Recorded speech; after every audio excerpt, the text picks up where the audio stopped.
Hello, hello, people of the internet. Slurgy is back. It's been a few days away. Gonna start this stream and VOD. Hey, Grib. Howdy, howdy. Start the stream pointing out something. As mentioned in the previous video, where I had found what I believe was a bug to MSU and reported it. Hey, your octopus boyfriend. Hello, hello. You did. I know.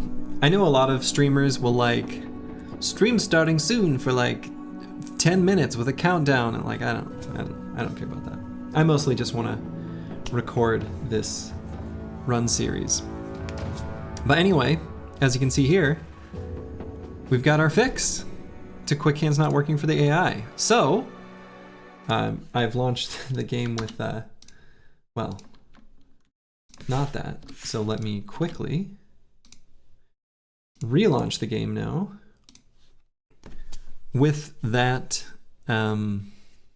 mod, the new version of the mod that should fix our previous problem.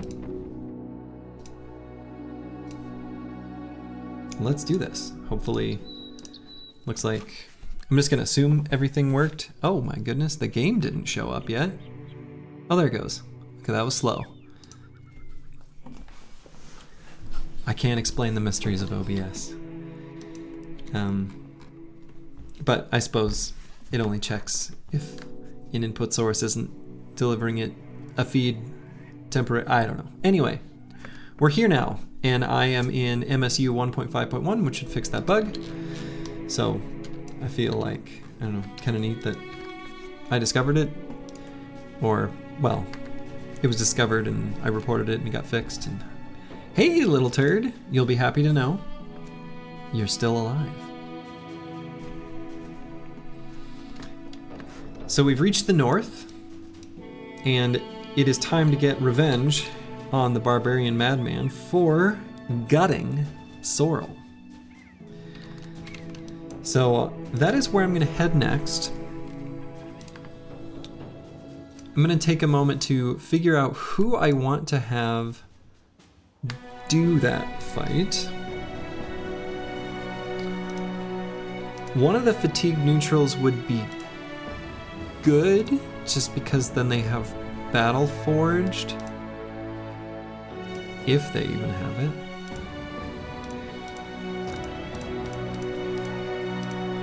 But it could end up being not one of the forged bros, which I think would be fine. This should be fine.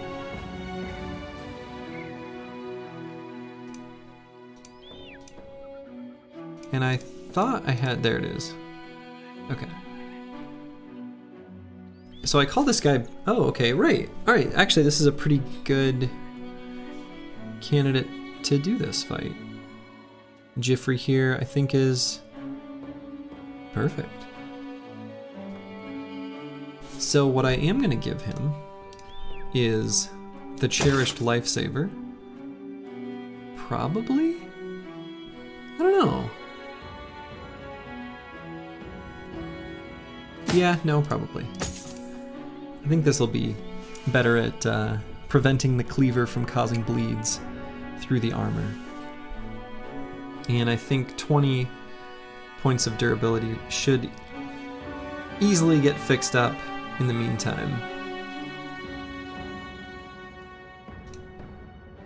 So he has hammer mastery.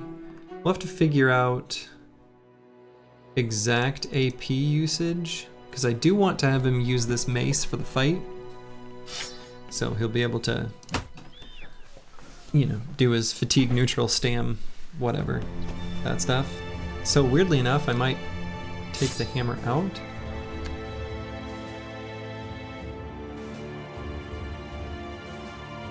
Yeah, so he's, first turn, what I'm thinking it'll look like is he'll attack with a sling, he'll back up 2. The barbarian madman will close the gap. And hopefully he'll get, you know, one of these fast adaptation stacks. Then we'll switch to the mace, use the dog and attack, and I think we should have just enough fatigue. I think that's true. Okay. And I must have done all my town stuff, I'm assuming. Yeah, looks good. Looks good, looks good.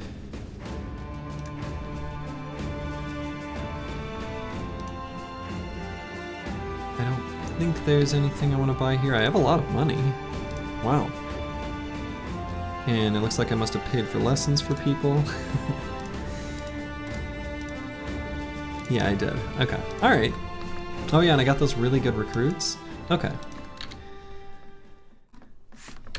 Alright, so we're just gonna beeline it for do I want to use? I don't know. Nah. None of these potions are really useful for us in this fight. We're just gonna go straight for the madman. Oh, I guess we could do a fight on the way. This one should be basically free. In fact, I'm not even gonna do anything to my equipment. We'll just leave it as is.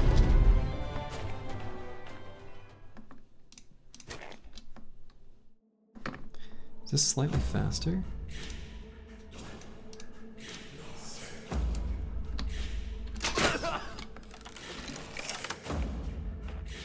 No, that was fine. I'm not sure.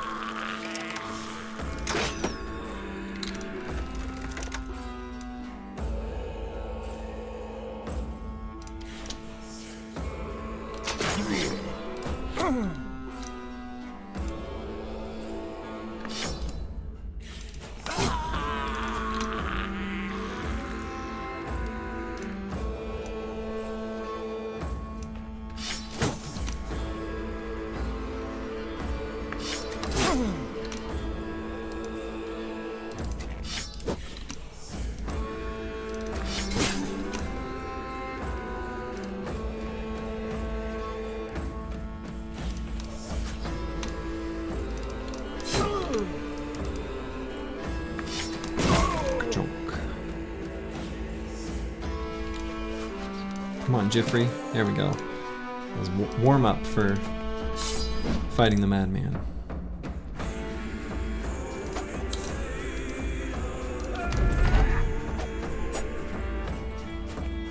Yeah, never mind. The game, I had it at the right speed. It just felt a little bit slow. I mean, I guess I could, I don't know. I like playing just a little bit faster than the default speed. I don't like the ultra fast that some people play with. That seems excessive to me, but...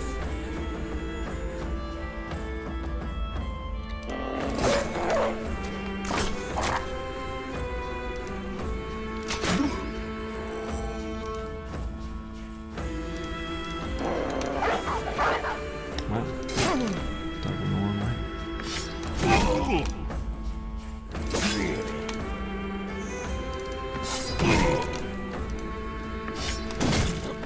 Okay. No damage taken, I don't think.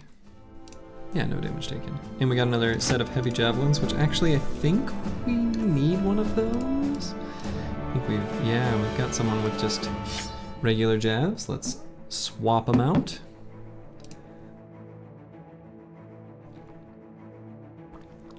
Jeffrey didn't take any damage, but winning fights will help up his mood. We're gonna hope that he starts this fight confident. If he doesn't, it's fine. We would just really rather he did. And we really don't want to lose this armor. We really don't want to lose this helmet. We really don't want to lose this bro. We really don't want to lose this dog, and we don't want to lose these weapons.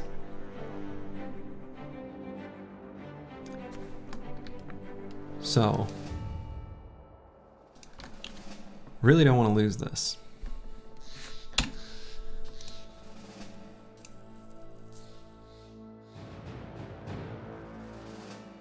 Yeah, I don't think there's anything that we'll get out of literally any of the potions that we have right now. Like maybe second wind, but I think there's a line of play with 40 fatigue that is going to be just fine. Jiffrey, you're the one. Okay. So we're going to back up 2, and we're going to back up 2 before we attack. What's the deal with resolve? Well, you want a lot of it. Could you be more specific?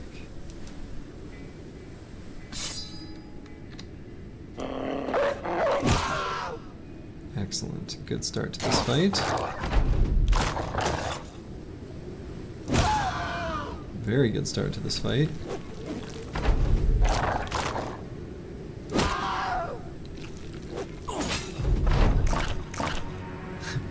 What's the deal with resolve? And then Elaine comes in. Yeah! Something, I don't know. Wow, what a cleaver though. This cleaver is insane, actually. This cleaver is completely insane, actually.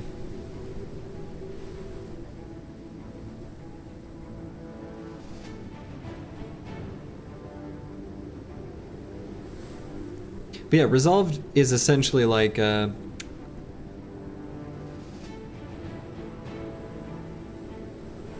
don't know. It's good. It's a very good stat. And however much you think you want, you probably want more than that. This cleaver though, holy shit. So let's see, how good can this cleaver even roll? This has to be among the best possible, it seems.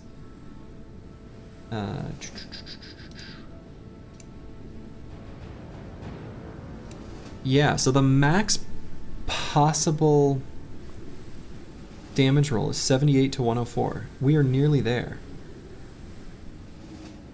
Oh, okay. We rolled shield damage. Damn. Okay. Still, this is a good cleaver. As much as I'm a certified cleaver denialist. Nihilist. I don't believe in cleavers, they're not even real. No, this is a good one.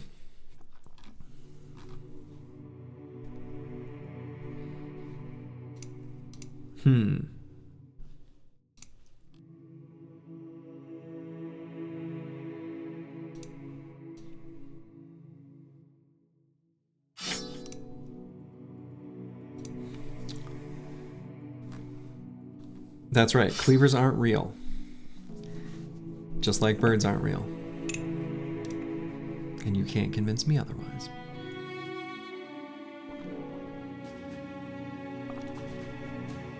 But yeah, this cleaver is really good.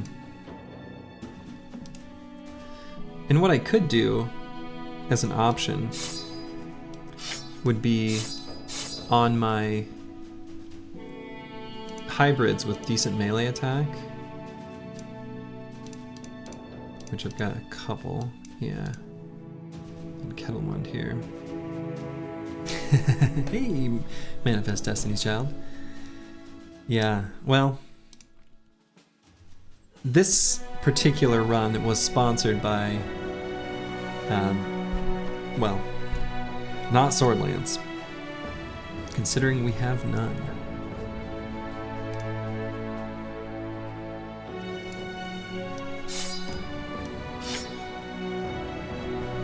Yeah, maybe on these hybrids, I'll take a second mastery, and that'll be the path that they take. Their last perk taking a second mastery instead of Killing Frenzy. Yeah, maybe I don't like that. Now that I think about it.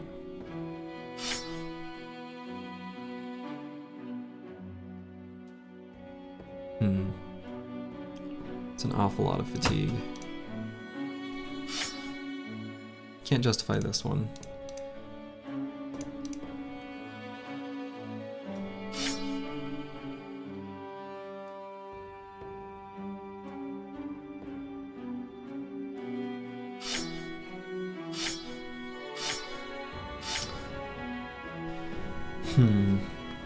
Yeah, I think I'll probably on Erland here level him up with this cleaver, I guess. It'll take him a little while to get there. Rudolph 2. You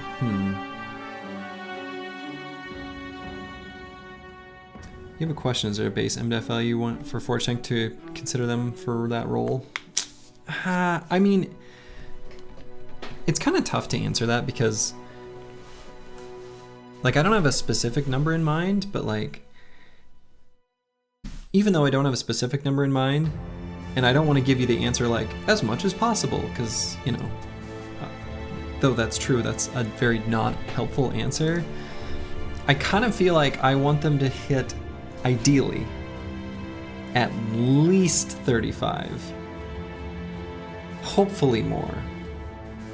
But if it's gonna be below 35, then, you know, if I just can't find another candidate, I guess. And I think I had a really terrible thief like 2 runs ago, 2 or 3, who was like a really bad tank. That his melee defense was like the best thing he had going for him because he had pretty bad fatigue, and even that was still like close to like 35 or so. Yeah, I mean 40 is much better. 35 is like trash level minimum. 40 is much better, for sure. For sure. Keeping your standards at 40 is probably good.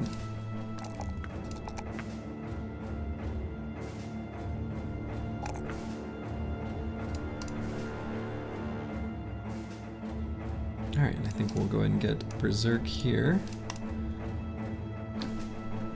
All right, so now that we have the Barbarian Madman defeated, the hunting grounds can appear somewhere. It's been so long. Hello, hello, lost in the tundra. We've got a lot of bros here.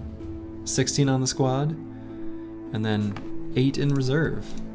There's still room for 1 more bro.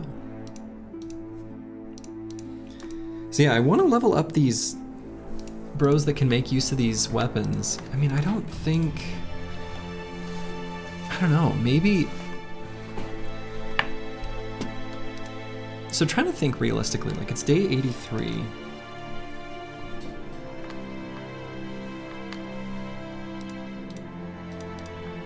On a squad with 16, these bros aren't gonna hit level 11 by the time we need them to. Probably.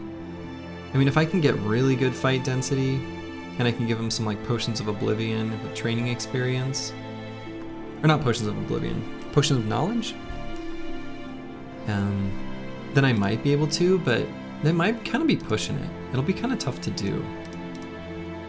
So I wonder if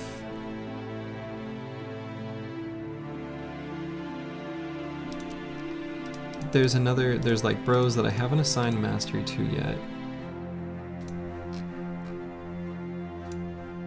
I mean, I guess it's just this cleaver. Because even though this one's good, and I don't think I'm gonna bother with the Catal. Really, it's just for this cleaver. So who could potentially do that? Someone who hasn't picked a master yet. A fatigue neutral is not gonna work because they're not gonna have the fatigue for the cleaver. Unless I want to relegate them to a different role, but I really don't.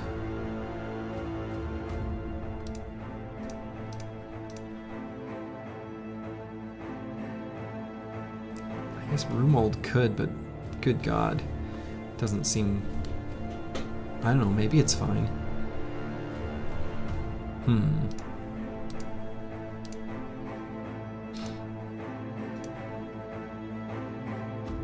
Maybe Jammel.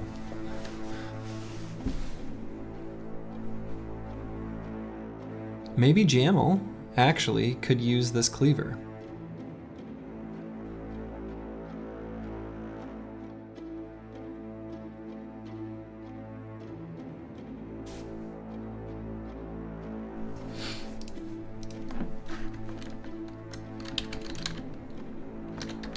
Cleaver boy. It's been decided.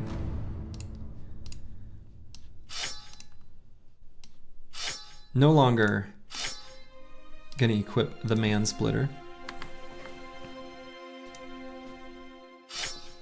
So we'll get him cleaver mastery, obviously, And then we only get one more perk after that.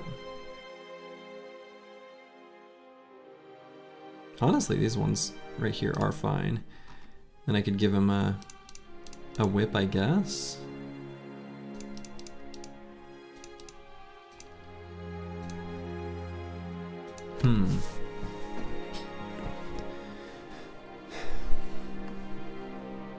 I guess just Berserk?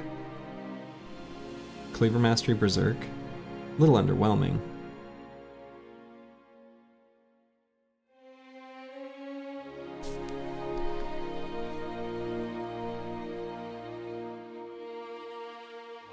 This kind of makes me tempted to find the library and take the jugs.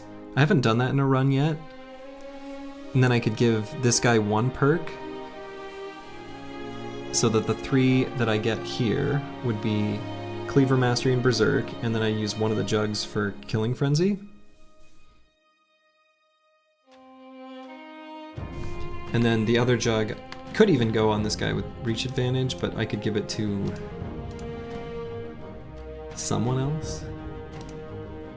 I'm not even sure who, but I'm sure I could find a place for another perk on someone.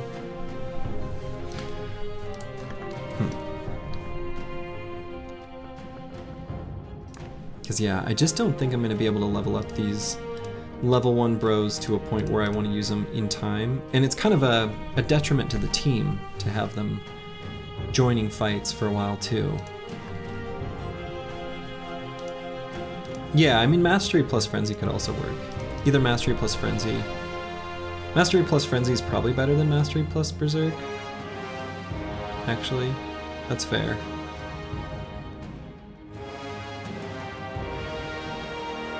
Yeah, I think that's true. I think I agree with you. But yeah, I think I'm just not gonna be able to level up those level 1 bros. I think it's just too much of a burden on the team. I'll keep them here on the roster, just in case emergency leveling situation, an ELS, if you will. But unfortunately, we picked him up at a weird time.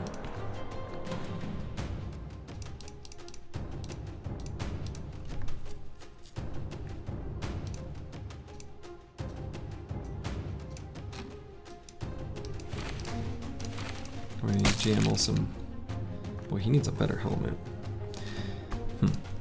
Alright, so other things that I'm thinking are, so now we need to find the hunting grounds so that we can turn this sweet, sweet armor into a sweet, sweet usable armor.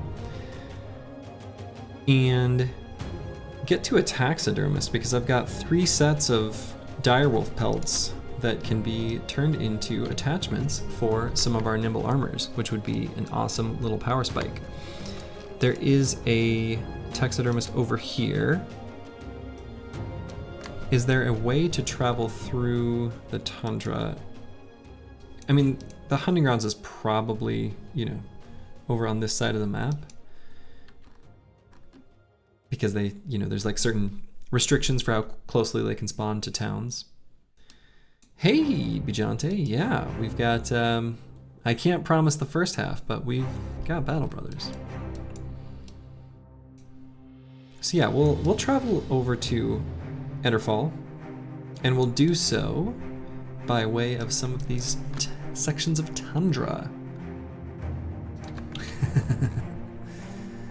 I'm so glad I made those emotes. They're very dumb, but they're very good in their dumb way.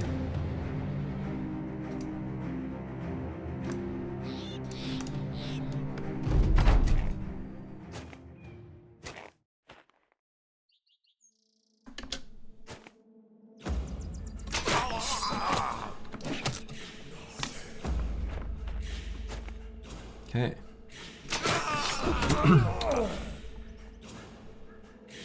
Let's try this cleaver out. It works. Oh man, I should get I should get an emote for each weapon is what I should do. So obviously the spear, most important. Everybody knows. No question. However, I don't want to limit myself. Sword lances need love too.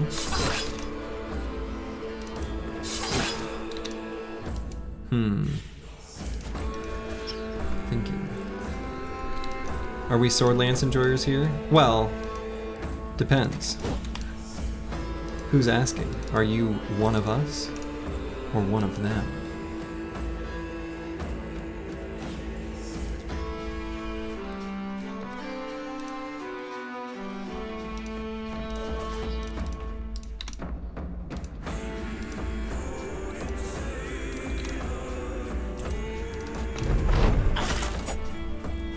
Hey, we confirmed here that the bug is fixed for quick hands. That just happened. Thrall switched weapons and attacked twice. You bought a max damage named Sword Lancer you can run? Hell yeah. I mean, with any weapon, a named variant throws conventional logic out the window. Oops.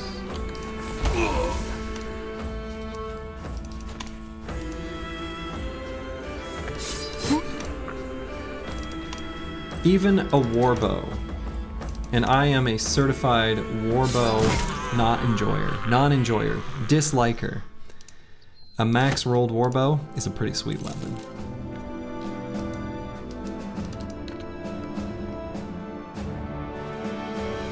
Maybe I should stop by this armorer first, since I do have all this money. If there is a named nimble armor for sale. Of course not, because there's ambush trade routes. I suppose maybe in cases like this, I should clear out the camp, but then I have to come back later.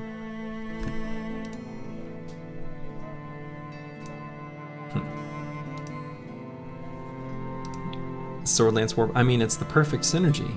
Quick shots 4 AP. The Sword Lance attack is 5.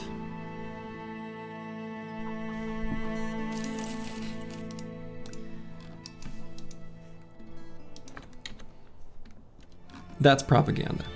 That's a bad build. Crippling Strikes, Bullseye, Sword Lance Warp. I mean, think of it this way. Crippling Strikes is the perfect perk because it works on both. Okay, one of our hybrids just became a drunkard. Not what we want, so Kettlemund. Yikes. I mean, it's fine. It does increase his damage, but oof. Lowering their melee skill and range skill for a little damage is IMHO not really worth it. So we would rather Kettlemund didn't turn into a drunkard. It'll be fine, but we'd rather he didn't. Janold here. We'll take fatigue, sure. And we'll grab Berserk.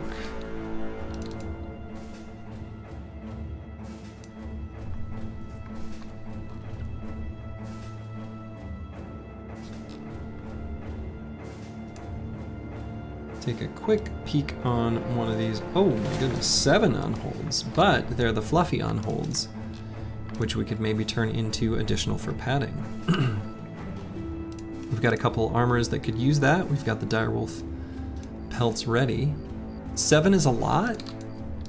However, we should be able to do it.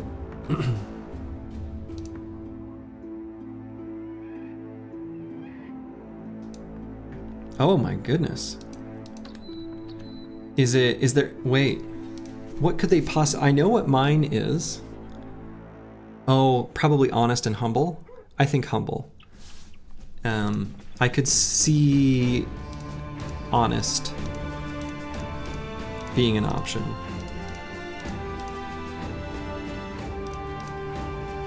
Okay. I get it. I see it.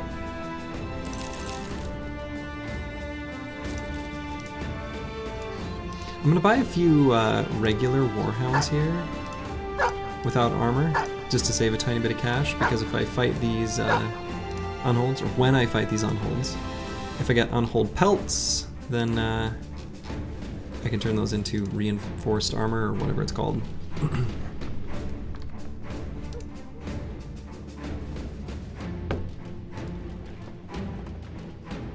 No, I think, in my humble opinion, is... I don't know. That's gotta be the correct one. War is upon us. Okay. So, the crisis is noble war. You know, honestly, I think I'm pretty happy with that. Some Zweihander helmets would be pretty sweet. I always love those. And this could be an opportunity to collect those. Also, we need to win a battle against 24 or more enemies, and the Noble War is a perfect opportunity to do so. Alright, so 7 unholds. This fight will go fine, but I would not be surprised if there were injuries. I don't think I have enough dogs. Well, once I pay a visit to the library, everything will change.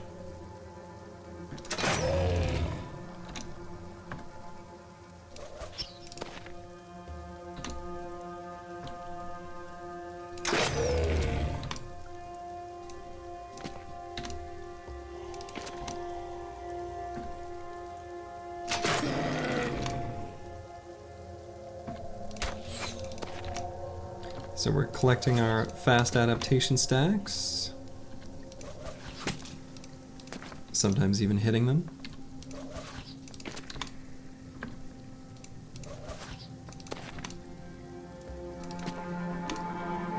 Ignore what you may have seen in that banner's inventory. This stream is not sponsored by Big Sword Lance.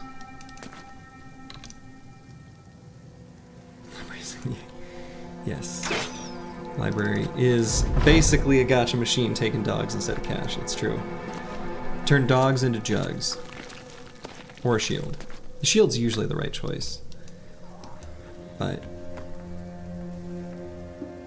let's see, we got one more that's gotta go. Alright, and we're gonna back up one more time. Force them to come to me.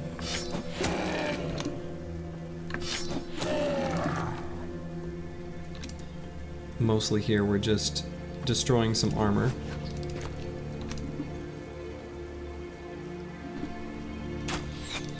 What is a gacha machine? You know, so, honest question. The origin is like something to do... it's like something from Japan, right? And gacha, like G-O-T-C-H-A, is like a... what's the word? False cognate or whatever?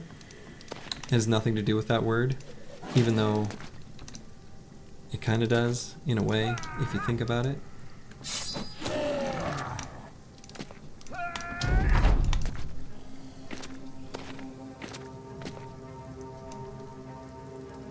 Alright, we'll let these other two... Cool. This unhold is, like, ready to die. Google says so. Google's never wrong. It couldn't be. Remember when Google used to be good? Before it, like, started to suck? I remember.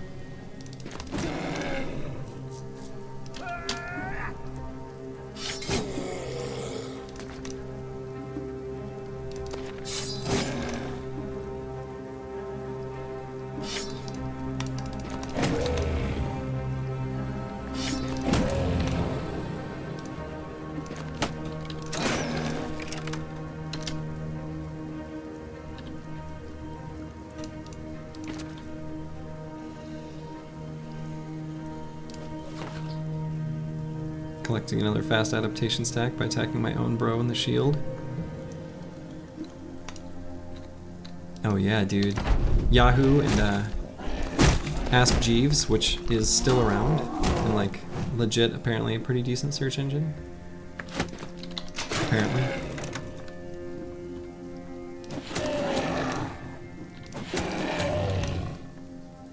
We are gonna run out of javelins here soon.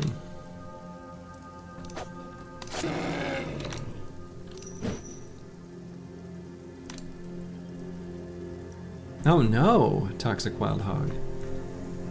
Oh no. Disaster.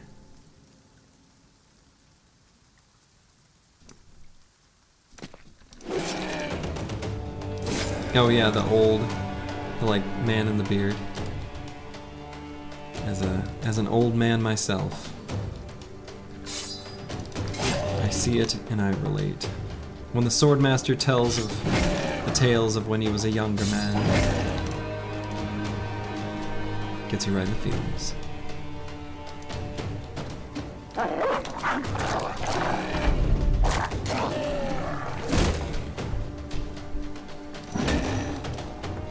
But yeah, Toxic Wild Hog, you're still enjoying Urtuk?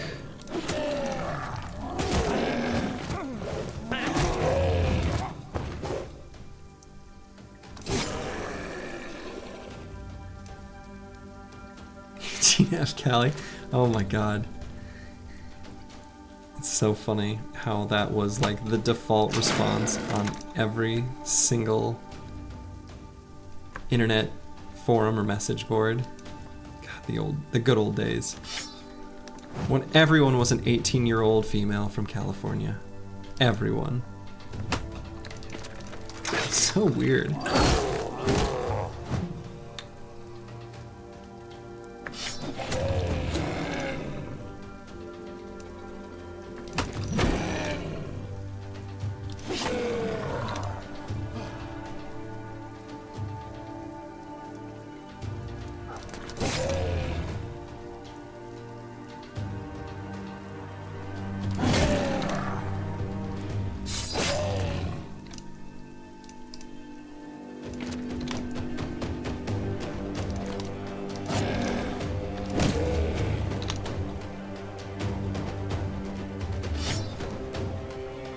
Oh, oops. Let's see. Hopefully that dog stays alive.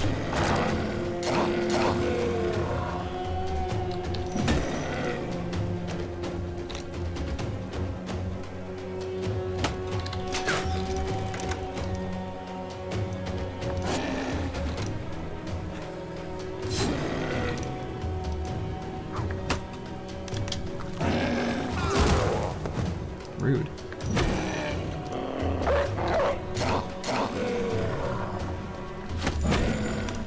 Yeah, the Zerk chains are not so good in this fight.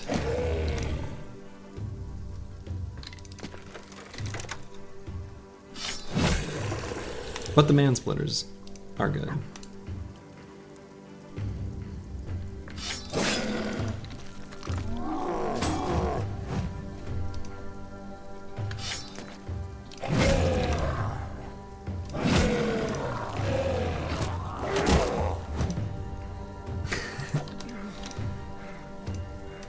Careful, I don't even think you can say the PW word on Twitch, I guess.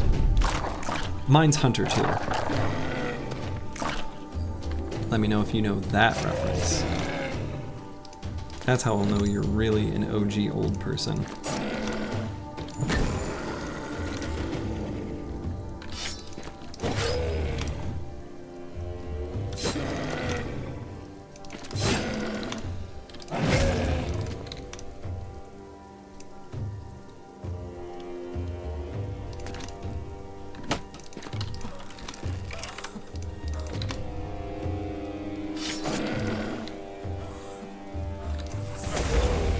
Sorry, Halston.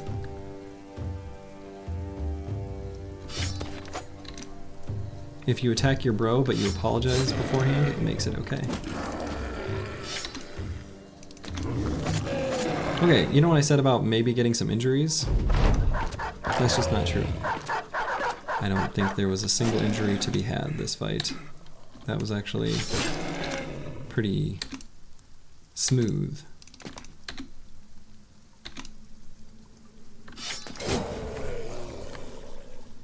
very little damage taken for 7 unholds. Okay, so we got 1 thick white fur, so we can make like 1 additional fur padding, but you know, there's 2 sets of bone plating to be had, which is pretty sweet. Not yet anyways.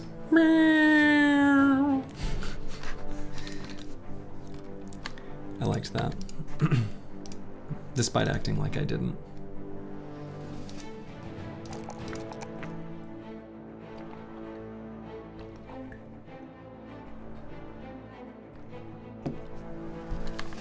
Alright, I guess I'll... Not sure if I want to take the +3 hit points. I probably kind of do.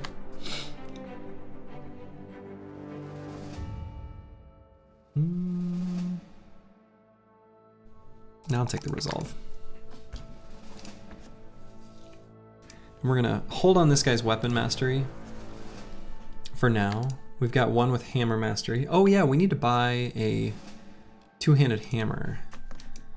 Like just a regular old classic 2-handed hammer. Oh my god, there's the hunting grounds. I did not expect it to find it that fast. I sort of expected it to be like way over here. Well, this is great.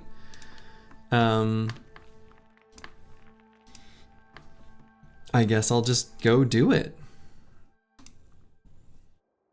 No reason to have the tanks in the fight for the hunting grounds. The throwers are fine. Alright, our first level 11, Ruthard, who's been with us for quite a while. Last perk for this bro shall be something.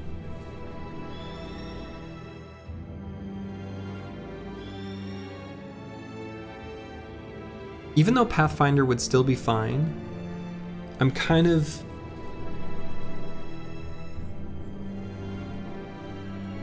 It's not that Pathfinder's an all or nothing perk, it isn't.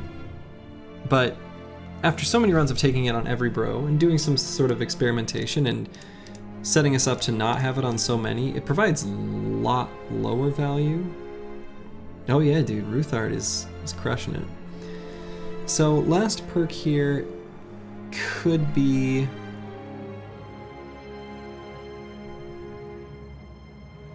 a great number of things.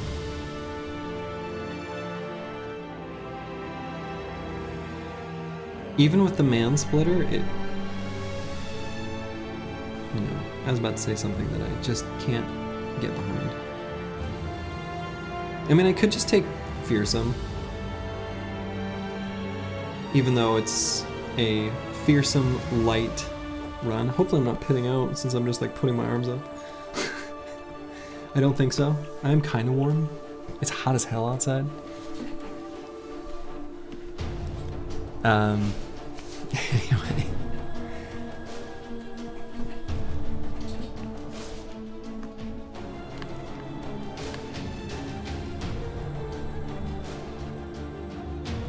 It honestly could just be Fort Mine, because 45 resolve is kind of garbage. I guess, nah, he's got Determined and Death Wish. Never mind, he doesn't need that. He absolutely doesn't need that. He could get away with like 30 resolve and he'd be fine. That'd be a little low, but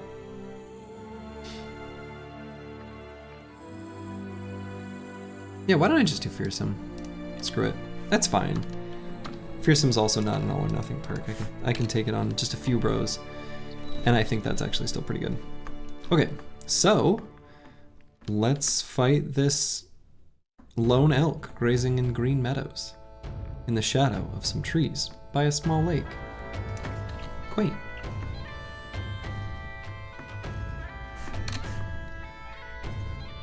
So we'll need to make sure that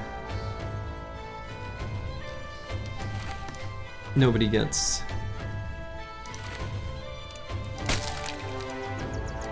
hit more than a couple times, and then we'll be fine. If they survive the man splitter, they will be very afraid.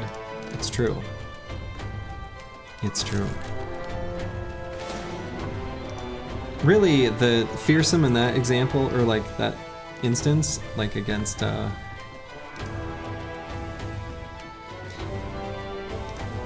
for that bro with a man-splitter, really it's just like, this will help me against orcs. Because otherwise, most things are gonna die. I suppose Chosen, right? Chosen and orcs will survive an attack by a man-splitter. And some other enemies, but not that many. Alright, I think we'll swap out just a couple more armors. I guess that one's still fine. Oh, I have this terrible helmet. I should just sell that. The padded dented nasal helmet and the regular nasal helmet look very similar at first glance.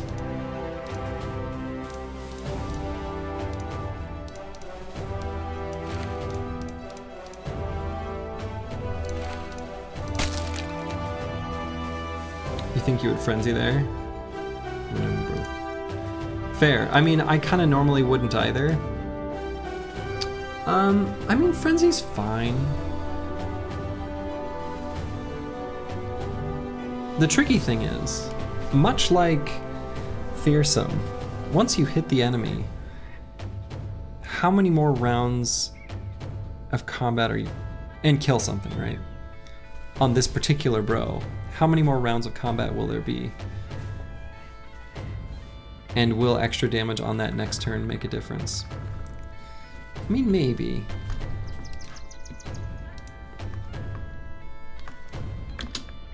Alright, well, let's fight this dude. I don't think I need to bother with any consumables. Let's destroy this thing. Oh, I don't like how he'll occupy this high ground hex. I don't want to put someone there. Poopy.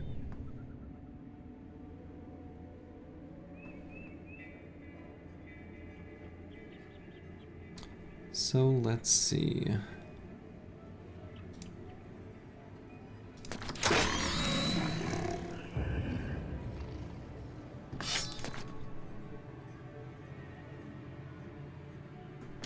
Wait on Jamel there.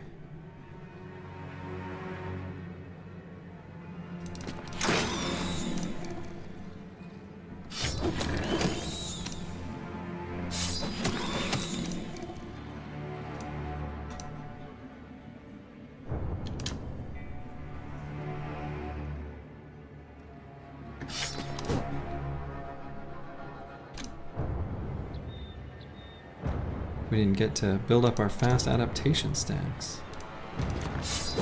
How will I hit them?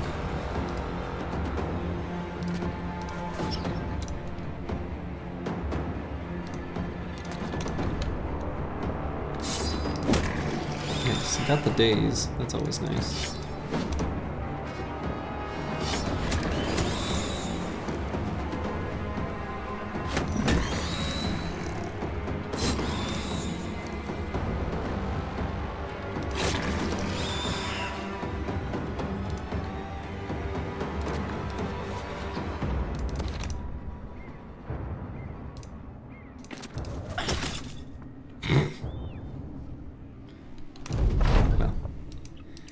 They're not very accurate with those slings. You can't blame them for hitting their allies, you know?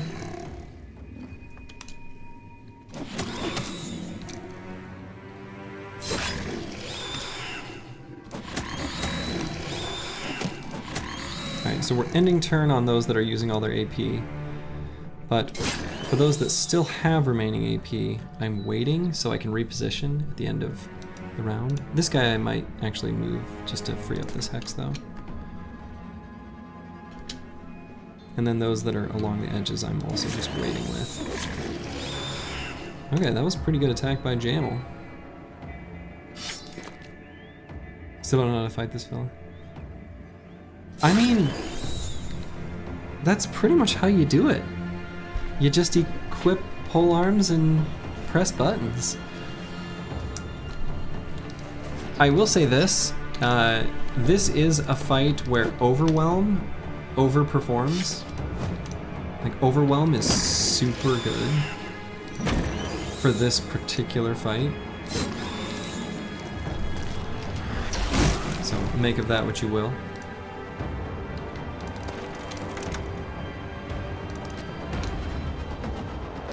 It's one of those fights where Overwhelm does not underwhelm.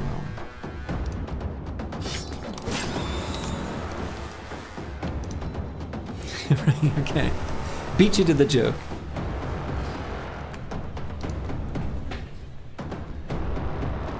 Yeah, even Taunt. This is a fight where Taunt looks good.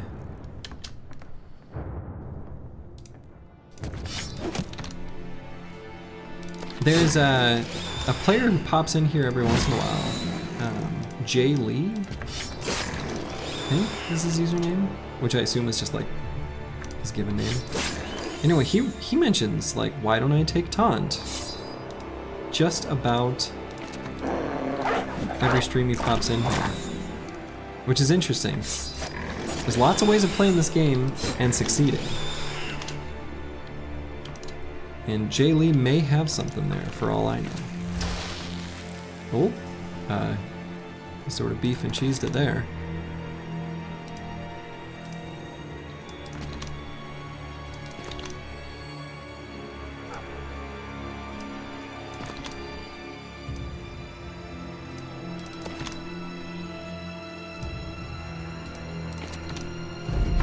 Some of this rocky terrain actually sort of sucks.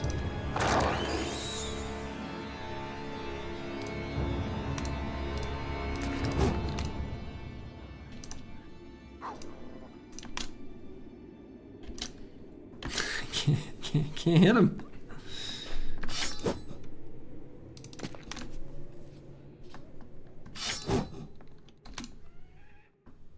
And the bros that maybe could, they're all missing.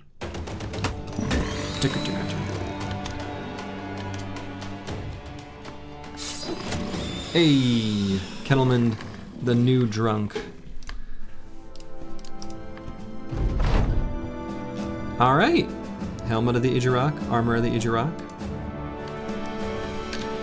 So there's been something I've been planning in the back of my mind. This might be a little bit like making a forged banner. There are some among you that may see what I'm about to do and cringe. You may need to avert your eyes. There's something that's gonna happen.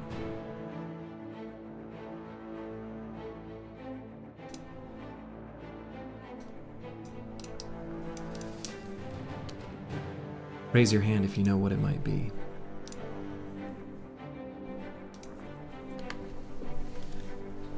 So which one of these two tanks is better? Bijante or Malik? We'll take a look. A quick scan. We'll strip them down. They're the same level right now.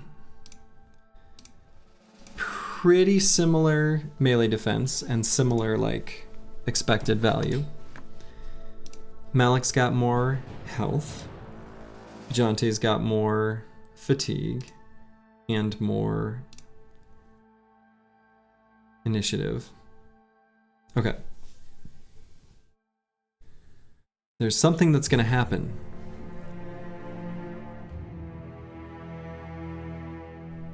So let's see. So the one that's going to end up taking Lone Wolf and being my Lone Wolf tank, if there's a Bijante, he's the better one. Well, I'm not sure you want what's going to happen to him for yourself.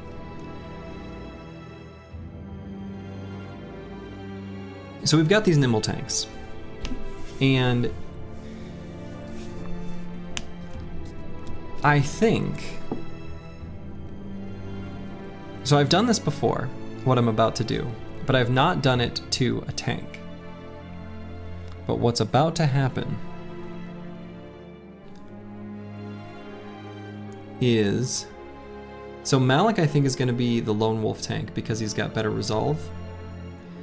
So he's actually going to be the one to take the undead necklace and will eventually fill that role.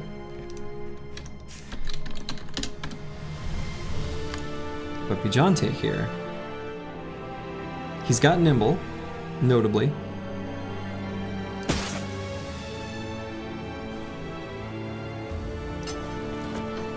And we're gonna get him like a hood, a necromancer's hood,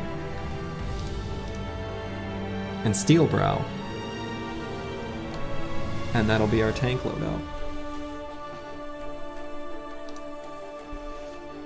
Make of it what you will.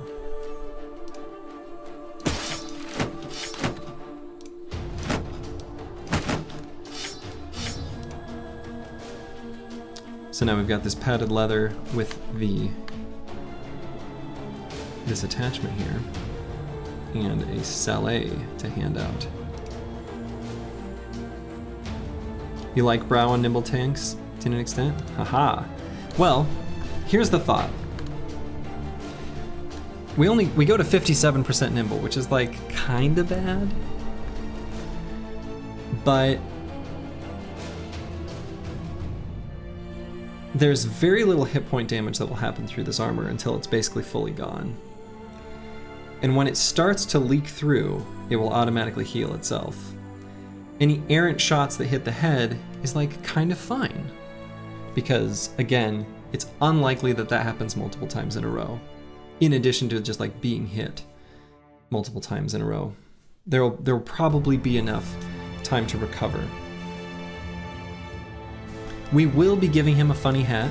The perfect hat, best in slot for this specific thing that's going on here, is going to be the Desert Stalker's cap, or Desert Stalker's wrap, whatever it's called, that gives 45 durability for no fatigue penalty, I think, which you can get only from Desert Stalkers.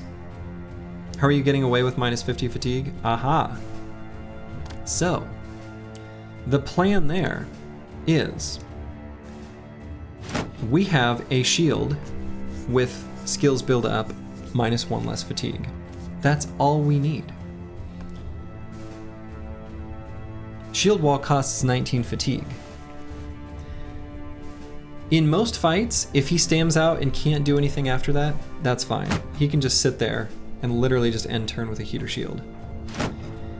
But with a shield that has shield skills build up less fatigue, for the fights that really need it, for example, Black Monolith, we can give Peasant a second wind potion, and thus, with shield skills building up just 1 less fatigue, he can shield wall every turn.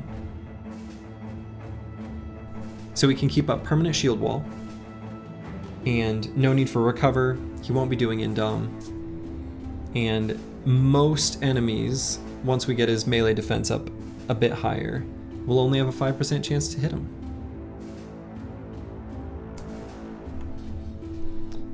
We'll see if any of this is actually any good. So then for Malik here, we're going to be doing something even a little crazier. He's going to put on Helmet of the Idjarok instead of Steel Brow, so he's going to be at 47% nimble.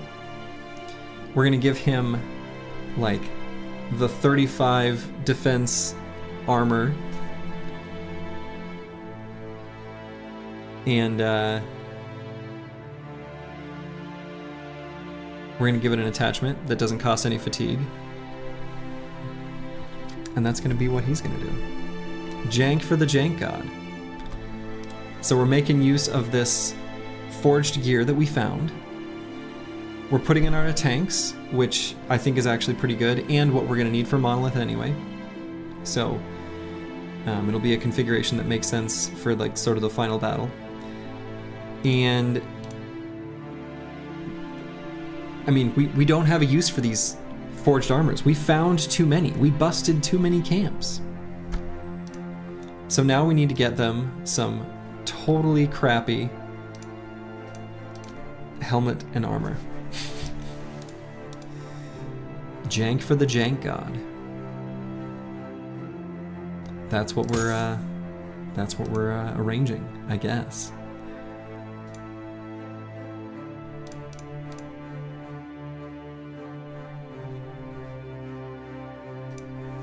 So now we've got these armors. It's kind of cool how many things you can actually do in this game. Yeah, it is cool. It is cool. Some of them are even good. No promises on these ones. But some of them are good. We'll see. I don't think this is total nonsense. I mean, it'll work, right? It'll be fine. As to whether it's truly good, I mean, it'll work.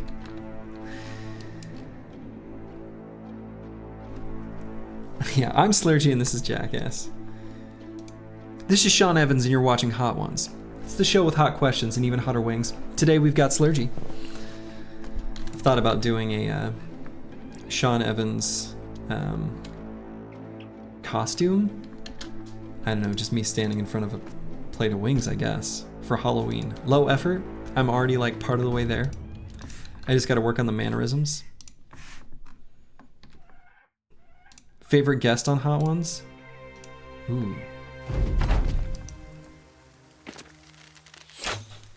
I don't know. No, I do know. No, not Eric Andre. Eric, shit. Oh, Paul Rudd. Paul Rudd. Look at us. Look at us. Look at us. There's a clip of Paul Rudd just saying, "Look at us," and it's so good.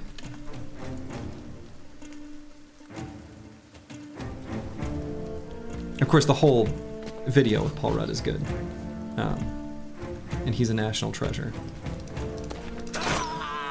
Is he even American? I call him a national treasure, but like, whatever. Whatever nation he's from, he's a treasure there.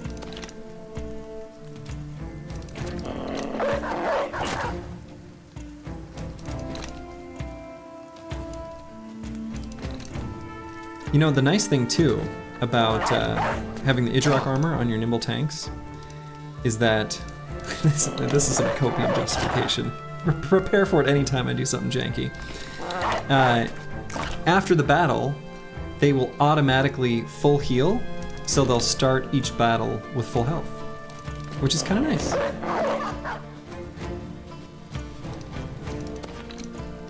The J-Law one was pretty funny. I don't think I saw that one.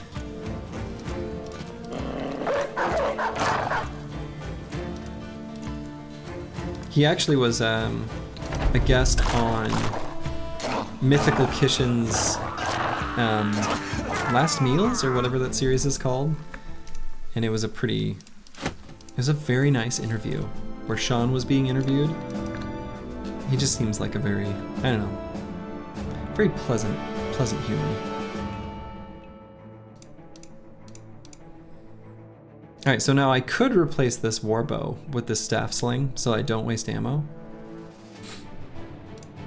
Because the slings, as previously mentioned, their only purpose is fast adaptation stacks.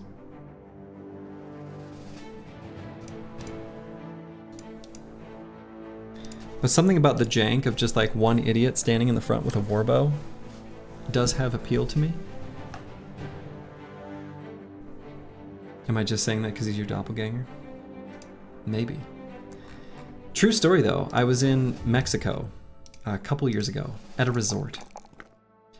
And there was this, people have told me like, "Oh, I saw your doppelganger," and then I finally meet this person, it's like, they're tall and bald.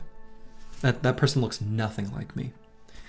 But I was in Mexico, and even like me and this dude made eye contact, and his name was Jakob from Germany, and it was weird.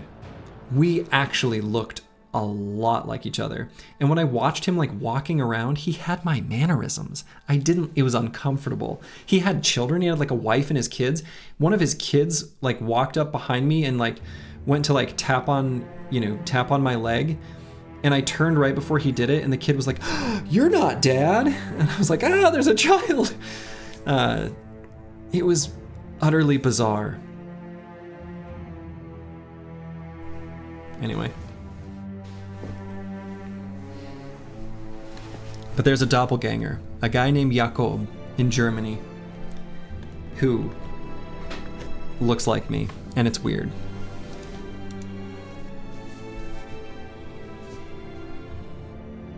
Anyway, Battle Brothers, Havard. What perk do I take?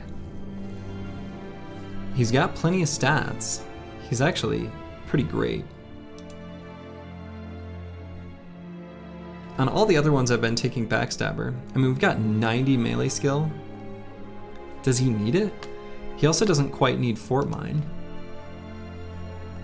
That would be the other like kind of option for final perk we could give him. I mean, more melee skill is never bad. Never, ever, ever bad. For this kind of bro, anyway.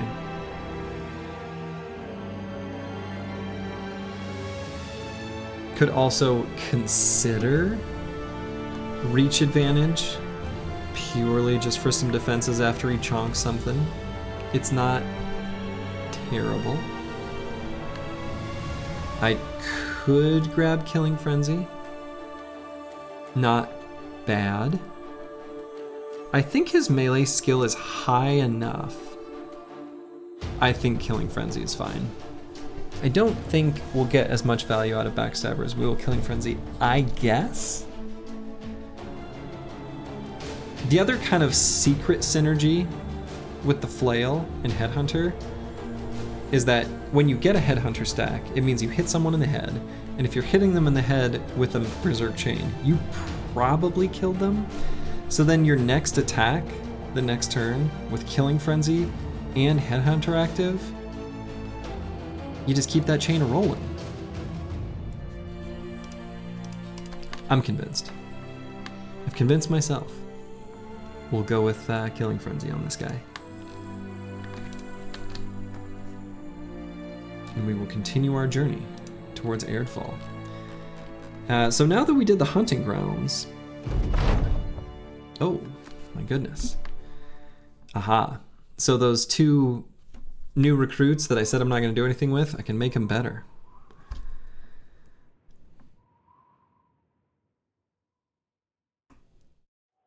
Teach them to fight man on man. Boom.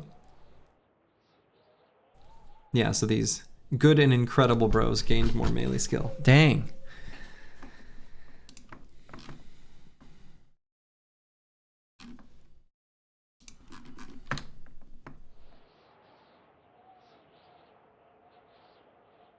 I guess I could have stopped by Nestlewald there just for tools. That's right. We'll get some at Erdfall. Ambush trade routes. Ambush trade routes everywhere. They've got all these... Ooh, a great battle.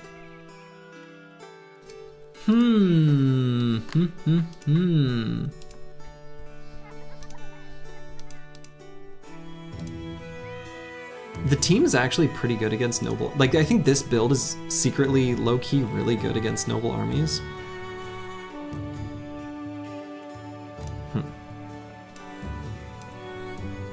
Okay, I'm going to unironically purchase a leather tunic.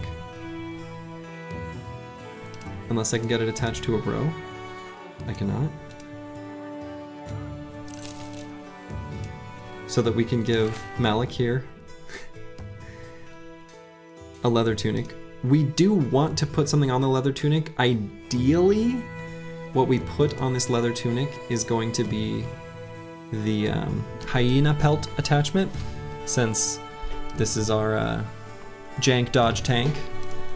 And so I'm gonna hold off on putting something on this leather tunic. We're gonna put a hyena pelt on a leather tunic. Not the first time this run you've bought one of those? I believe you. I don't remember it, but I'm sure it's true. I'm sure that's right. And we also need a hat. So I'm gonna unironically purchase a straw hat so that Peasant has something to protect his little eyes from the sun. In the aftermath of Hollow Bones. Yeah, that's kind of what that makes sense. That makes sense. And we'll buy these tools as well. What a nimble setup. All right. So it's not a great place to sell stuff normally, but with the ambush trade routes, it's still not great. But I'm thinking about participating in this great battle. So against House Steinwall. So, oh good. House Steinwall is the one we're already at war with. This is perfect. That's who we want to be fighting if we're gonna get a quest, so. What Battle Brothers taboo have you not broken this run? God, I don't know. I think pretty much all of them. Pretty much all of them. I might break another one here in a moment. So I can make 2 of these bone platings. And I have, oh, and actually, you know what I should have probably done? No, maybe not. I could have, before crafting, gotten the alchemist and then replaced him afterwards, just to make, you know, on the off chance that I could save some of the crafting materials, because I suppose I should leave them up. So there's a 25% chance of not consuming any crafting components used by you. This is the chance of, like, essentially getting a free craft.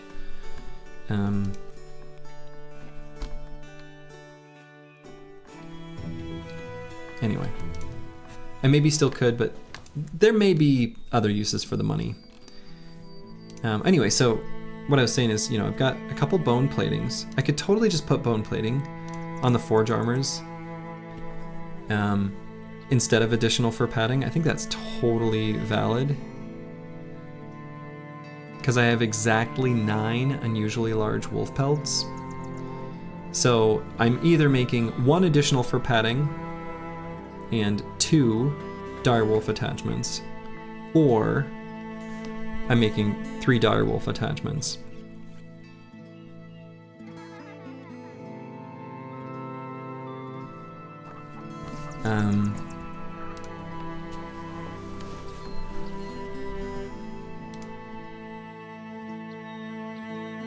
Both additional fur padding and bone plating cost the same fatigue penalty. Bone plating is legit, like, kind of good, even like meta good for its tool savings. I can also put that on a nimble armor, and that's totally, like, good too. Bone plating is, I think, universally pretty good. One of the best. It's really quite good.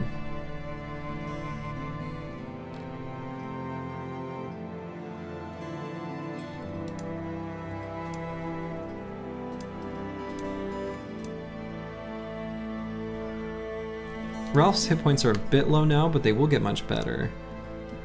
If I had, say, a sword master, which obviously I can't because this is Peasant Militia, but let's say I had a sword master who was like a godly fatigue neutral because of his melee skill and melee defense. However, I was never going to get his hit points to an acceptable level.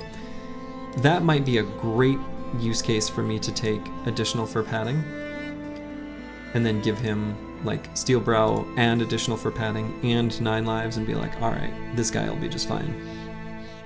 But I think all my, and by all I mean, you know, my 3 fatigue neutrals have pretty decent hit point values. I don't think I need that. I think actually I can get away with putting on bone plating on them.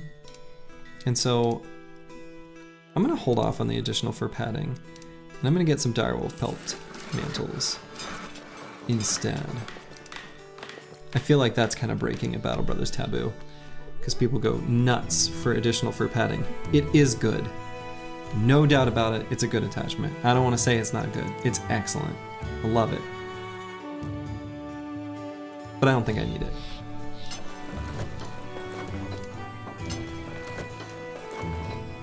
Alright, now we're going to put the direwolf mantle on a few armors.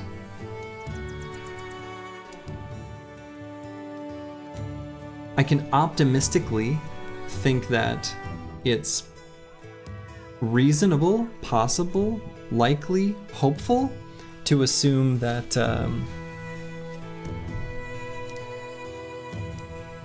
I'll get some Zweihander's helmets, so I could put these direwolf pelt mantles on some -8 fatigue penalty pieces of gear.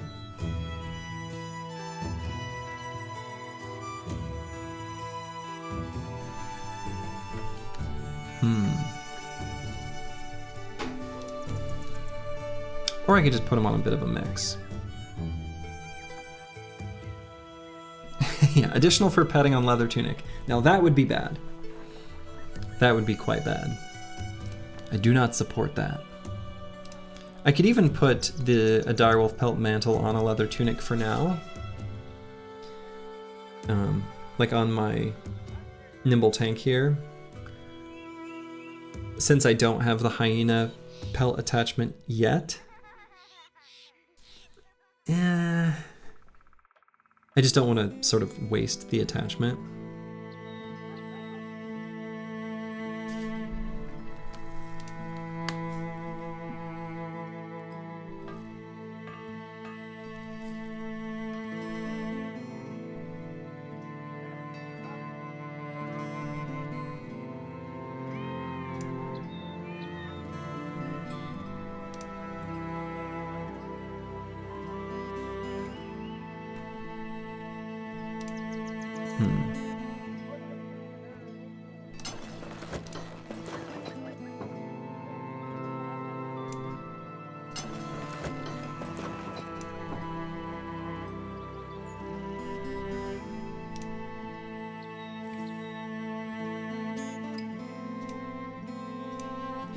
Yeah, I'm gonna save the hyena pelt, I think, for if I can get like 2 hyena pelt mantles, I can put them on Sir Magnus's mail shirt and this leather tunic. I think that's what I'm hoping for. So we're gonna do a little bit of a mix, and realizing that some of these bros are, well, anyway, this will be fine. This is, you know, totally fine. And we did not get any unhold hides for the heavy war dog armor. I suppose now that I think about it, those were the frosty unholds, right? So I should expect to be receiving the thick white fur instead. And I think I'm gonna accept this quest. Contract? Contract. They're not quests. This is a different game. And I think I'm down to participate in a great battle. So I'm gonna sell things that aren't super expensive. Let's see, do I want this padded kettle hat? Probably better to have like this instead of a nasal helmet, even though I'll be 41% nimble. I think that's fine.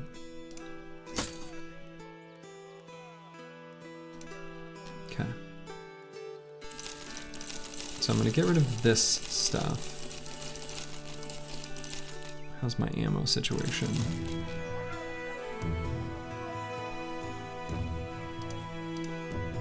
We're okay on ammo. We're like only okay on ammo and tools. Why is the nimble tank wearing that armor? Hey, look. Because he regenerates hit points. Yeah, I was gonna say. Put I should get, you know, a black box image that I can just hide the tank. We got some things going on here. We're cooking. We're cooking a little. We got some things we're doing. Don't worry about Yeah. Avert your eyes.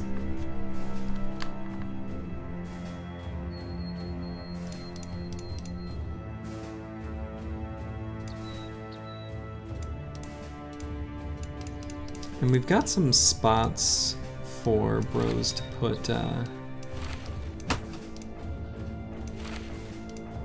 some nets in their inventories. I guess I don't have any other types of consumables.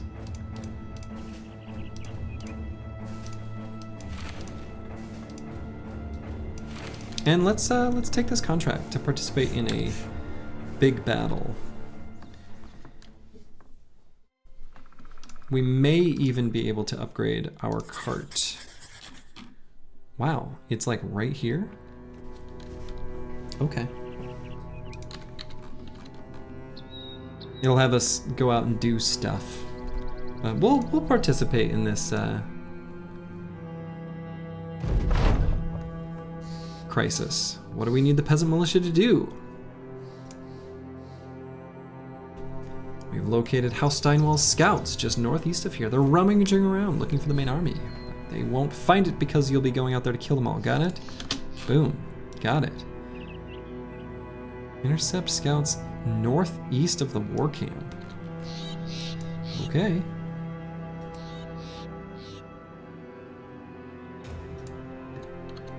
You know, it used to be right. Oh my god, you're right. Hollow Bones was right over here. And then right here was the brigand camp that we were supposed to fight early on that we dodged. We were coming back to fight it, like day 10. And then we spotted Hollow Bones. That's true. The tragedy at Hollow Bones. In the ancient cairns? Oh my god. Scouts. Wow. I don't know that I've seen this particular arc for the Great Battle. This seems really comically small, this enemy army, doesn't it? Like, is this really my fight? There's like nothing here.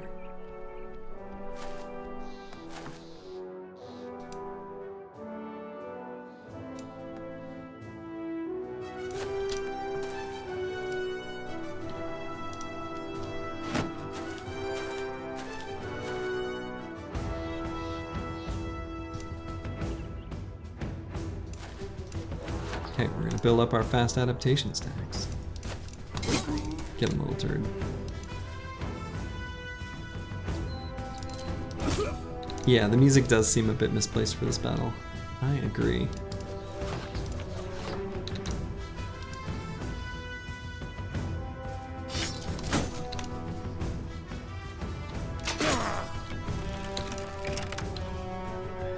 A great battle, you say? Here it is. This is our great battle.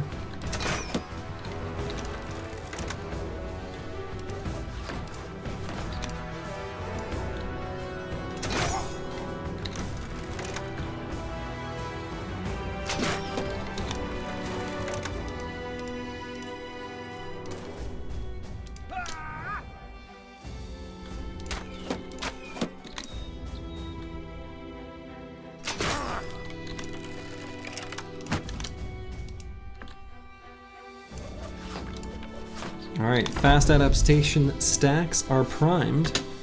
Come to me, little footman. Excellent. Good, good. Don't stun me. Alright. Boom. Not a headshot. Still good.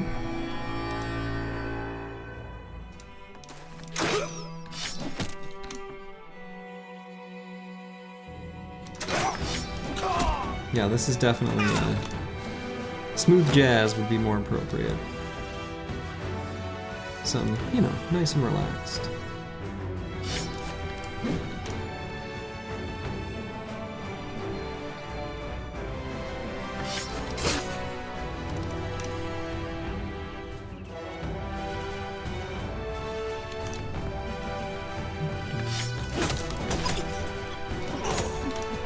Kenny G.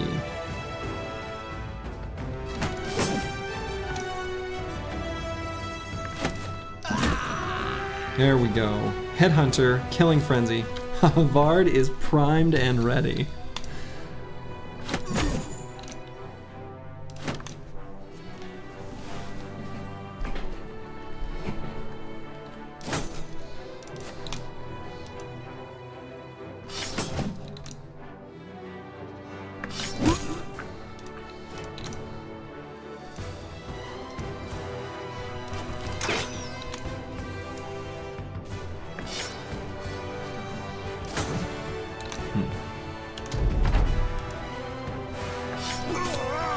Havard is still primed and ready. He just won't have his opportunity. You know, this battle.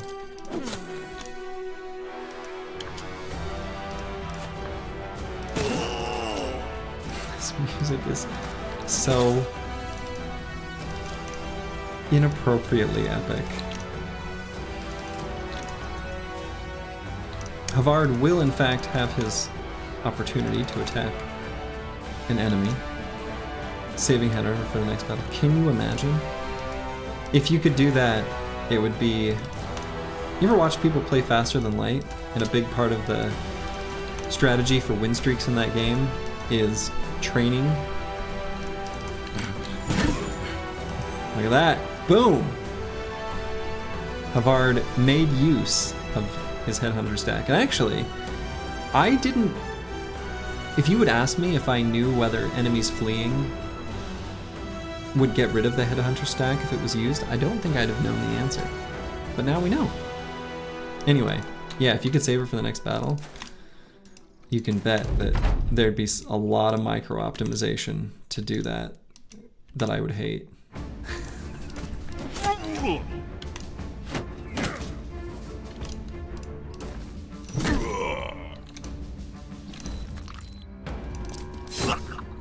Okay. I don't know what that was. That was a fight. We took 22 damage.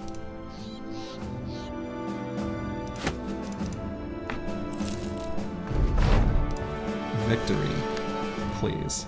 We want Zweihander helmets. I don't think the throwers need any, yeah. We don't need any of this gear.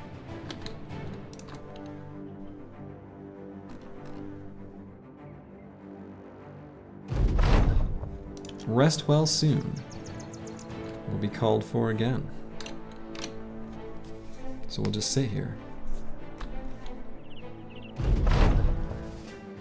Aha! The commander has requested us. Battles are oft won before they ever take place. Alright, shipment of arms and armor. We're gonna have to intercept a caravan. Alright, intercept supplies. En route from Niewick to Waldhain. So to Waldhain from... Where the hell is Niewick? You did indeed, but we're doing the prep work. I don't know where this Niewick is. Am I dumb? Is there an undiscovered city? I mean, I see Waldhain. I mean, it's gotta be from the same faction, right? I don't think there is... Is there... What? I don't see a road going somewhere I haven't seen. Am I crazy? Does anyone see the town of Niewick, N-I-E-W-I-K, anywhere on this map? I don't see it. Well, I guess we'll head towards Waldhain. A caravan will be going to there after all. And we should see it pop up on the map on our way, presumably. Oh, there it is. Oh my god. I saw something. I saw something here in this corner. What in the world? Yeah, trading caravan. Huh. There's an island city there, I guess, apparently.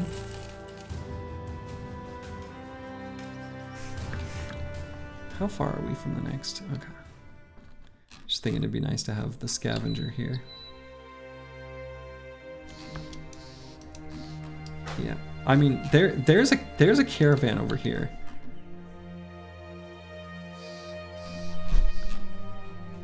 Yeah, that's supply caravan. Is it just going through the desert?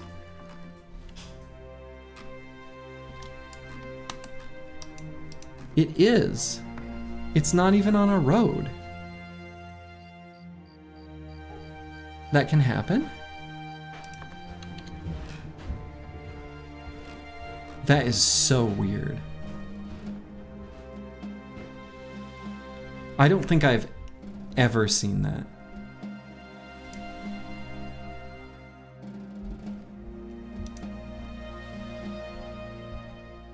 Well.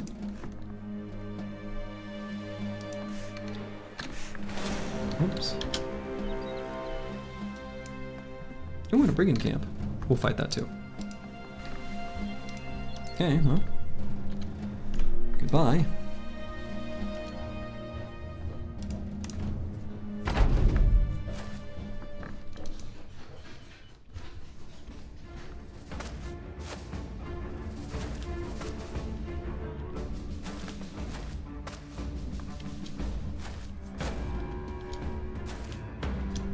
Okay, they're running to me, which, of course, we're gonna do this right. We're gonna get our fast adaptation stacks. Does that city even have a port? I don't know. I mean, it must, right?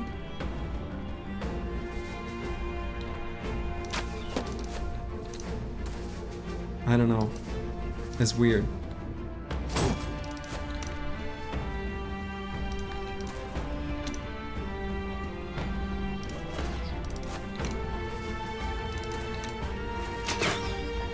Hey, don't you shoot me. That's rude.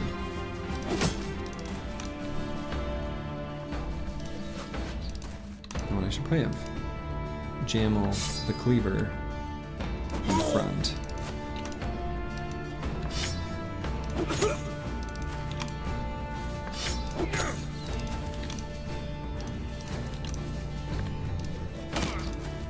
Hey, you're supposed to get your fast adaptation stack. Don't you go hitting him. No! Hey, stop! Ruthard! Yes, see, Earhard gets it. It's in here. Alright, now I'm gonna wait for them to get into melee range. And with our primed fast adaptation stacks, and by stacks, I mean 1 stack per whatever. Give him a bonk!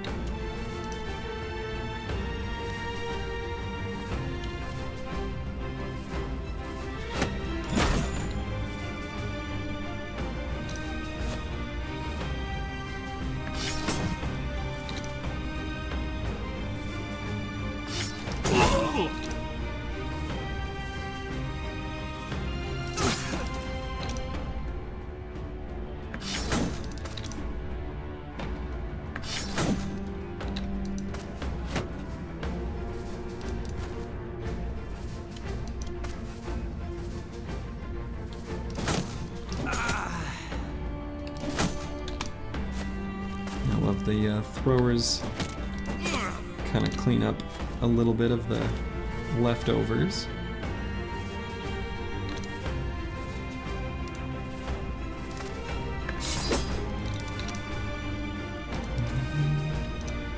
At least the music is slightly more appropriate here. Still not quite though.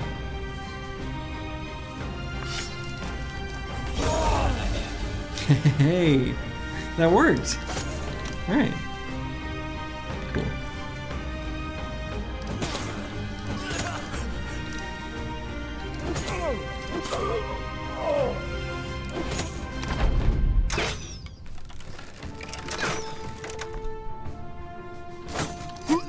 suppose I should at least be somewhat mindful of my ammo situation too. And not be totally reckless with it.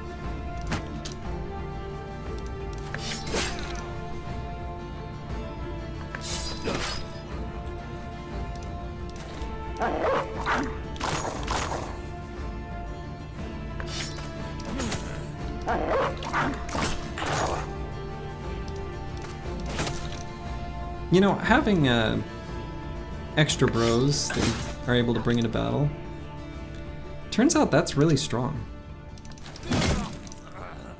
Who could have guessed?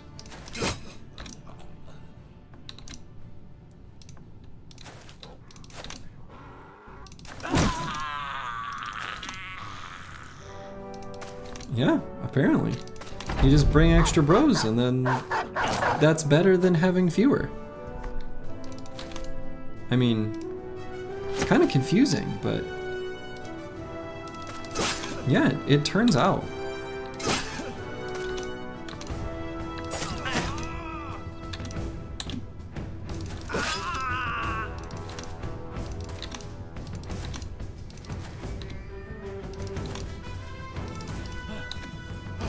Run him down. We'll let him take himself out. More stuff is better than less stuff. One of my famously non-controversial statements. Did we even take a single point of damage? No. Not one. Not a single attack landed on the squad. We'll have to return to the war camp. On our way to the war camp, we'll probably stop by Erdfall and sell some of the stuff we've accumulated, because there will be more fighting. We'll go ahead and take our level up here.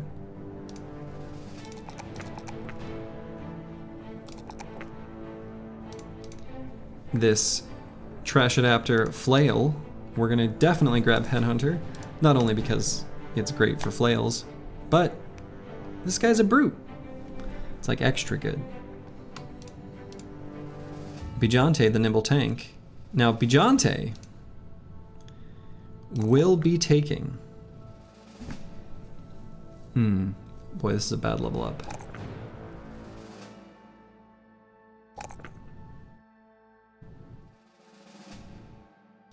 Peasant will be taking Steelbrow, and the other tank will take Lone Wolf, but Peasant will be closer to the squad. But since we're gonna give him, we'll give him something better than the Straw Hat eventually. A Necromancer's Cowl or something like that will do just fine as a stopgap.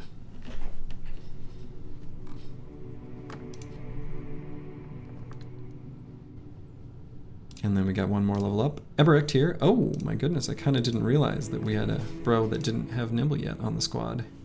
Congratulations, Eberict.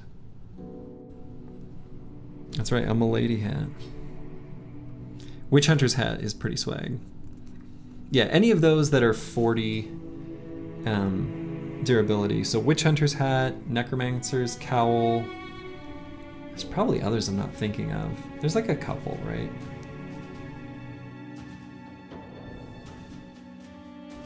Does Straw Hat bait better since he has low melee attack? I mean,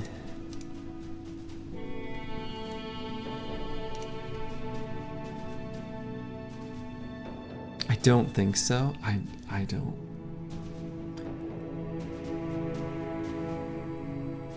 know the answer to that. Maybe.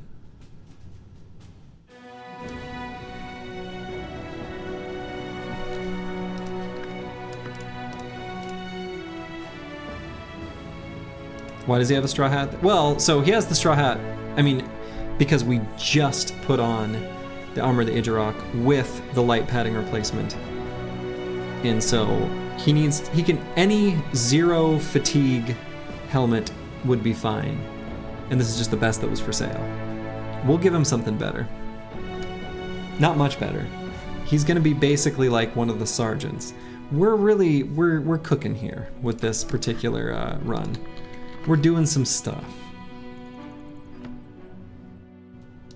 This is a cool build. See, I think so.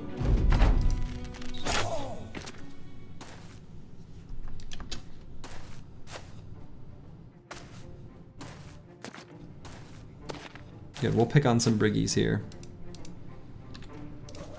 Same deal, we're gonna collect some fast adaptation stacks. And actually, I wonder if, well, yeah, instead of pulling out the thrown weapons, I'm actually gonna conserve ammo by using the bolts that use less per shot.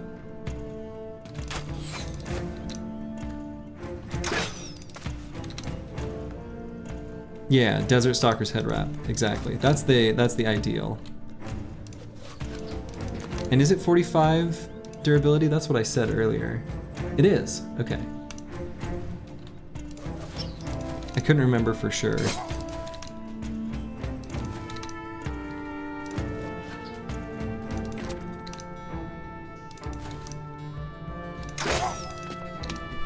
Okay, fast adaptation stacks acquired. Get in here, you noobs. Filthy briggies.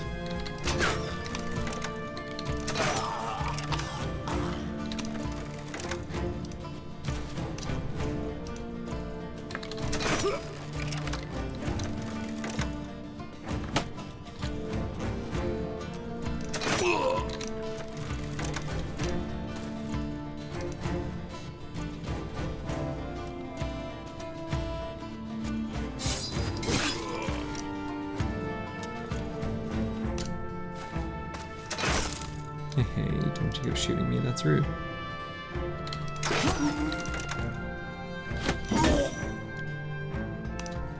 Give that guy a bonk. Give that guy a bonk. Headhunter active. Give that guy a split. Give that guy a split. Give this guy a bonk. You know, you don't even really need melee skill.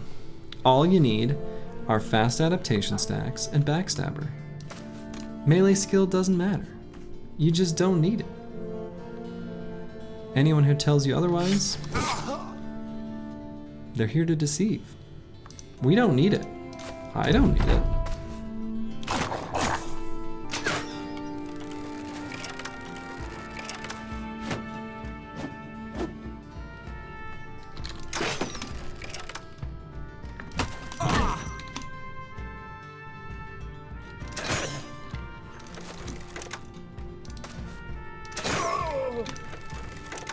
This run will be a case study. Yeah. I mean, we ran the pilot experiment. Great success.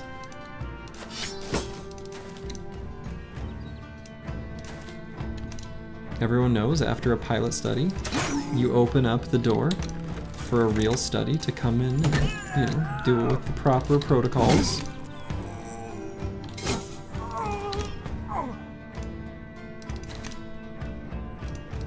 Of course, you know, a fight against a bunch of filthy briggies isn't exactly, you know, the best test case.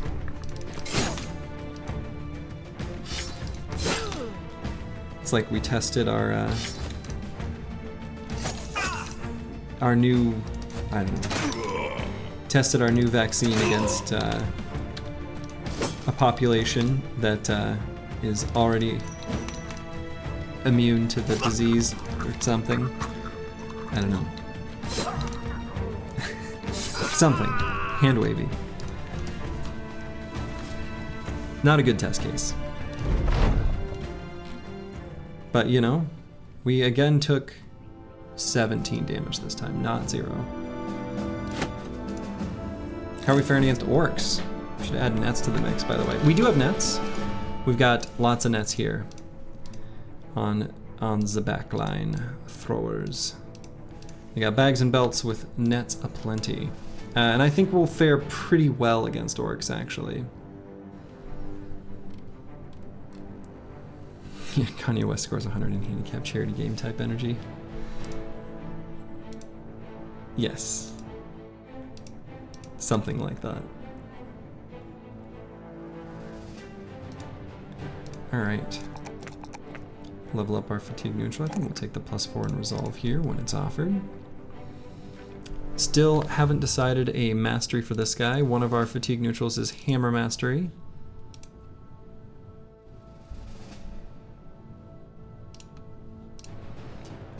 And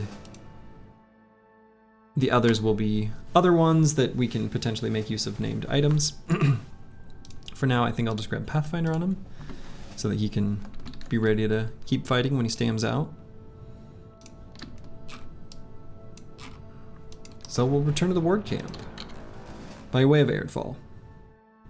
What are the stats on the hammer? So we have 2 named hammers. This one is good. Got a roll on damage ignores armor from 50 to 60 and maximum fatigue, which is less good but still fine. However, we have another, this one, which also rolled 10 damage ignores armor, but with a damage roll. So for a reach weapon, for a pole hammer, pretty excellent.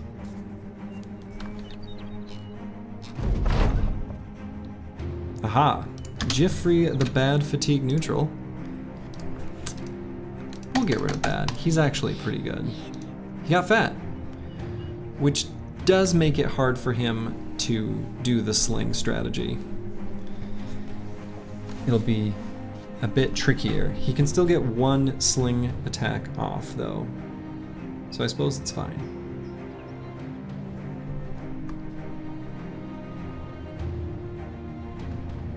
He just gained more hit points. That's all I see. I have no problem with a glutton on my team. We got plenty of food. We eat good here. We got strange meat. You mix it with some ground grains. Oh my goodness, what's going on over here? The Lost Legion fighting some Briggies. Unfortunately, our third-party fighting rule, I think those will nearly kill each other by the time we see them. And I don't think there's anything that mercenaries could offer us that we really want, realistically.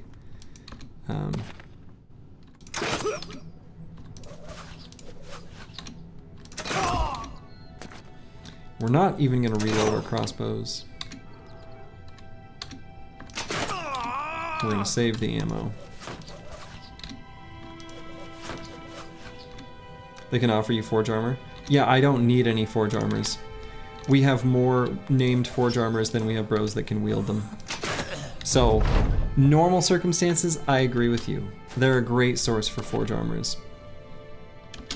Though the day number is low enough that I don't even think many upper mercs have spawned yet. So...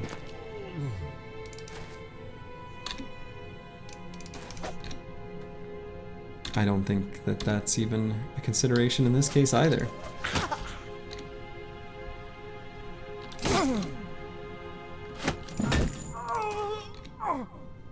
Yeah, we've got named armor on everyone who has forge armor. It is an embarrassment of riches over here. That's kind of what's going on.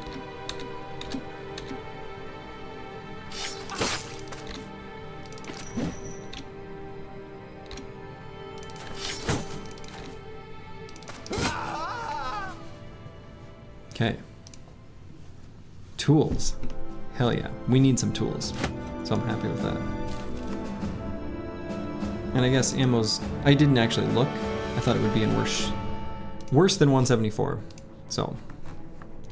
But yeah, we got named armor on... We got plenty of named forge armors. Just... That's what the goblins and orcs were keeping in their coffers.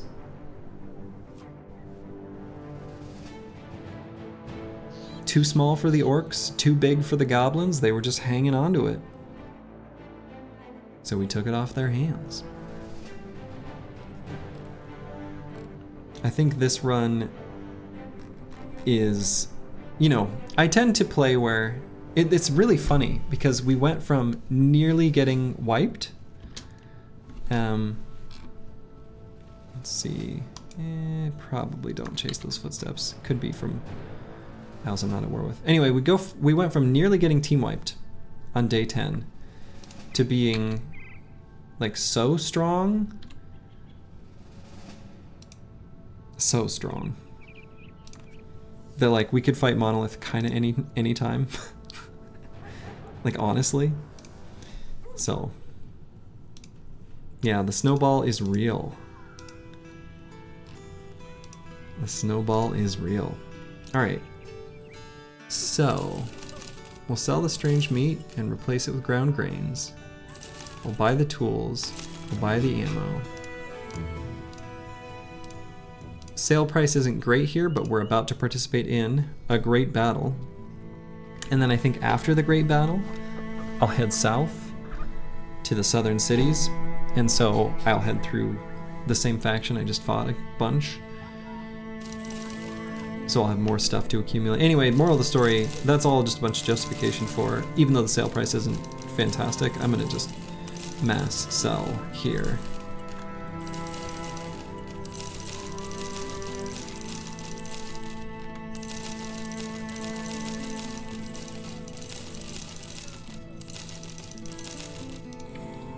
And I should put the heater out there. And I suppose I'll have this guy wear a heater instead of a Sipar. Maybe I'll keep a couple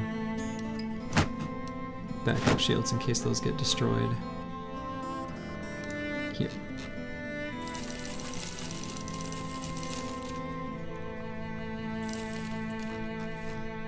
And I'll keep some of the more expensive stuff, I guess. We'll sell the paper.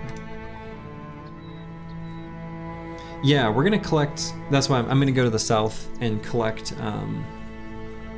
consumables. We'll just stop by each alchemist and then go run off and gallivant and do some fun stuff and then come back and then grab more consumables. 2 trips of that. Maybe we can find the library, maybe we'll fight enough goblins. I found the goblin city. Here? Yeah. So I could do that. May as well. The team's not great against goblins, but especially if I get enough night owl elixirs, should be fine.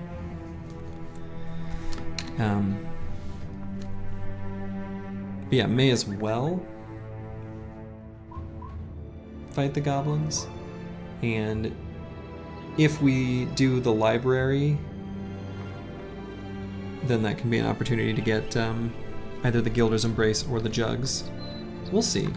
We'll see what I end up doing. Normally I advocate for the Gilder's Embrace, the shield, but I've got a couple builds that were a bit scrappy that could maybe make use of the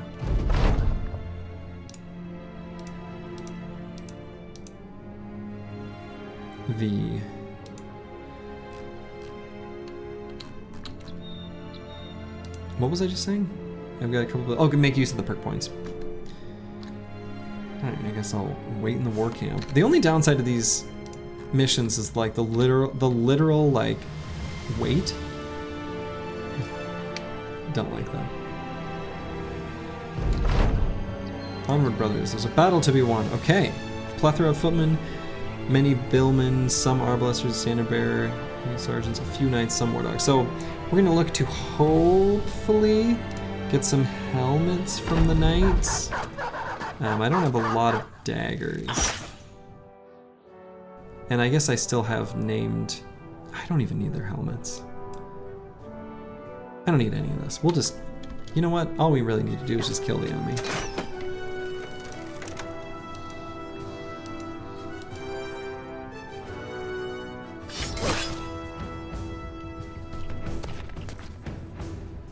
Yeah, no big sword boys. All we really want's the Zweihander helmets.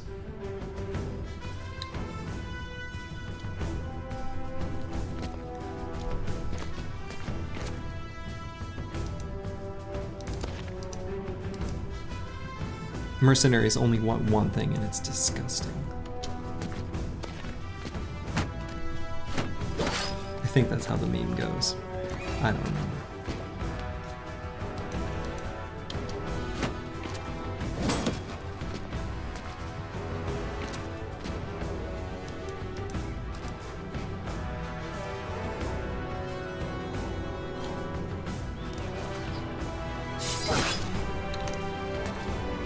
Fast adaptation stack so we could hit the dog. Brutal. That felt unnecessary.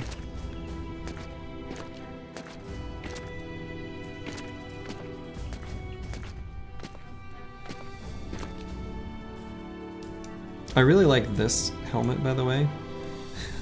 The literal swan. Sir Kuno knows how to be fashionable on the battlefield.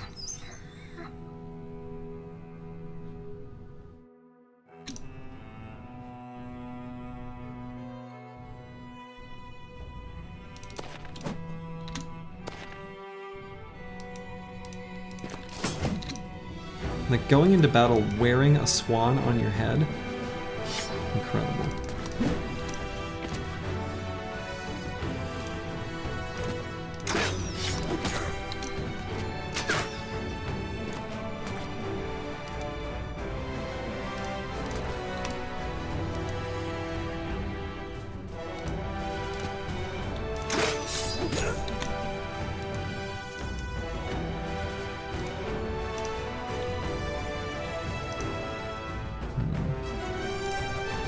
We'll build a fast adaptation stack and take a step forward.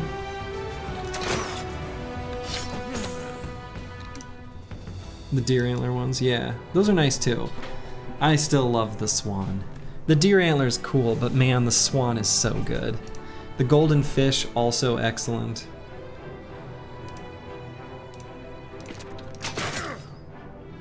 There's some good ones. Yeah, let's get the Tay right up there in the middle of the fight. How's about? And Malik. Ka-chonk! Boom! Hit him in the head. Headhunter and Killing Frenzy active. Havard is ready to go on a tear.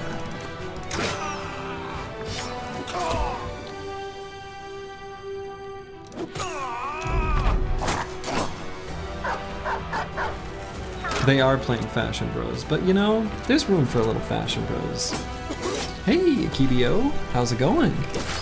Run is looking real good. We are participating in a great battle. I don't know, kind of feels like a great stomp.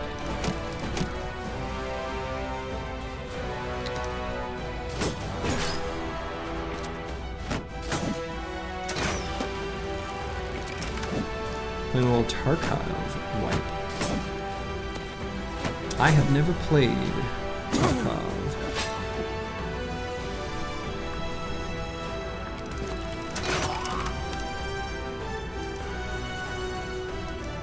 New job, congrats! I know previously you were dissatisfied and looking for other options. Congrats. That's excellent.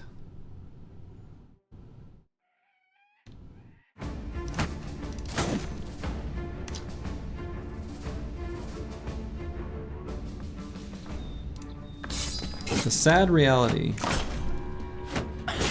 or the not sad reality, how do I phrase this? It's difficult to advocate for yourself and get something new when what you've got isn't working. So, congrats. It's hard to do that. It really is. Yeah. I mean, I made a bit of a gamble going from a big established company to a smaller company. Did eventually go back to, you know, a smaller one. Or excuse me, back to the big one. But the time with the small one was good.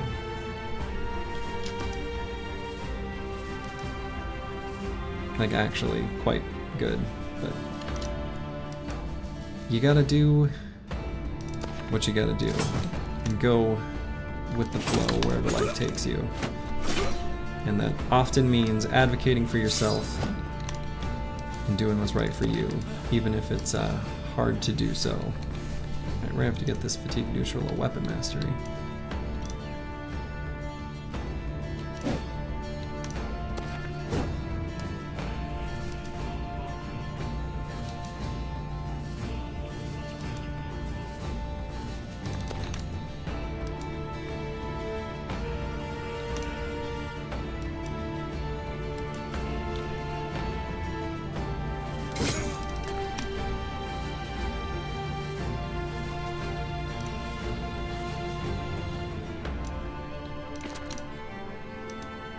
Let's see, do I want to give this knight a high ground spot? Not really.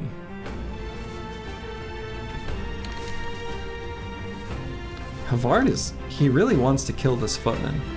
This footman even has the classic grin face. Havard's in a tough spot here.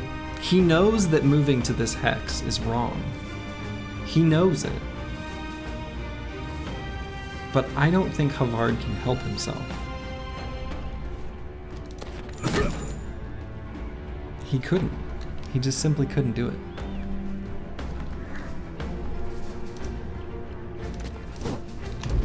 Don't blame the commander. I tried to tell him not to.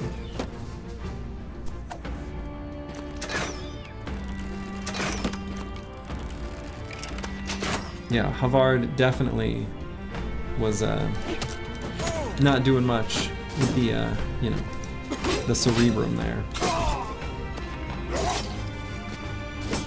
Noble army up at the north side is getting their butts kicked.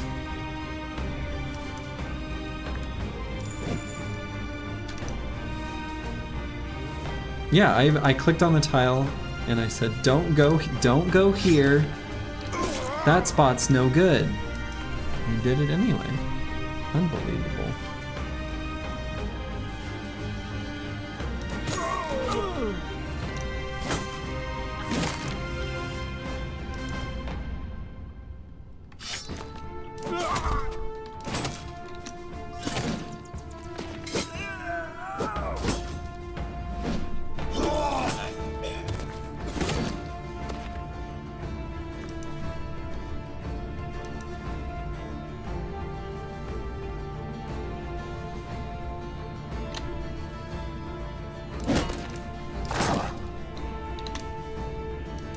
Put that tank in a forcefully more dangerous position.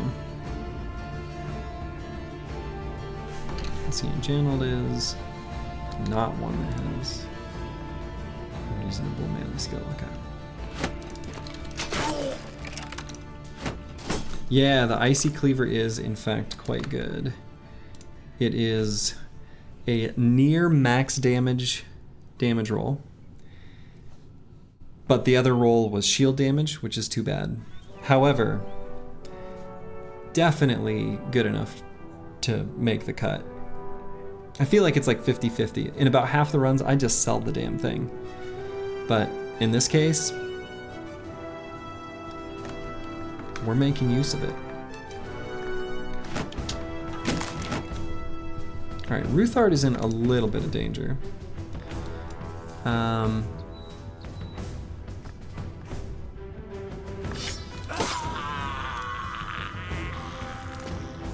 Yeah, exactly. That kind of damage for 4 AP. Exactly. Pretty dang good.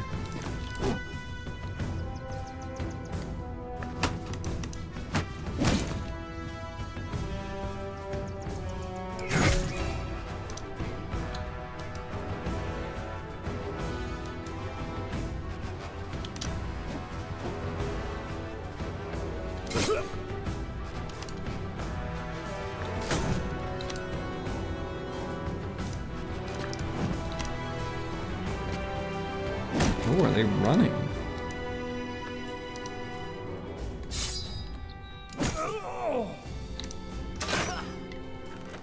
Yeah, Ruthard's having a rough go here. We'll have to bail him out. He did well though. He did what we needed him to.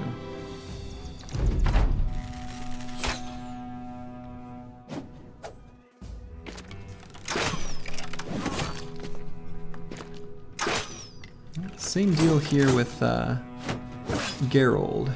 He's looking a little worse for wear.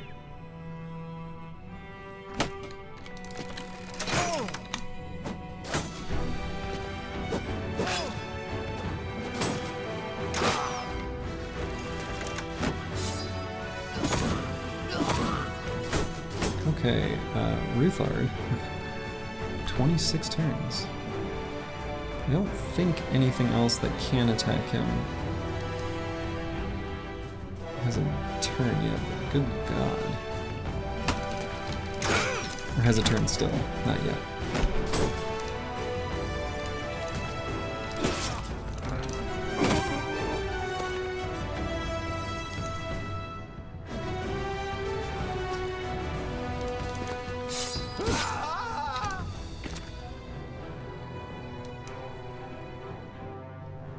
And I'm gonna have to be a little careful with both Geralt and Janold as I pull Halston up into that fight.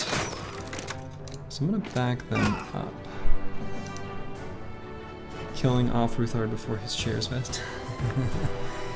No, I'm happy to let him have a nice retirement. We're planning on keeping these ones to the end. It's all the ones who get cut before that, well, we don't want them. We don't let their shares vest. Cool. Sir Magnus running away. What a coward. Alright, Geralt here, we're going to do a soft retreat as we pull Halston up.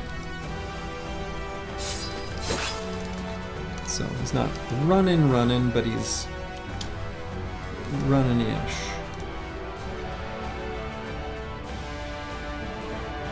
The cleaver is slightly frightening for Malik.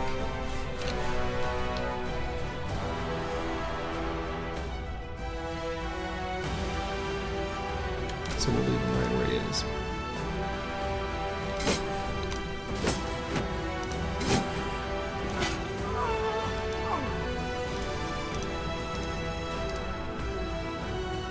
Halston, get in there.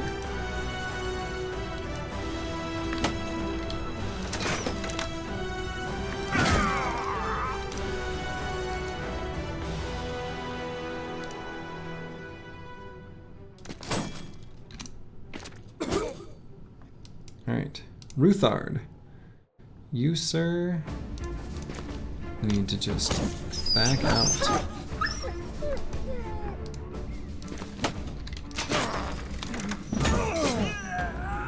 Boom.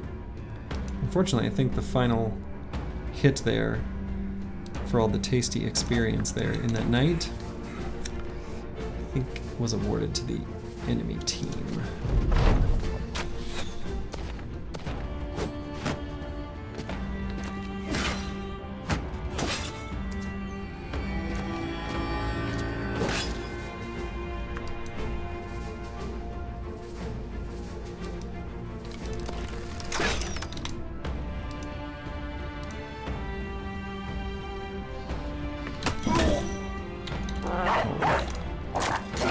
There we go.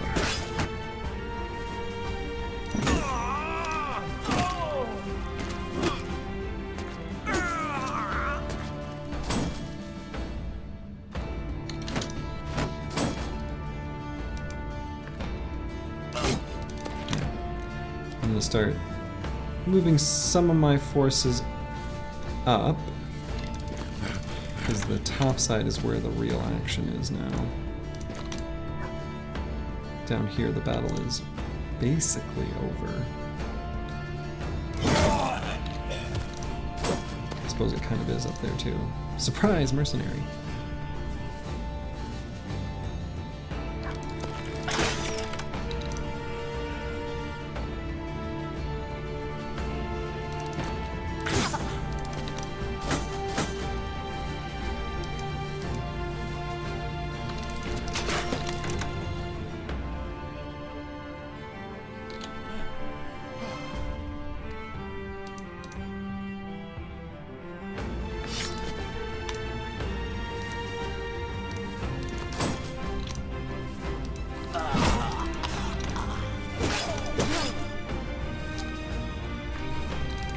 Ruthard can hang out here on top of this little cliff.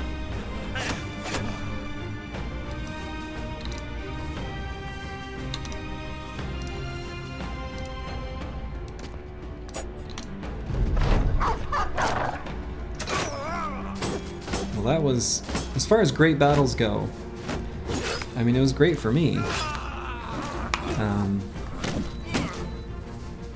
But pretty underwhelming showing from whatever this noble house is named. I don't even remember.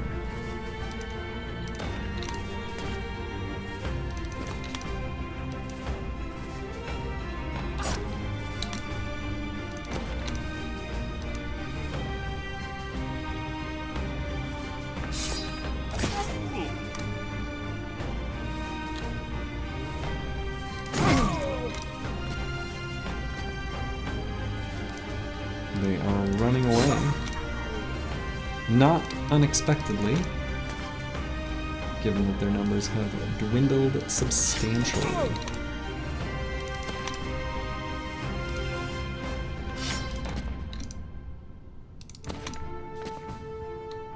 Ruthard's gonna hang out on his little stoop there.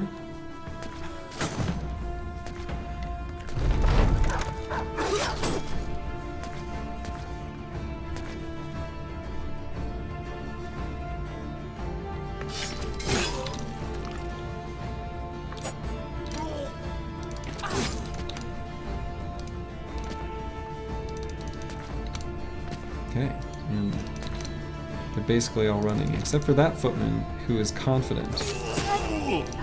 Interesting.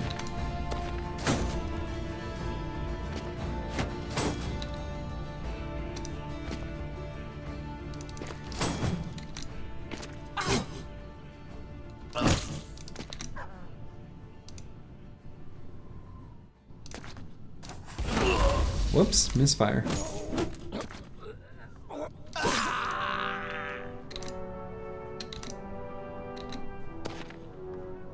And I think you do get experience if your bros accidentally take out a ally, like from a noble army.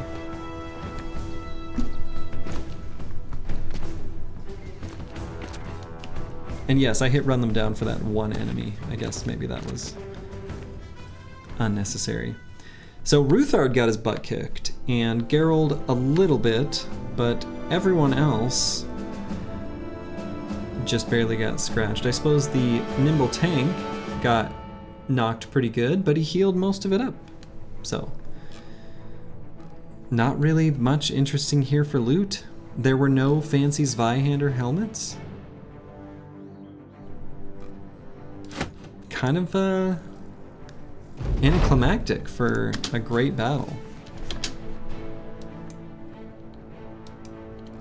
You've seen that being abused by Feedy Food, so apparently you can aggressively blow up your allies or even your own bros with handguns to farm some extra XP and maybe gear. Yeah, I guess I suppose probably you get gear too. I don't know. I mean, Feedy infamously also did like an endless wiederganger farm that, like, legit mad props to him. Like, that takes some tenacity. That takes commitment, you know, to sit and farm one zombie getting resurrected over and over and over again. But, you know, there's a reason why I don't allow that for mine. Because I don't want to do it, basically. Like, that's the real reason for the rule. All right, Little Turd the Second. Let's see. Probably a little bit more spare fatigue would be good. So we'll do it. Yeah, I mean, the bill hooks are in fact the gentleman's polearm. We are trash brutes with jagged pikes and berserk chains We got a little bit of nomad, we got a little bit of goblin, we got a little bit of orc. Nothing civilized here. We're filthy peasants, and we like it. No billhooks for us. But we do have a swordlands here. Don't tell anyone. So let's see.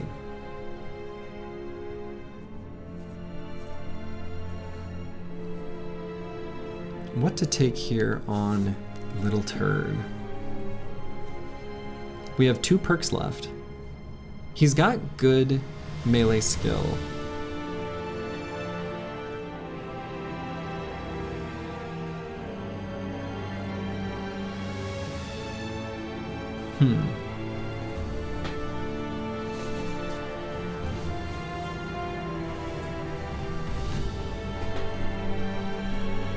I could grab Quick Hands so that he could use... mostly that's kind of almost for fighting Ancient Dead specifically, just so we can swap to either a Billhook or Swordlance. Since the battle standard will have reduced damage to all of the Ancient Dead except for Necro Savants. So Quick Hands could be useful. Bags and Belts is also useful after Quick Hands to make use of consumables, which is kind of another thing I often have my banners do. I guess this guy's got good enough melee skill. We're happy with him just attacking. We like the cute puppy dog, regardless of what it does. Yeah, unfortunately you've got to have a sash. That one's necessary for the bannerman. It's too bad. The banner, you know, really the whole company is just the sergeant's puppy dog.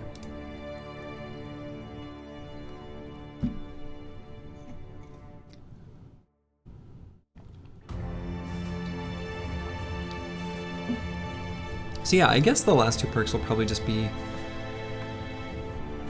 Quick Hands, Bags and Belts. Kind of not very exciting. Maybe not even Bags and Belts. Maybe that's not very good.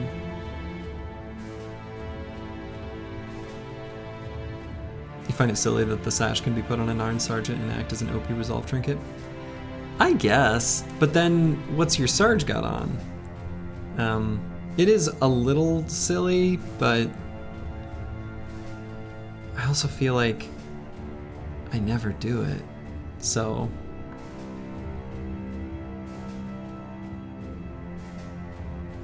yeah, I don't know. But yeah, I think I'll grab Quick Hands.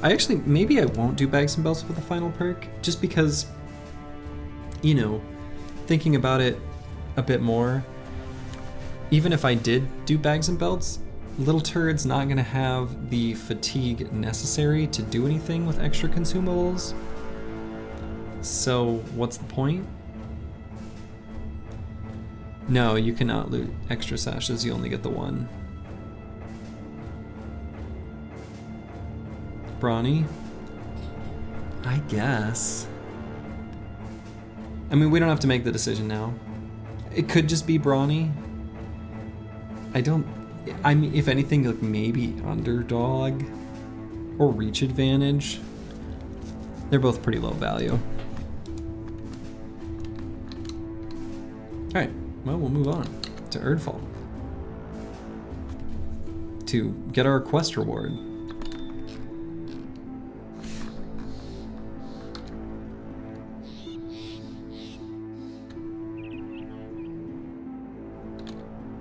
And presumably that was winning a battle against 24 or more enemies, so we should get the prompt that we completed the ambition as well.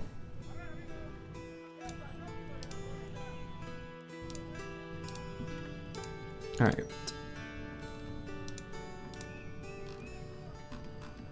Would be nice to have the option for double, triple rally in a row. I guess, but it's so rare that that's necessary. Yeah, I don't know.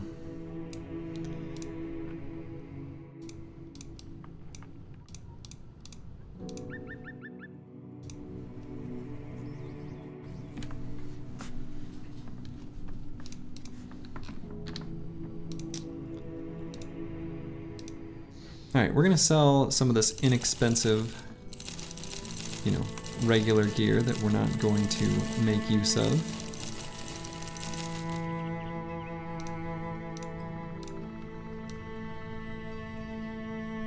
We'll keep one bill hook. Just one. Actually.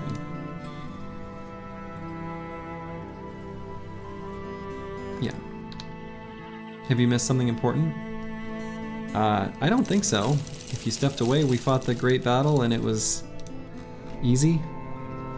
I don't know. It wasn't very great. It was kind of a underwhelming battle.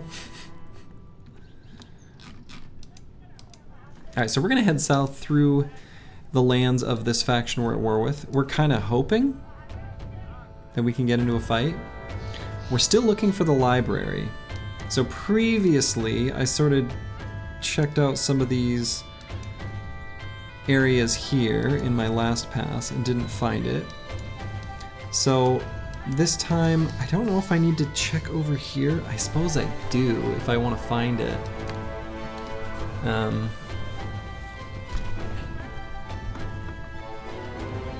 Oh, I need to buy food. Not much food. So I think given the food situation, I'll head over here. So then I can check out these areas. I don't think I'm gonna bother with that far left side. You can go find that other town. Oh, that's true. If I had the food to do it. Yeah, that's crazy. There is a town over here somewhere. Which is just nuts. Let's see, what's our... Alright, Renown's still a ways away from the 5th seat. It does take a little while to get there. Kind of hoping we run into some armies from that faction we're at war with some Zweihanders, so we can get some Zweihander helmets. That's the dream, that's the goal, that's the hope. We'll see if it comes to pass.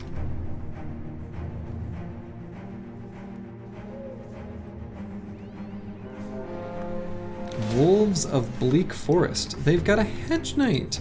Cute.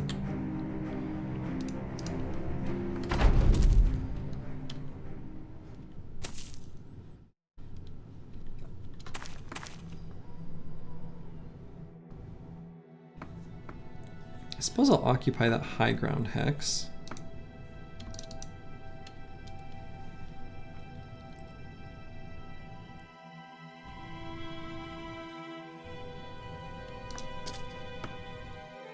There's the hedge.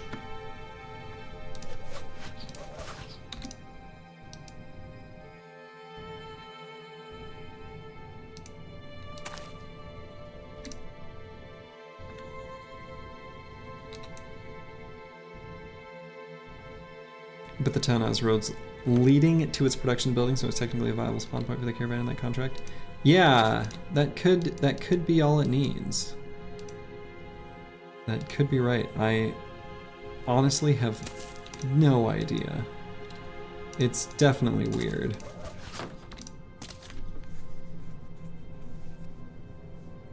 Oh, damn. Jeff the Jar. That's good. That's very good. Yeah, it's fun, it's fun getting early forged armors from mercs. They're spooky though. Fighting hedge knights. Not for the faint of heart. Especially if they come with like a great axe or something. It can be pretty spooky.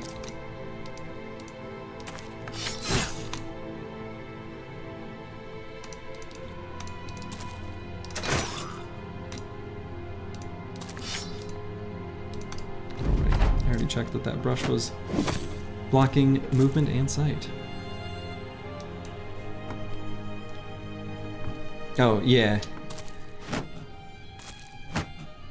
Yeah, fleeing from a hedge knight's tricky because they've got really good melee skill.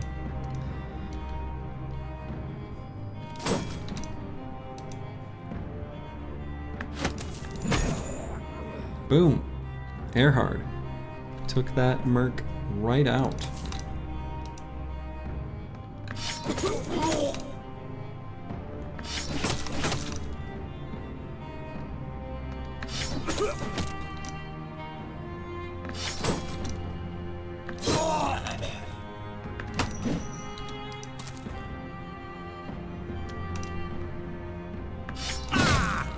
Very brave maneuver for that Hedge Knight to occupy that hex.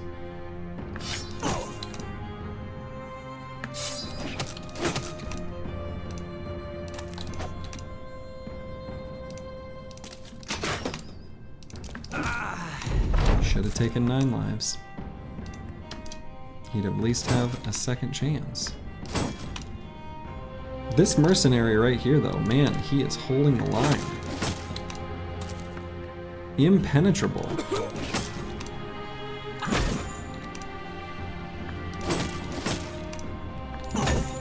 There we go. Finally.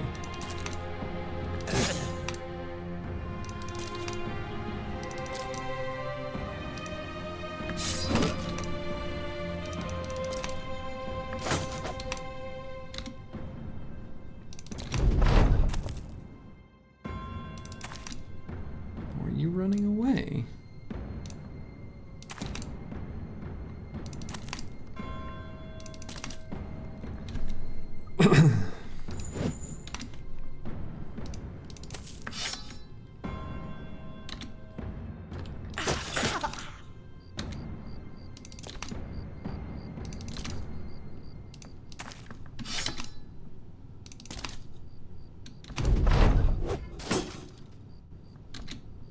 He's got a cleaver on him.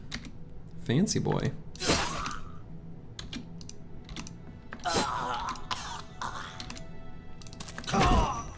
Okay.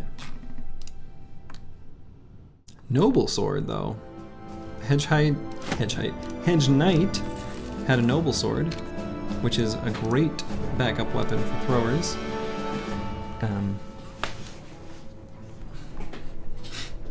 Alright, I should be real. Sir Leberect's flail is probably never going to be worth using. It just isn't. It's the same attack fatigue amount as a noble sword, and just way less damage. So if Necrosavants get on top of him... I know he's got Brute, but this is... I mean, I can aim at the head, and Necrosavants don't have Steel Brow, so like...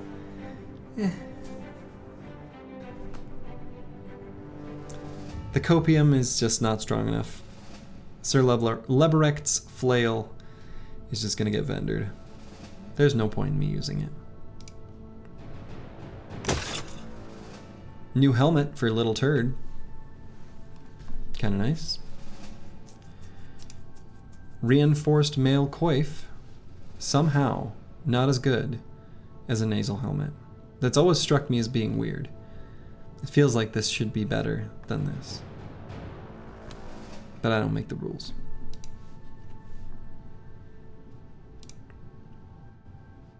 It is red. And it's shiny. And I love things that are shiny.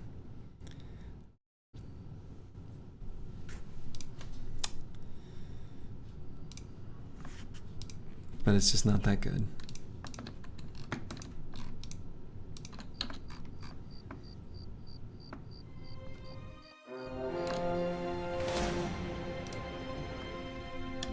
Dawn's March. Look at all these mercenaries. Coming out of the woodwork. Alright. Let's see if we can hit with the slings. Look at him go. True. This is the taboo breaking stream, after all. We care not for tradition here. We forge our own path.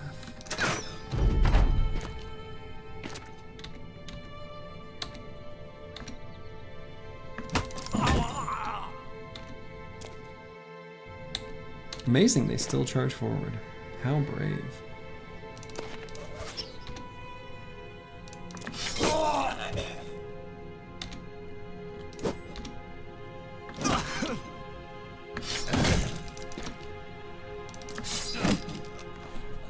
Okay. We got some quality wood. Giggity. Alright. Dawn's March. Running away. Let's fight him. Let's take out more mercenary crews, shall we? Do I want to hang on to bill hooks? I was thinking this. I had a moment. A brain moment. Where are your Reddit builds now, heathen?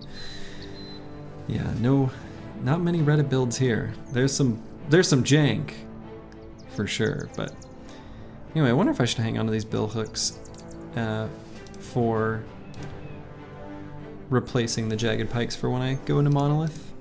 I feel like that's a good idea, actually.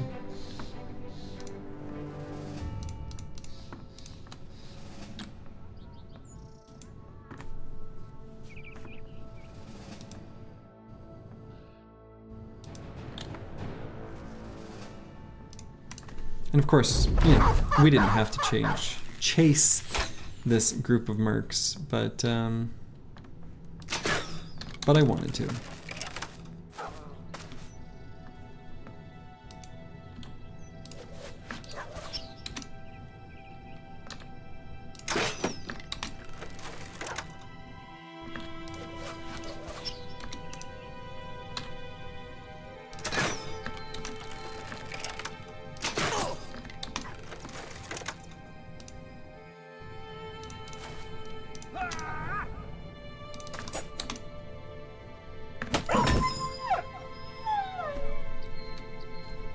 Poor dog.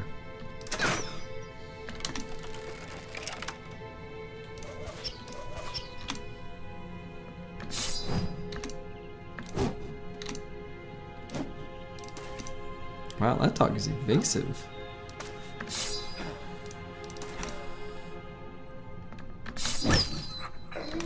Well, it was.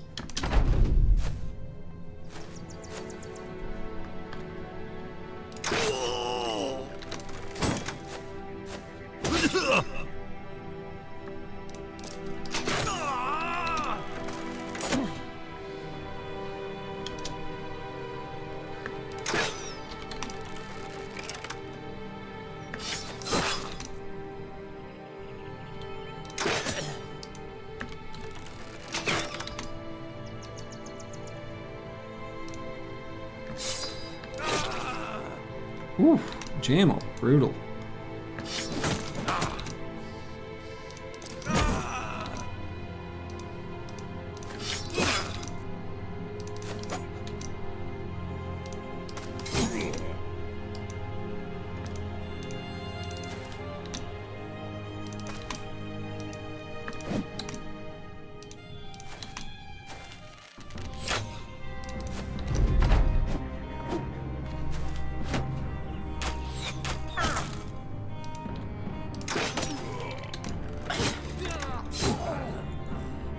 Guy bled to death.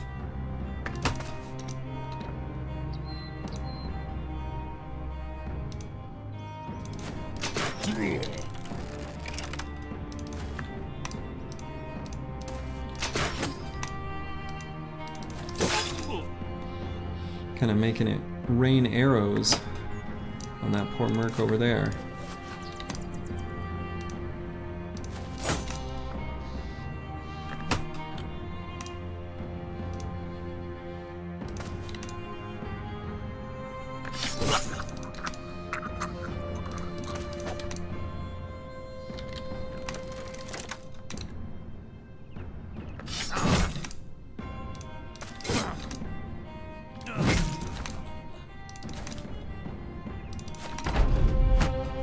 Have to imagine, yeah. That one's getting away. Excuse me?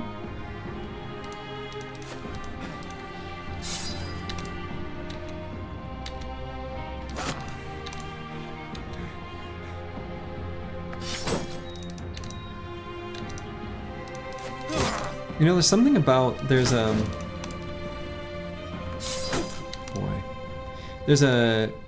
chord movement in this song that reminds me, because I think it probably is like the same, reminds me of a chord change that happens in, like, there's a Mega Man 3 Wily stage.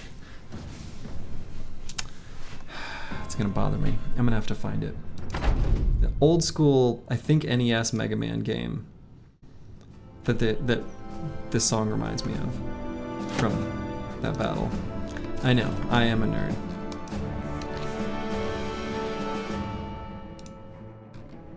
At least I think it's NES Mega Man. And it's also, it's like, I can't even think of what that song sounds like at all.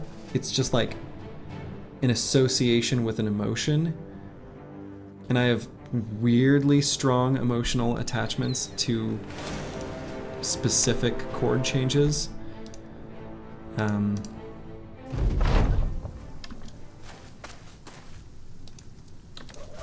Anyway. I'm positive they're the same, but that I don't know what the other song is. Brains are weird.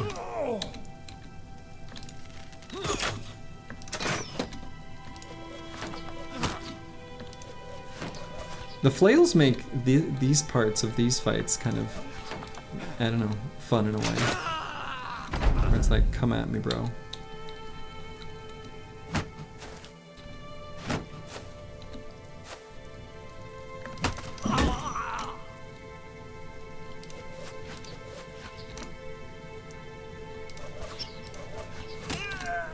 Got him.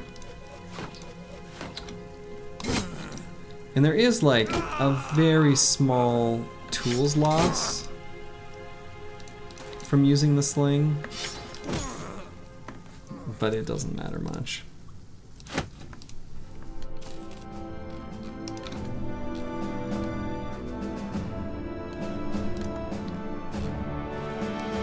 Okay, so let's head to, we'll stop by Goldfest.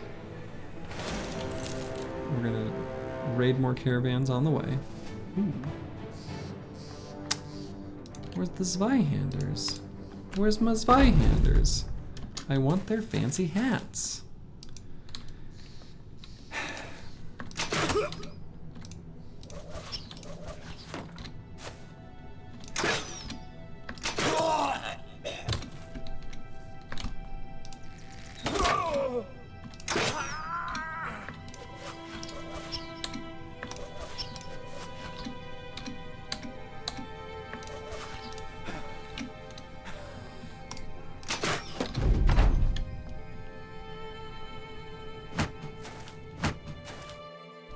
Caravan guards. They're so funny. We got like a Nickelback up here, holding the high ground. Chad Kruger, I think might be that singer's name.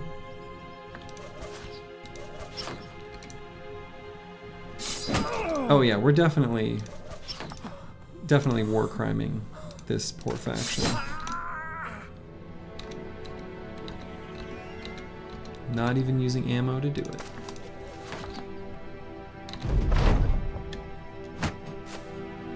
Look at this photograph! There he's coming to fight us. Good.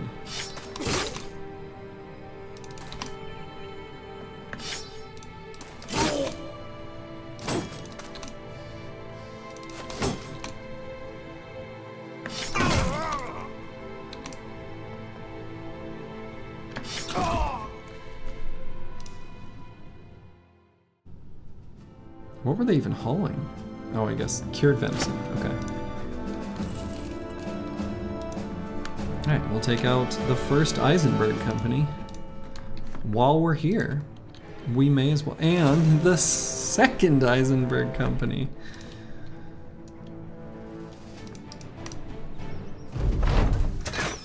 There's definitely going to be some deja vu battle going on here.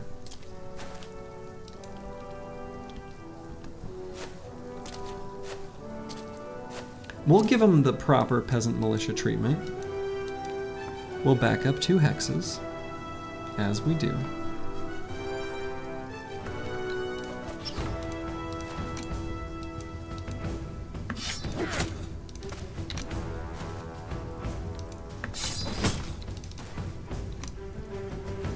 What's my non-controversial lukewarm take on Nickelback? I have one. If you like them, that's fine. There's nothing wrong with that. We've all liked bad music in our lives. There's a subtle implication there. But I mean that opinion seriously. If you like Nickelback, that's fine. It's okay to like Nickelback.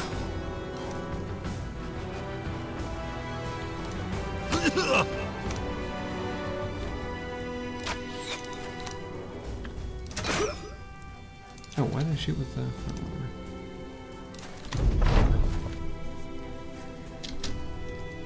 I don't care for Nickelback, though. I'll say that.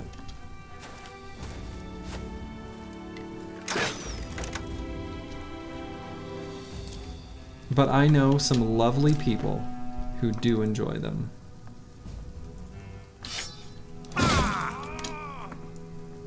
Yeah, exactly.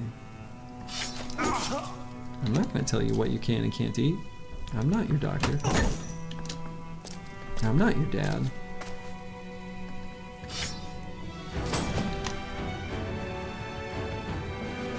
Oh man, we got quick hands ready? Boom. Almost took out a building there.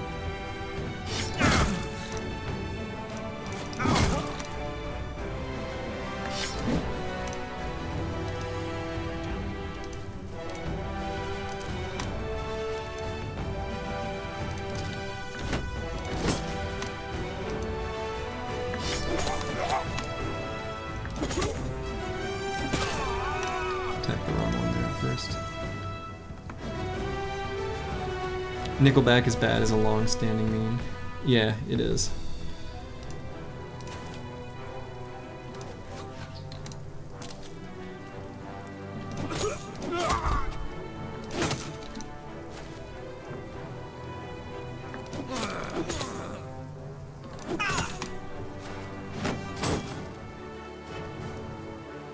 To the point where they get legit unnecessary hate. Like,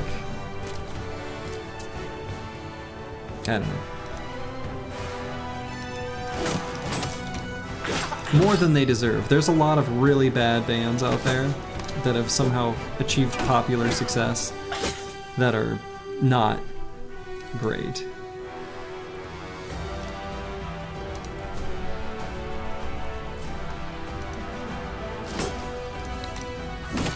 And yeah, Nickelback is the, of those bands that aren't so great, they are one that, yeah, reached, you know, commercial success.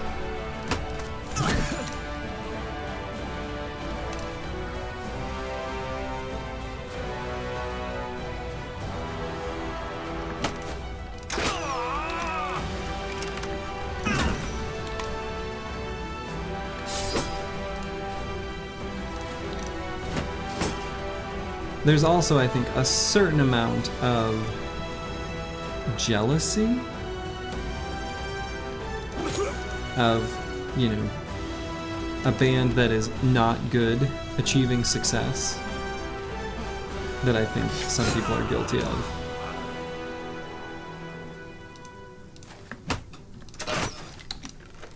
At least among musician folk.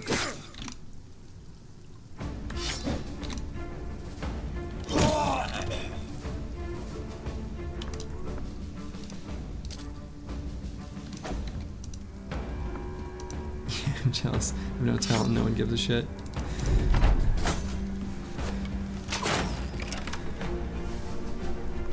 If only other people were so honest.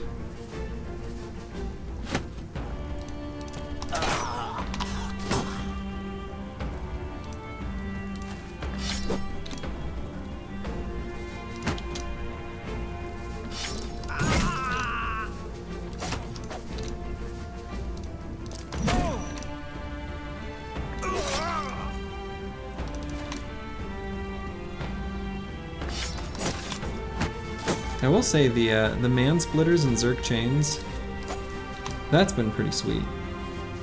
I've been enjoying just how potent those weapons are.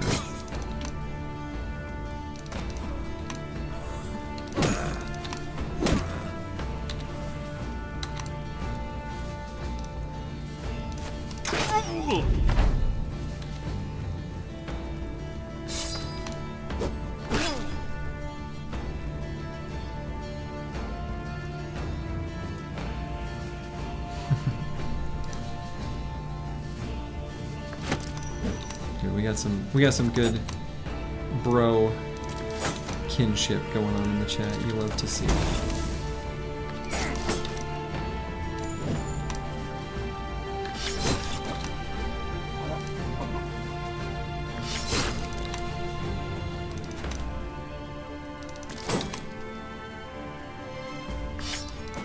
Oh, whoops. I did not mean to throw that. That's a move. Yeah, the orc weapons are, like, they're good. And I knew they were good, but like, I don't know. I like I genuinely kind of like, I mean, so, zooming out. So, as incredibly janky as this build looks, the spare fatigue granted by Nimble gets you just enough to get into the fight to start using split man, and you're not going to run out of fatigue because you can always do it. Its damage is better than a great axe or even the heavy rusty axe. Not taking berserk or killing frenzy because you don't need to bother lets you take all the other perks to make these attacks matter. I don't know, it kind of works.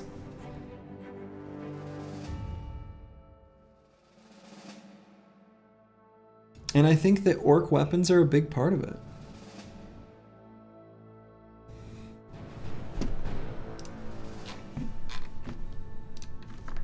Anyway, that was the first Eisenberg company.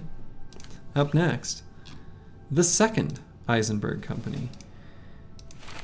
We had a couple armors get a bit wrecked, so we'll go ahead and swap those. Yes.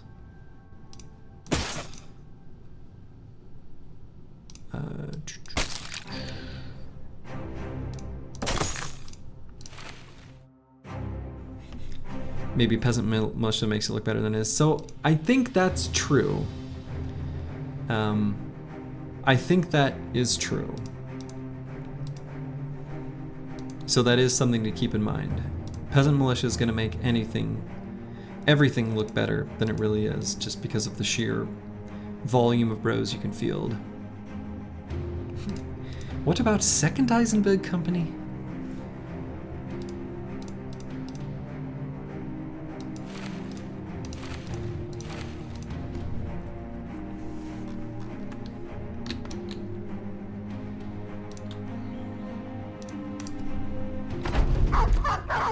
Yeah, I mean, for sure Peasant Militia is making it look better than it really is. That is true. But despite that, I'm almost convinced it's still good.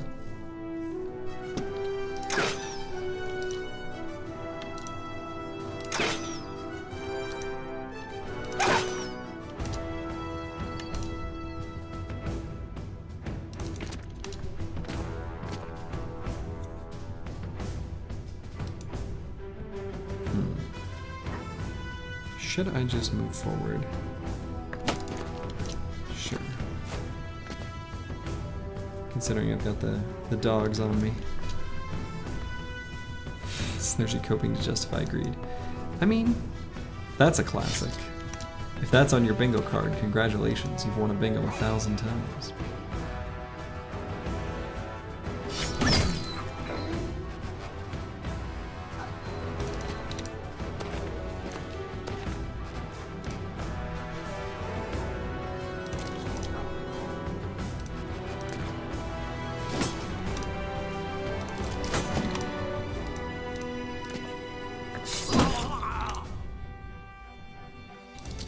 Bonk.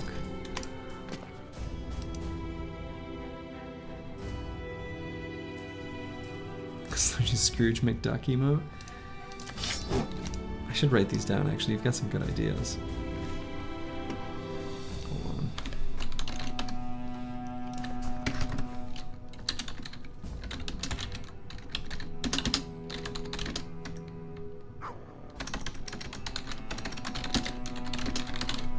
Yeah, definitely need to get... And the suggestion earlier for some other weapon types, I'm into that.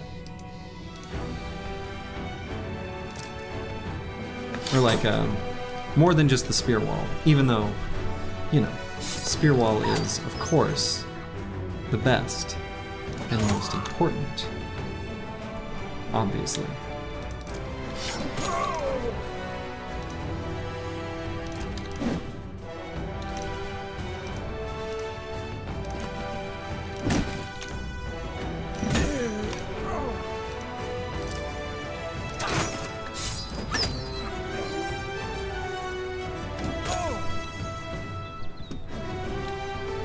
On what day or level is it wise to aggro noble / southern cities and never find the courage until nimble?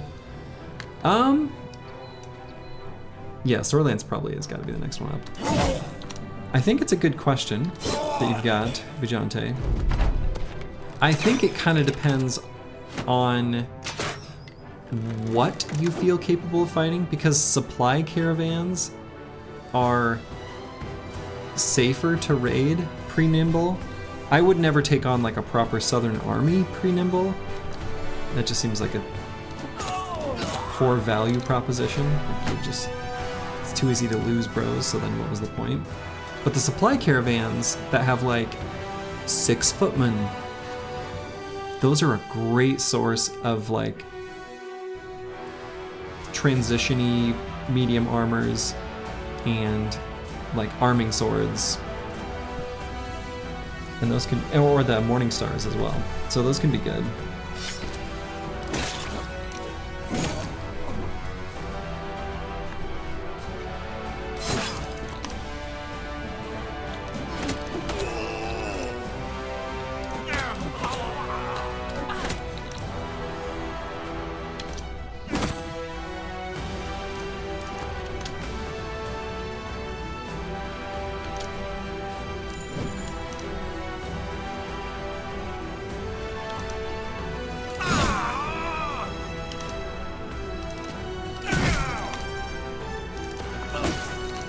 Most of the enemies are all fleeing.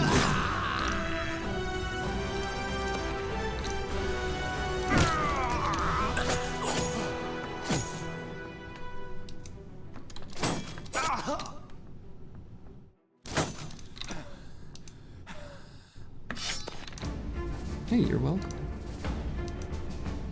But yeah, I think the sword lance is a pretty...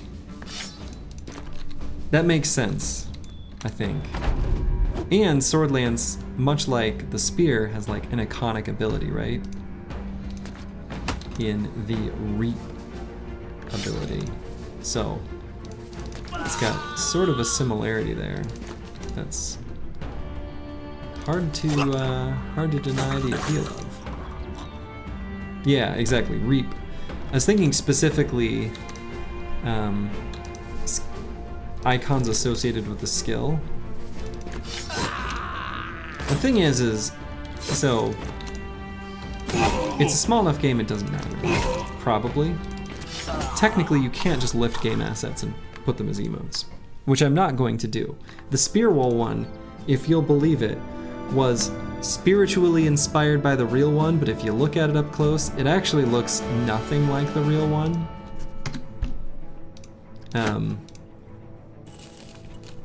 And the other ones that, you know, that I've used are, I'm claiming transformational, what's the word? What's that law? Fair use. I say that's transformational fair use. Anyway, just following the rules. But I'll have to come up with some sort of fun reap emote.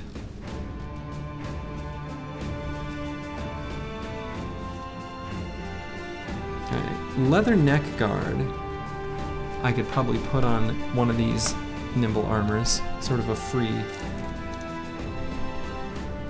little boost.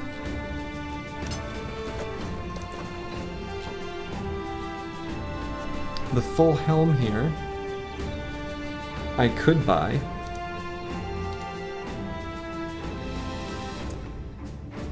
Not much point.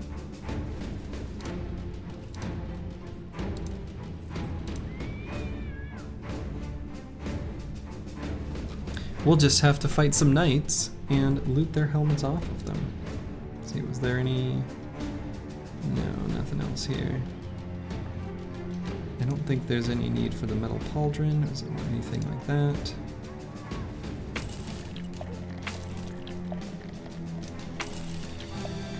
Alright. Saw all the rumors, nothing good here.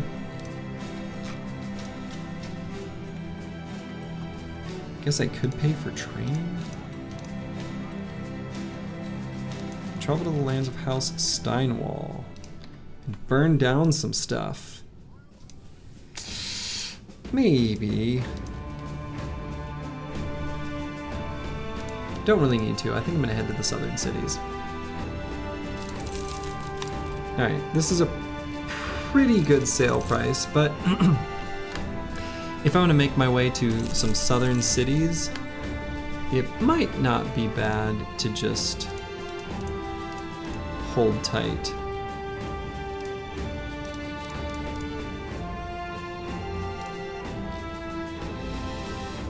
And sell the expensive stuff there. There may be some fighting that I do on the way, because I've kind of got a plan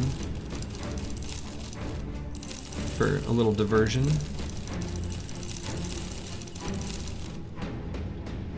Sir Leberect's flail. Ta-ta.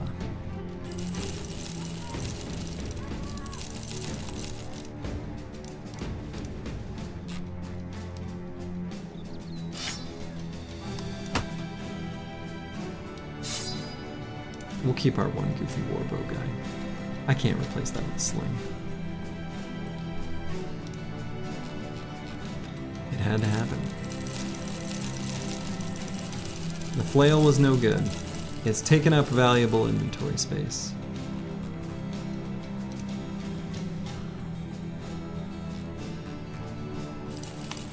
Alright, we will definitely buy the ammo and tools. And in fact, we'll just pay for this ammo. And how much food do we need? So I'm gonna head, I guess I'll stop at Dornan, but I'm gonna check out this area and hope it connects to Ras Sanan without needing to just like head and backtrack. So I definitely wanna get this guy lessons. They're so expensive. They don't really get you that much experience. Meh.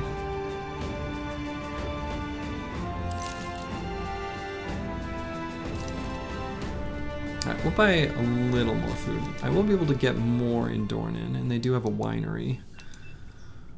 Though maybe it'll be nighttime when I arrive, and I don't think there's anything I want to do there. So actually I'm going to fully stock up on food here. Alright, 9 days of food, that's much better. Alright, I'm going to use the restroom, I'll bring it back.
time back.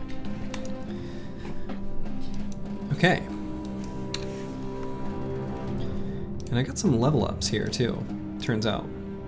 Oh, and I need to... Oh, there's no weaponsmith here.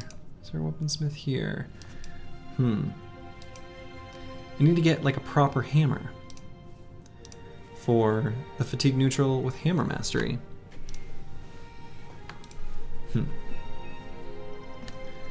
Well, future me's problem, I guess.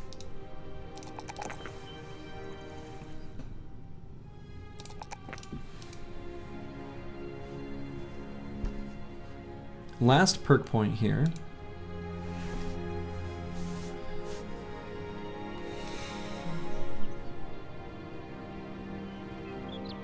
His resolve is a little bit low. Would be pretty happy to just take Fortified Mind.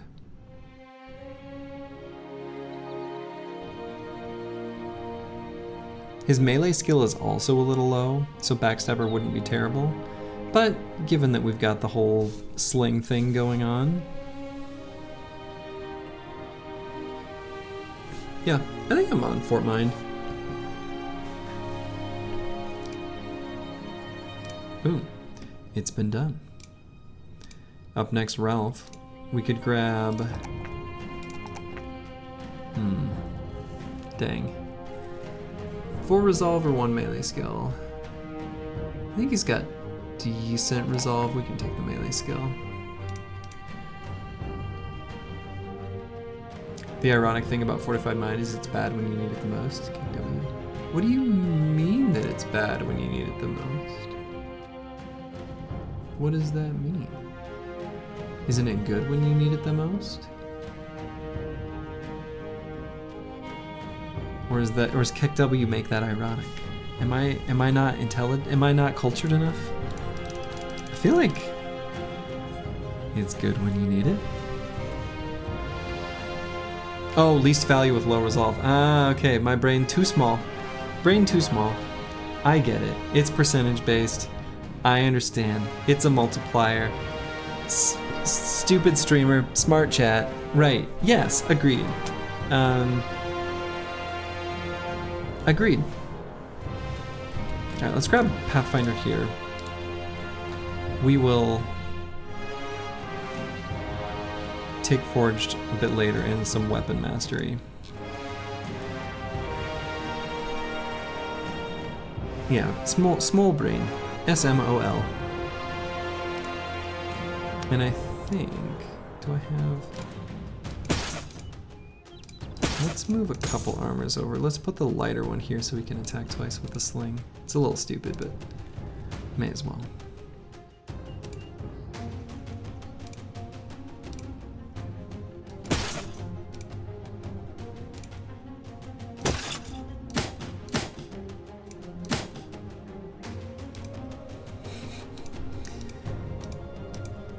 Sometimes you have to be sarcastic. Sometimes you have to just compensate for being small brain.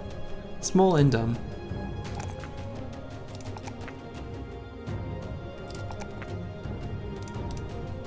Alright, and given this guy's got flail mastery, we're definitely grabbing Headhunter.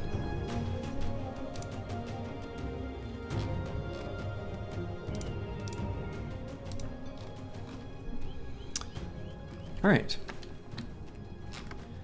So I do need to make my way to a weaponsmith to find a hammer for Jeffrey, and then I can probably make one of these other fatigue neutrals mace mastery, and then the other can be whatever, I guess, it doesn't matter.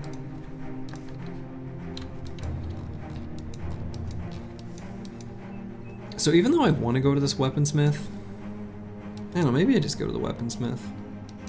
I mean, the library could just be like right over here. Actually, no, that's Badlands, not desert. They look so similar. I don't even know that I really care about library that much. And if I found it, would I do it? Like, would I do it now? I don't have Pathfinder. on very many pros.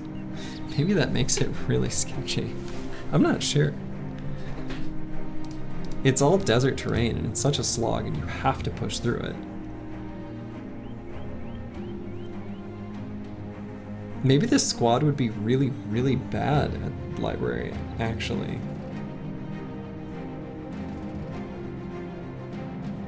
I think they would be. They've got kind of low resolve, not much pathfinder, heavy weapons.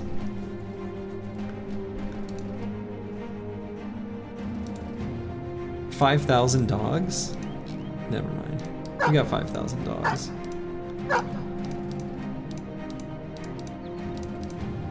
I think all that really matters is just to surround the lore keeper and get the throwers in position. 4 throwers, that should be plenty. I guess the slings also could hit the pots, the phylacteries. I'm assuming that it takes 2 hits from the sling. I actually have no idea how many hit points the phylactery has. Except the javelin, I don't think can destroy it. Fairly sure, because it has the same properties as regular undead.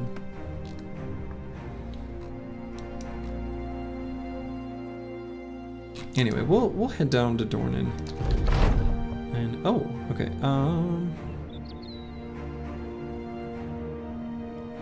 What is this? Discover all legendary treasures that exist in the world by going off on your own and exploring the wild.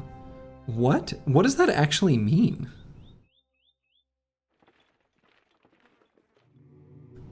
I don't think I've ever seen. Is this like find every legendary location? Does it mean find, like literally loot every single, what? I've never seen this, I don't think. I don't know what this means.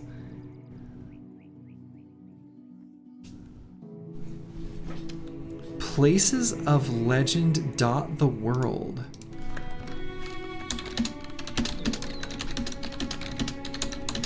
Hiding wondrous secrets within.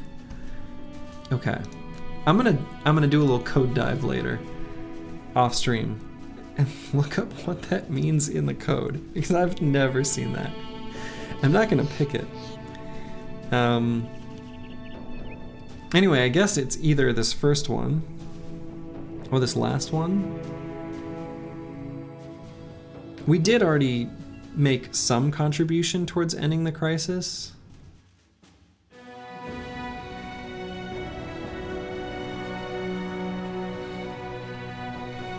Sure.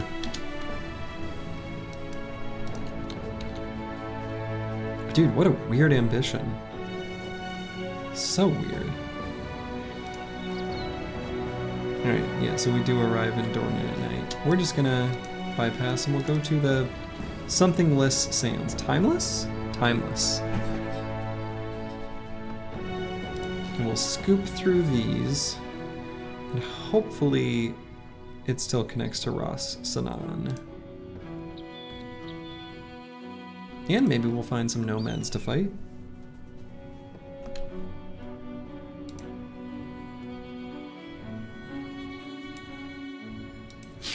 Did we lose everyone or what's happened?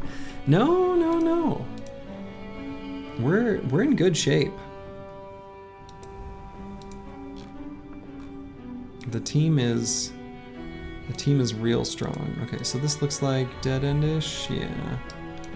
So I'm gonna click here and see where the pathing takes us. That's not a good sign. Looks like these are probably not connected.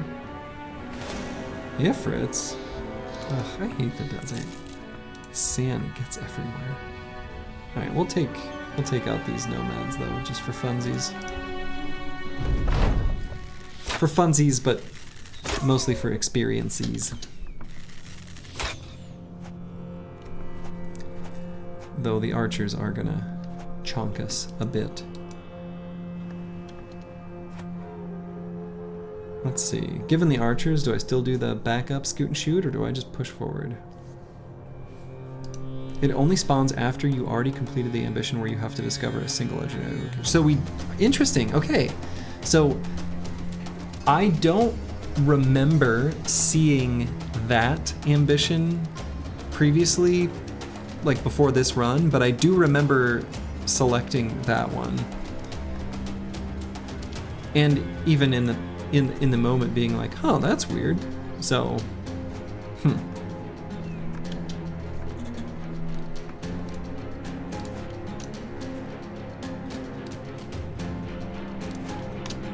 But thanks for the quick code peek. Appreciate it.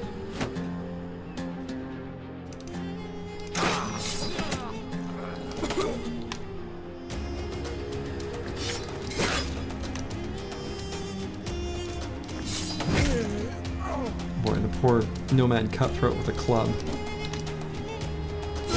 Little under-equipped for this kind of battle.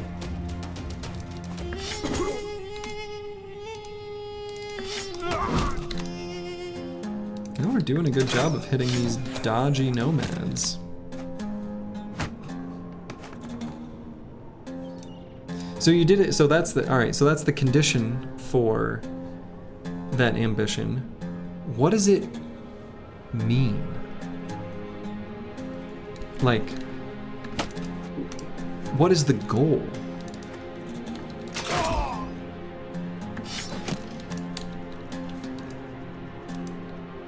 Or am I just illiterate and couldn't determine it from the words as they were written? So that does happen. Sometimes my brain does a dumb.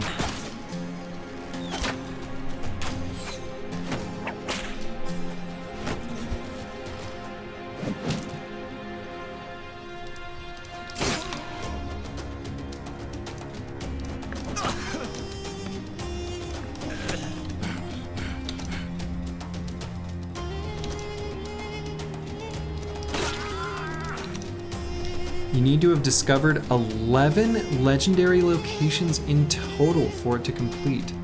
Wow, okay. So it is just discover the locations.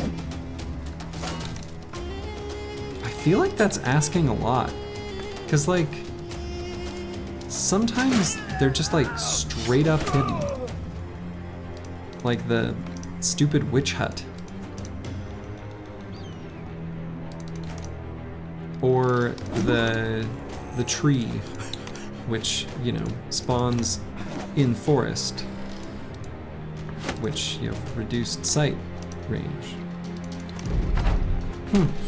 Weird. Thanks for looking that up. That one is annoying. That is actually somehow more annoying than the ambition of visiting every single town.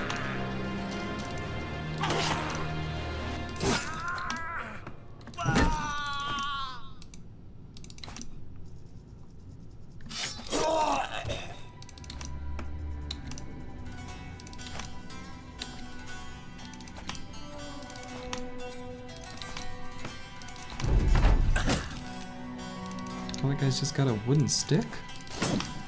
It's not very effective for fighting with. You fool!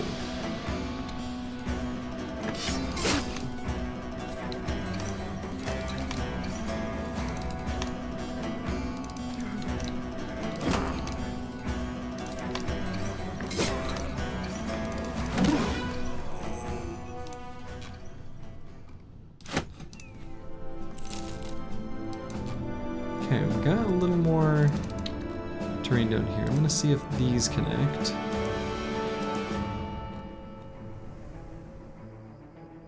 Oh! Okay! There's the library. Okay, I asked the hypothetical question of if I saw it, would I do it? And I think I just dismissed it because I didn't want to think about it. And now here we are.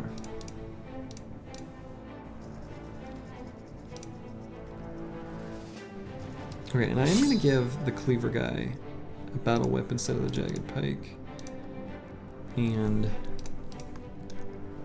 this guy, the jagged pike. So the jagged pikes are actually pretty good for dealing with the skulls. Or at least they would be if I had Pathfinder.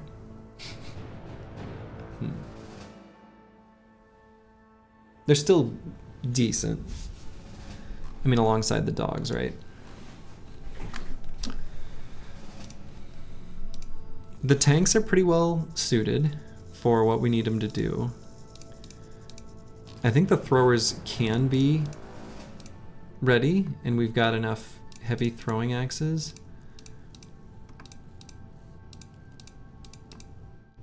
This guy doesn't have bags and belts yet. I actually think it'll be kind of a slow, careful slog. But I think just sheer number of bros make this totally fine.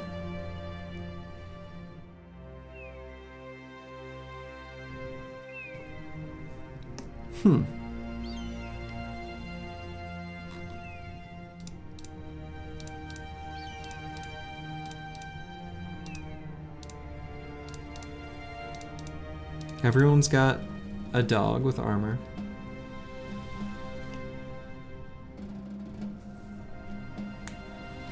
It's basically just going to be release the hounds and let them go. Do their thing.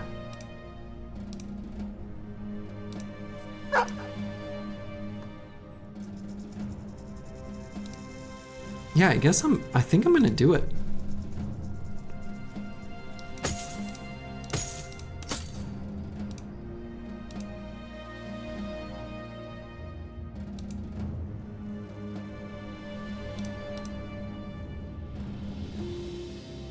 Alright, Rumold is not very good. Let's swap him out with either Geralt or Ruthard.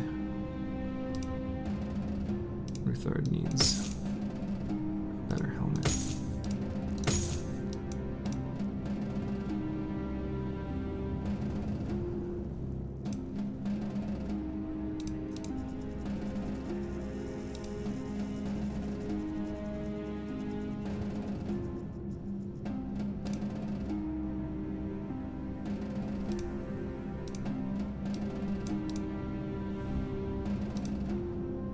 I guess Earhart is kind of meh. Let's bring Geralt in place of Earhart. I think I'm just gonna do it. Yeah. Do I need to use any potions? I don't think so. I don't know, am I under preparing? Am I taking this too lightly? Probably. But I feel like this should be fine, so I'm definitely going to swap out the Goblin Poison. And we'll do 2 stacks of heavy throwing axes here on Janold.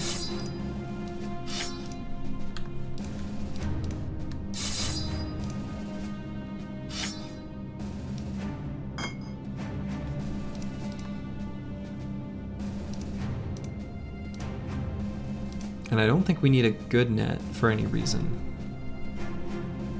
All we need are crappy nets.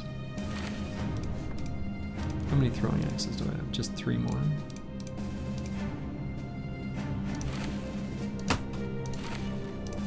So we'll probably go 1 stack of jabs, 1 stack of axes on each. That should be enough. I guess this guy will only get axes.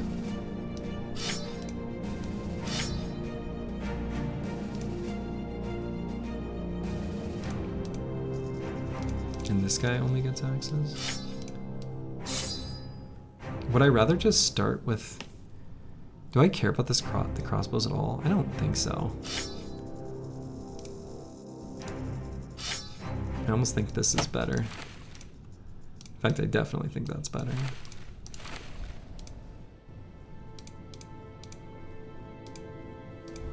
If they've got bags, then they can have...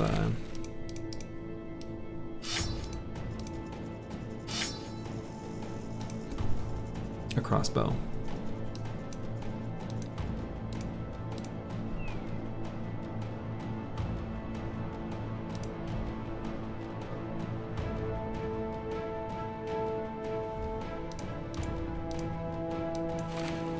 definitely put this armor on someone.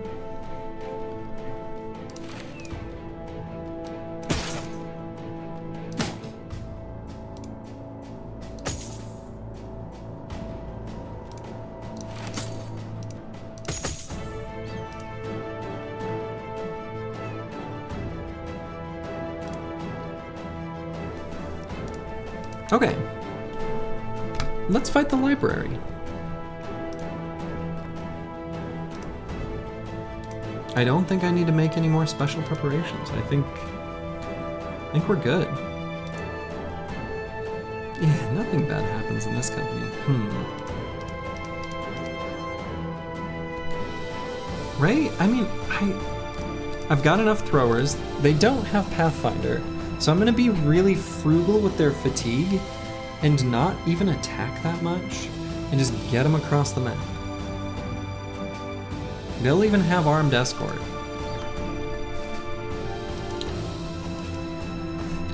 I'll just have the tanks kind of lead the way. They'll follow behind, in fact. And then I'll have one in the center.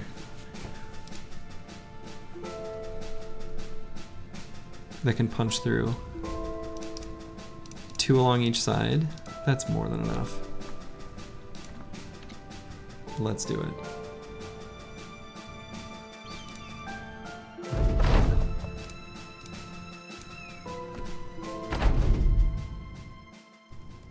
They neither have throwing axes? Did I screw up? I think I've got throwing axes. They do. They just also have jabs. Okay. So, phylactery count. Make visible. Was previously 10.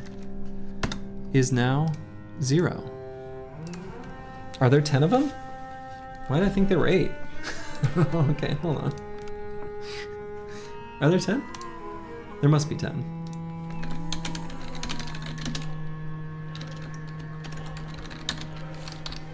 Apparently there are 10. Why did I think it was 8? Apparently there are 10. I did 10. The number was 10.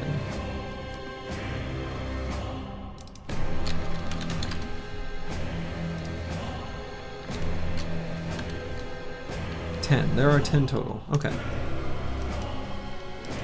Okay. This fight is such a clusterfuck. Oh, absolutely. It absolutely is. Can't fight this without a pen and paper. That's why I make the little count in the bottom. But yes, fair enough. Alright, I'm gonna let the lore keeper do his mass fear or whatever it is he's gonna do. Okay, he did a mix. So we need to get off of that. And then little turd.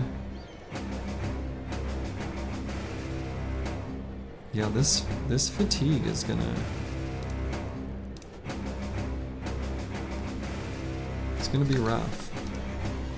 Even has Pathfinder. Can't fight this because no DLC. Oh, is it a DLC thing? I guess I didn't even know. Do I hang on to fatigue for rally? I think maybe I do. But Little Turd can be in a pretty dangerous spot, especially against weapons like this. So I'll go ahead and move him forward in end turn. Jiffrey.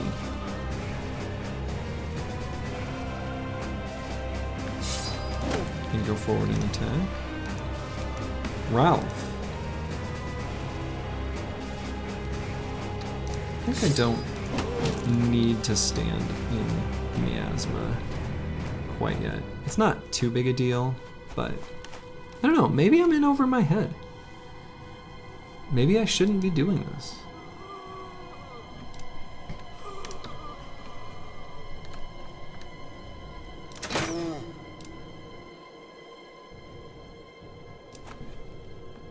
Okay, so there's one phylactery.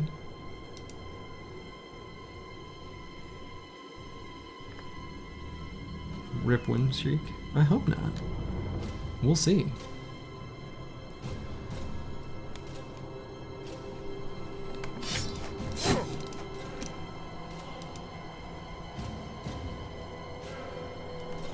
see.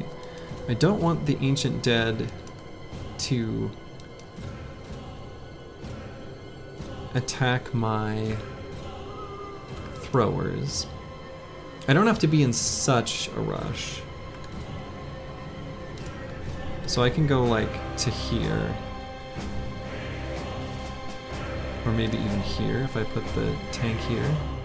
I think that's fine. Yeah.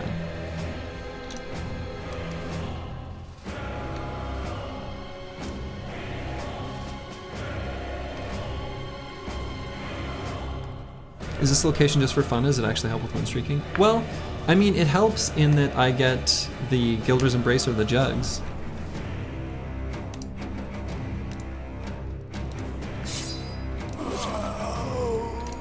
So, is it worth it? Probably not.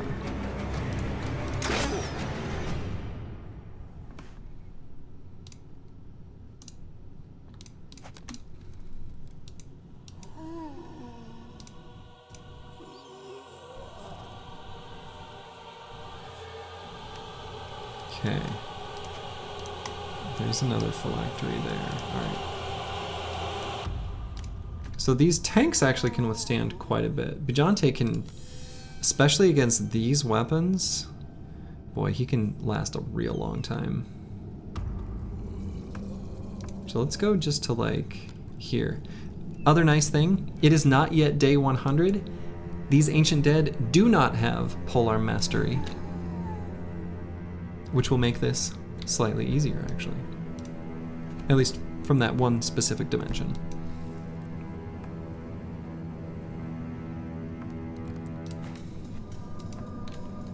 So like, for example, this guy will be unable to attack Malik.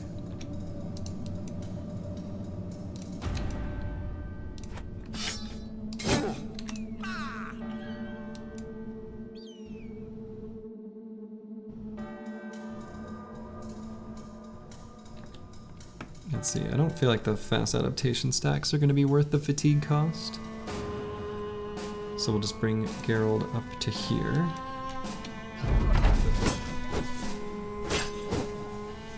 I do think this should be just fine. Famous last words, but I do. We've got a nice spread here, so the Lore Keeper's spells don't have great targets. It's managing to make me look silly by finding a pretty great target right there.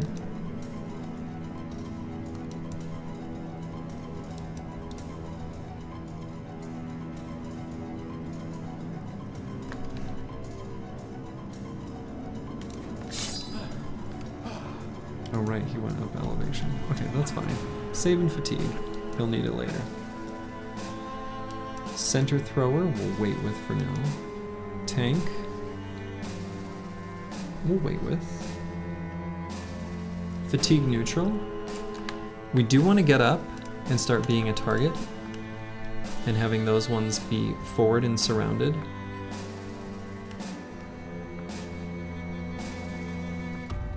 Especially by these weapons, these crypt cleavers.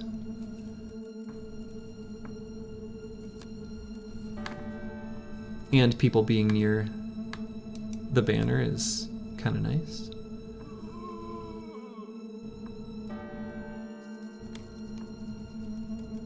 We also have Jifri, who I guess has an attack.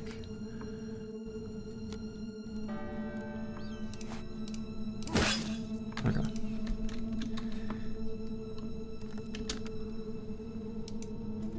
Havard here has Headhunter active. This guy does not currently have a helmet. I have no idea if Lost Treasure Hunters have Steel Brow. I'm gonna guess not.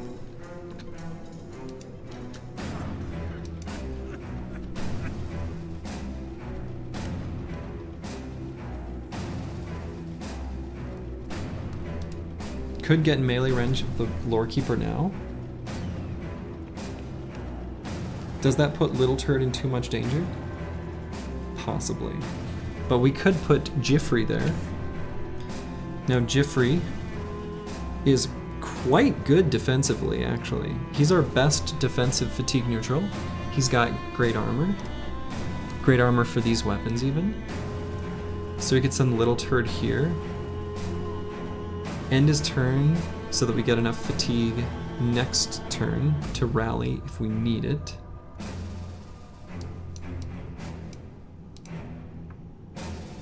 Or we could just take out this Lost Treasure Hunter. That also helps restore morale.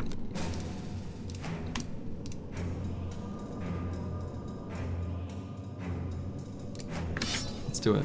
Let's get right up in there. Wait here. How much fatigue is rally? 25. Aha, he did the old swapsy-doozle. Tricky. But I think what has happened is all of the ancient honor guards are now engaged, which allows our throwers an opportunity to get around to the side.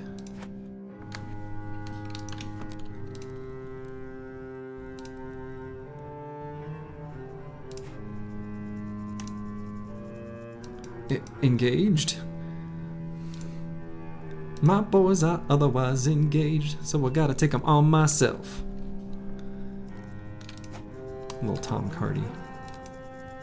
Perception check. Great song. Alright, I think Ruthard can fight some Ancient Honor Guard next turn.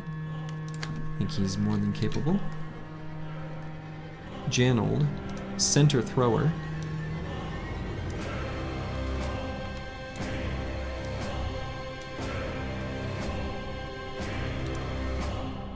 Maybe has enough ammo, I can use some.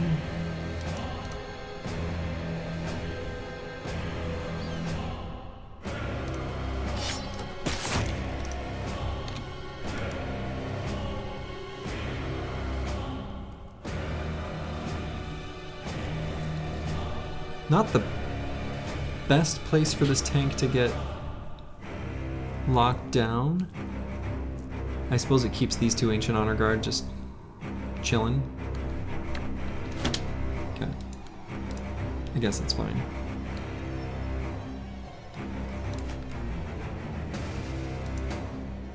Is it even worth shield walling here? Nah. Even though we give this guy a reap, we're still gonna bypass, go all the way there.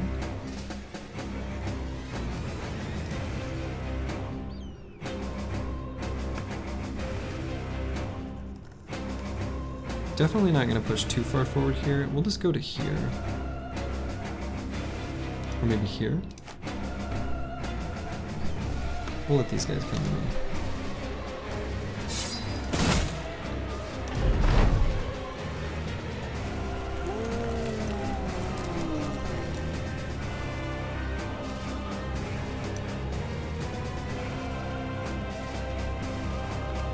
Yeah, we'll wait on this guy. Flail power. Okay.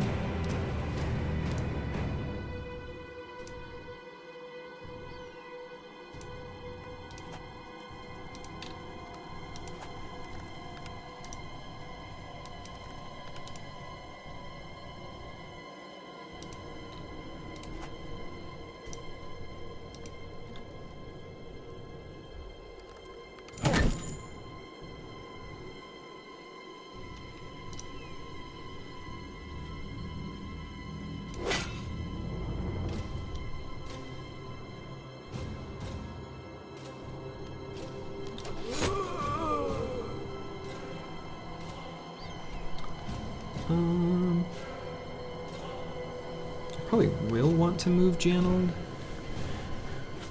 Do I want to attack first? I'll wait.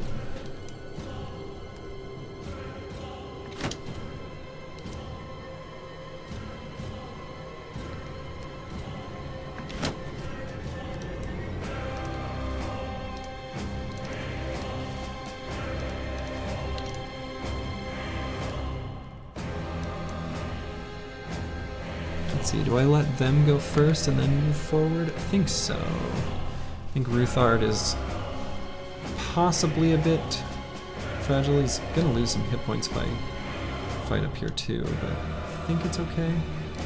Could avoid that by just putting a fatigue neutral here. Maybe I like that better. I think Halston is definitely able to take some attacks from these sword lances.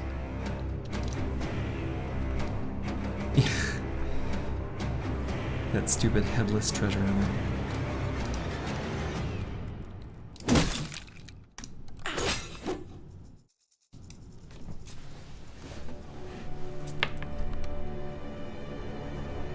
We'll wait for him.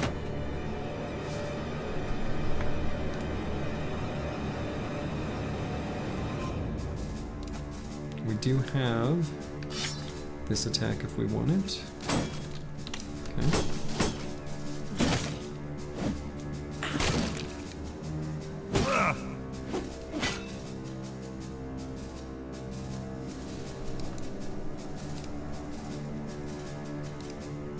Alright, we're gonna bring Blackbeard up and have him ready to start splitting some mans.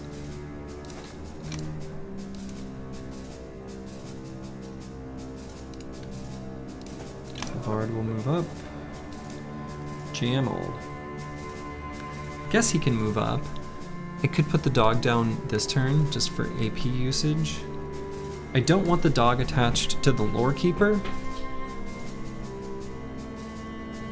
Yeah, shielded honor guard are annoying, especially in Monolith. Though, that's kind of why flails are pretty useful against the Ancient Dead. Now I could net the Lore Keeper here. Do I like that? He can no longer run away.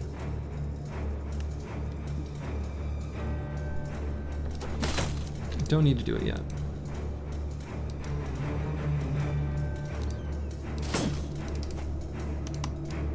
Okay, so we have spotted 4 phylacteries in total.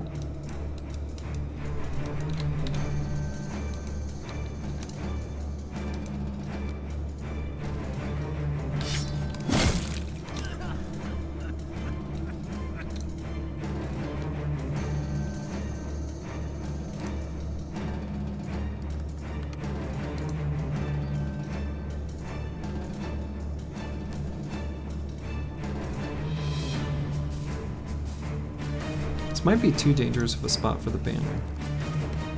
Maybe I leave him here.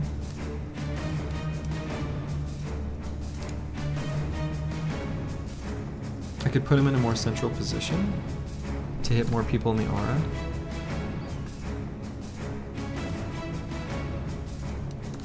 We'll save the fatigue, we'll just turn. Oof, okay.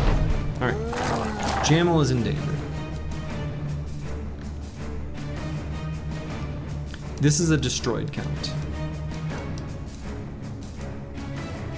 which is currently still accurate.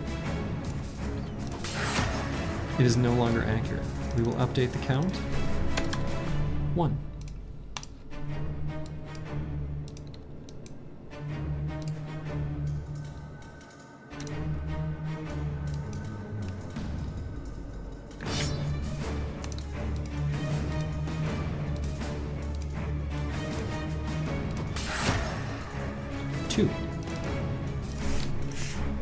Now the Lore Keeper does gain new abilities as you destroy them.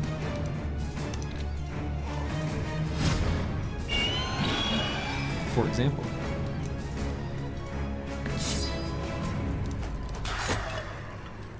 Three.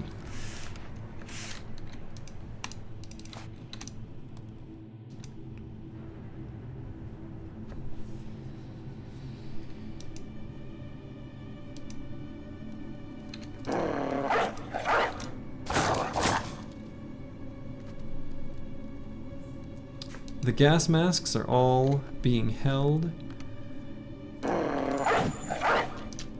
by anatomists. Yeah, he does the revive thing Yeah, third sounds right. I don't remember the exact number, but... Okay. So Havard will move up. Ruthard, who is it that needs to be built? Oh yeah, Jamel. Hopefully we'll be able to do that with Blackbeard.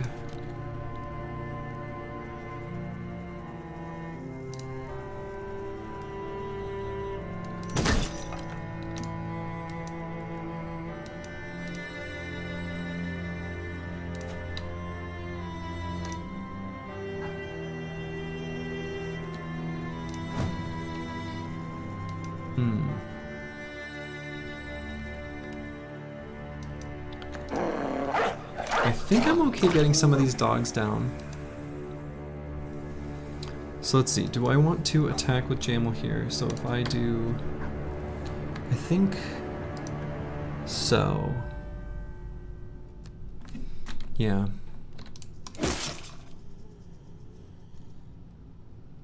And he'll just end turn. We do still have 9, so.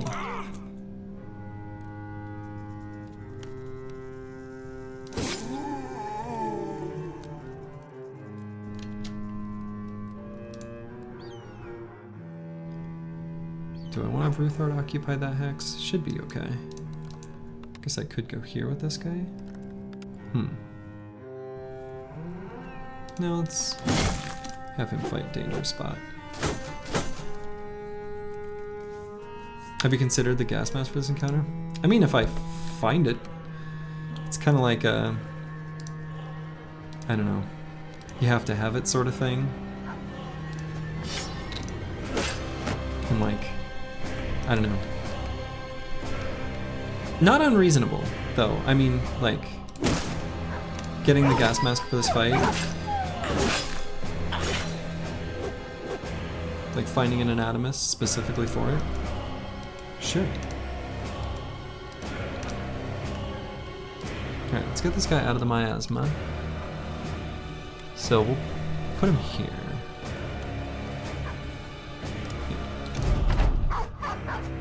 Alright, skulls are active, which sort of sucks. And by sorta, I mean like, it sucks. I feel more worried about the ones on bottom. Hey, good night, Bijante. Thank you.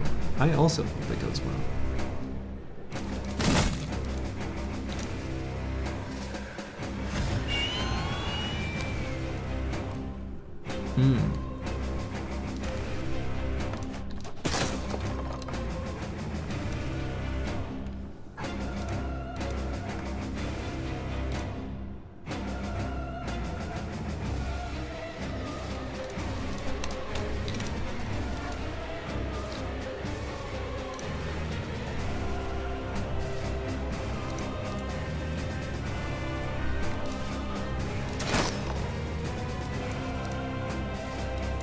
So we're gonna move up and put a dog down.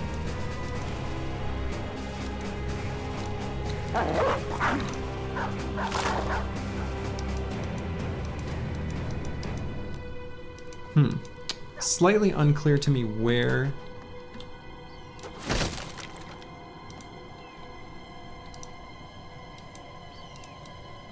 the other phylacteries are.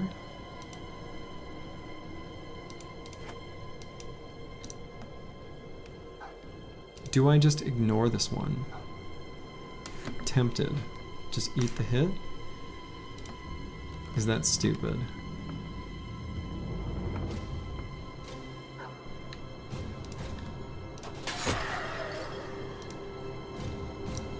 Phylactery count. 4. So.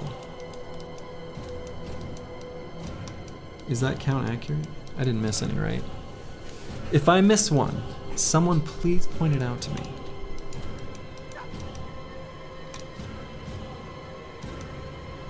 Man, I really want this tank somewhere else. I'm gonna wait, see if we can get him freed. I want the tanks running forward, actually.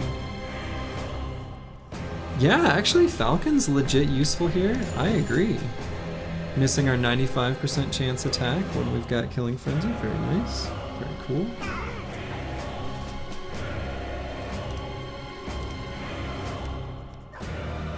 There's one base on the bottom right that you missed. Like that I missed counting.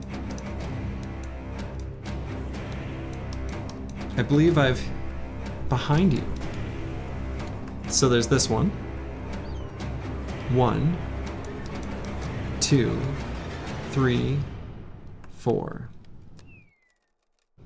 Is that not all of them?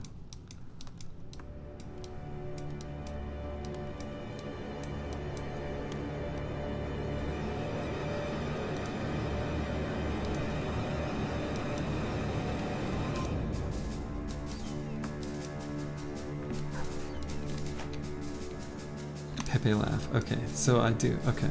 Alright. Don't mess with me. I'm fragile right now. If you turn around 180 degrees, you'll see it. What?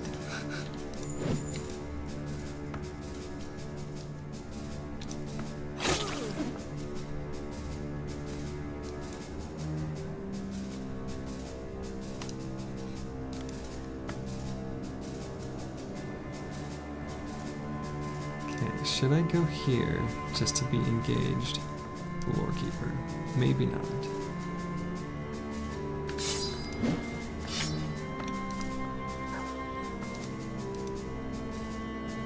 Ruthard's in a little bit of a rough spot. Can't be missing these. These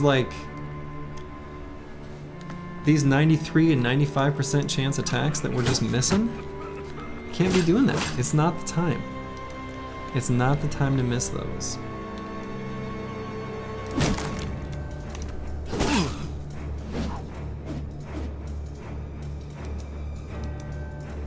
Alright, I really need to get this guy free. Yeah. Was not happening.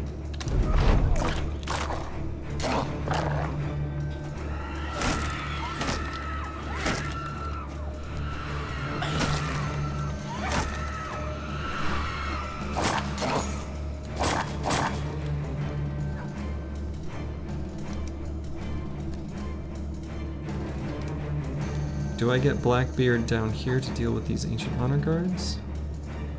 He is wavering. We'll wait. We will have him do it. Alright, so there's the raise. That's not too bad of a one.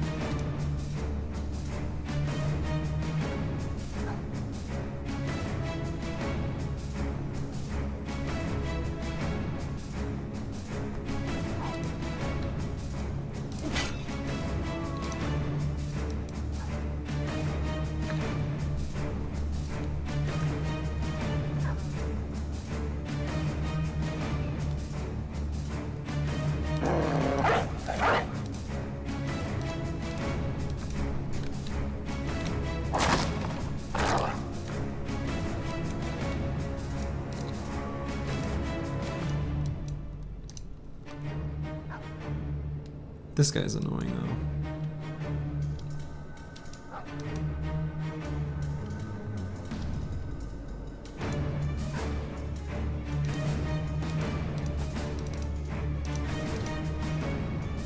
Yeah, not having Pathfinder has its downsides.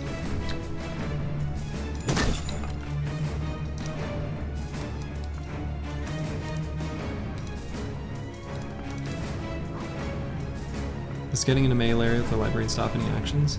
No, he can still cast his spells. The 11th factory in your room housing a plant? Oh yeah. Yeah, kinda.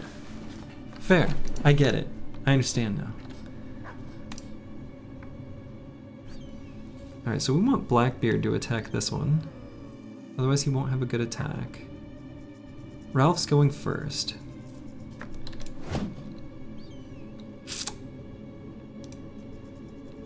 Damn, we are missing these high percentage shots. I mean, we missed two 95%ers, and now we missed 77 and 84. Good God.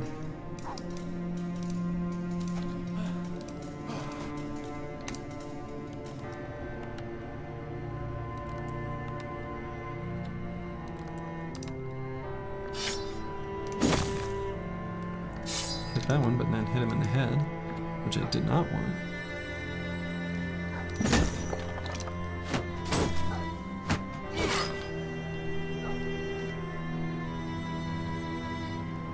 Yeah, I guess I gotta go for the treasure hunter. Please, come on.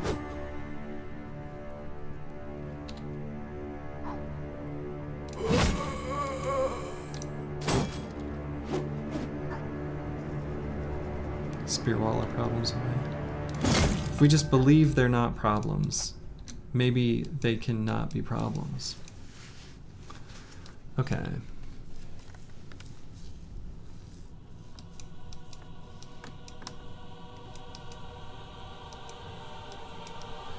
Throwers keep pushing forward, probably.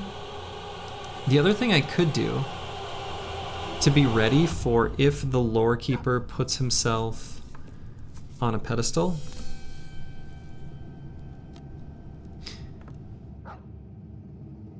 is to keep one thrower here to finish him off if I need.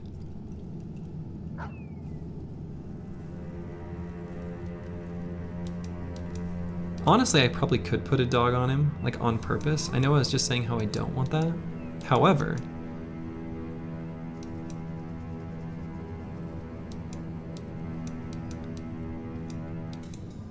I'm trying to think of like, am I making good enough progress there to the right? Maybe I am.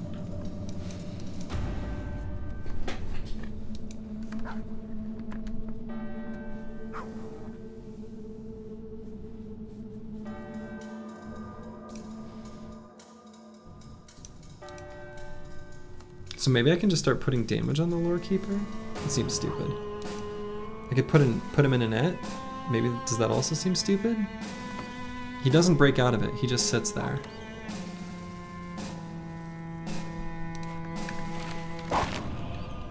We'll do it.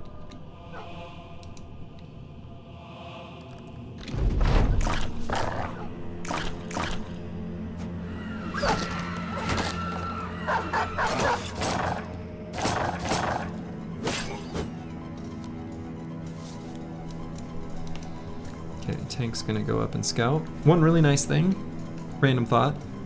Helmet of the Idjarok, no vision penalty. Surprisingly relevant. Okay. So, we have 1, 2, 3, 4 phylacteries visible on screen right now. So there's only 2 unknown to us. Chance hit was that? 52. All right. I'll accept missing 52% chances.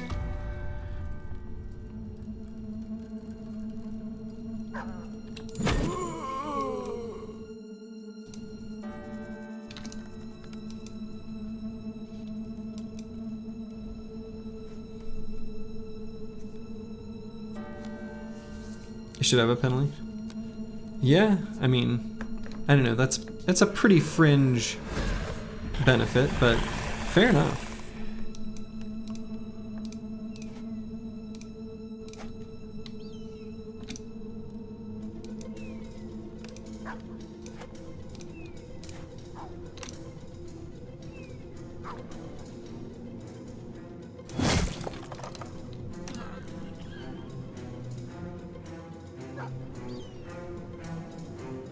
Ruthard is in danger.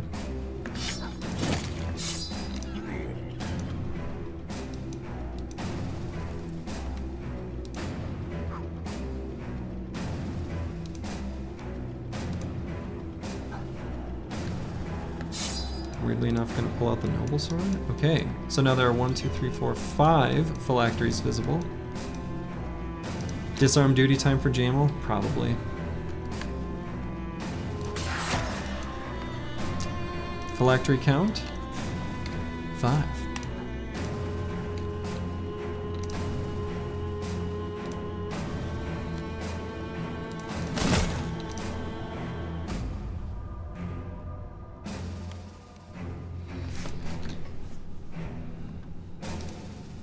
So do I preserve his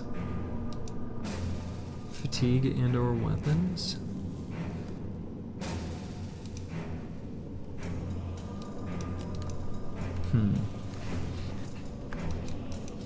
Like number of throwing weapons, I'm thinking.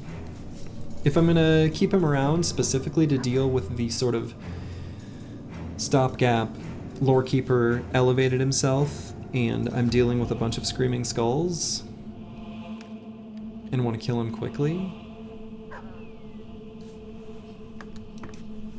I probably... boy, I kind of just want to kill this thing.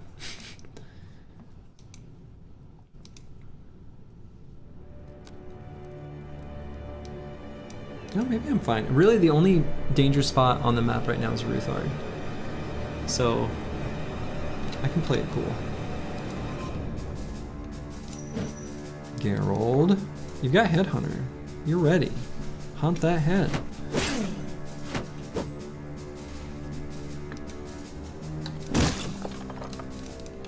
Ka-chunk.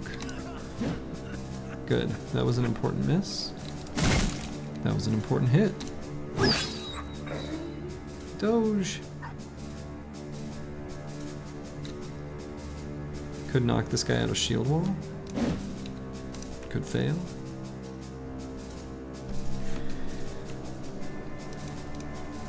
Now Jamel doesn't have to be relegated just to disarms. He can smack the lorekeeper himself. Alright, so we do have a dog attacking the lorekeeper. Notably.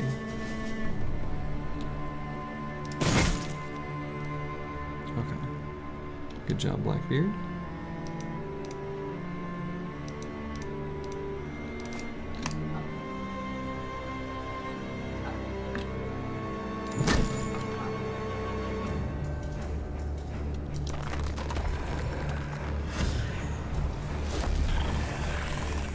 Lightning.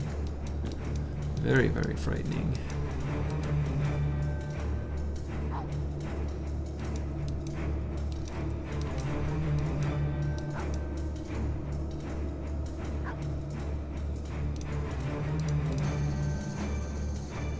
If I go up here and put the war dog there, will it go and bite him in the head?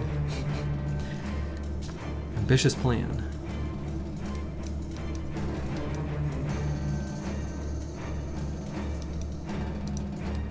The thing is, I want to release the Hound. I just don't want the Hound to go on the Lorekeeper. I'll just keep preserving his fatigue.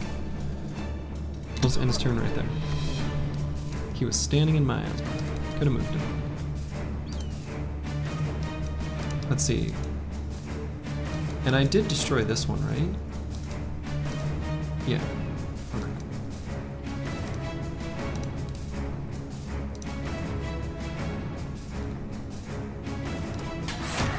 Boom. Phylactery count. 6.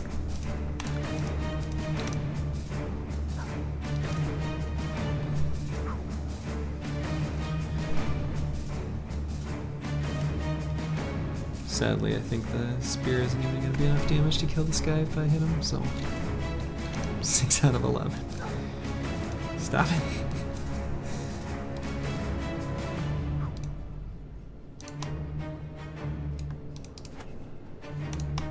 Okay, so 6 are down. We can see 3.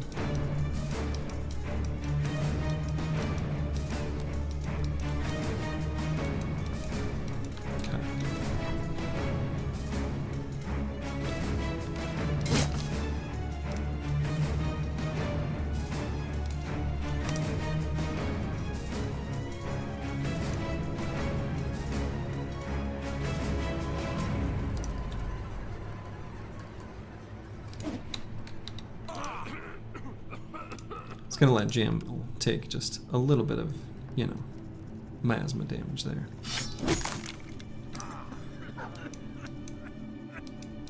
Figured he wouldn't mind.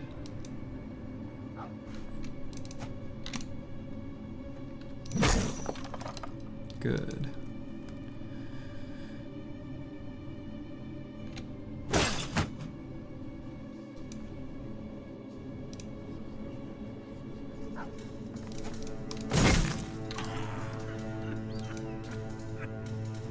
Maybe kind of stupid for me to get in melee range with this guy.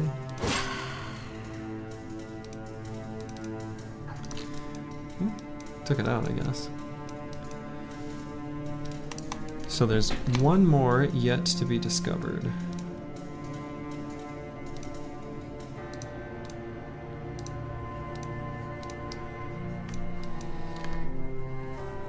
Do I send this guy here just for this apparition? I think that's fine, because also if any skulls or things get spawned, he's confident and he's got a lot of armor left, so I think it's okay for him to be over there.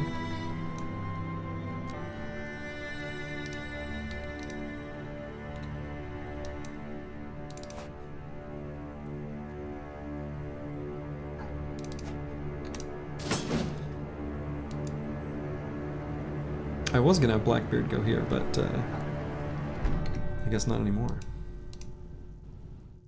Havard, similarly, was, you know.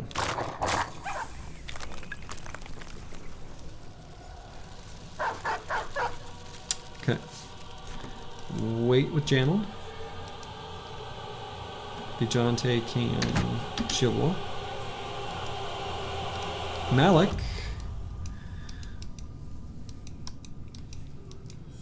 I suppose Geralf's gonna go this way anyway to scout. He may as well go towards this Lorekeeper's apparition. Blackbeard will wait.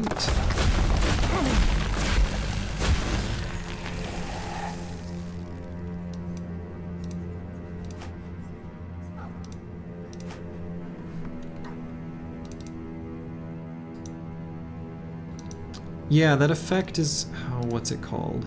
It has a kind of goofy name. Okay, these are the last 4 phylacteries. Oh, what is it called? Withered. Yeah. So. Notably, the -10 fatigue recovery per turn, you'll still get your guaranteed 15. So, it's not so bad.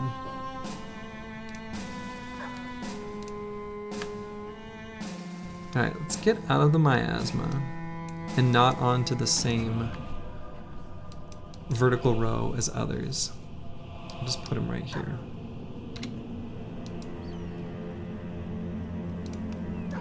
Jamal, I suppose, has to leave.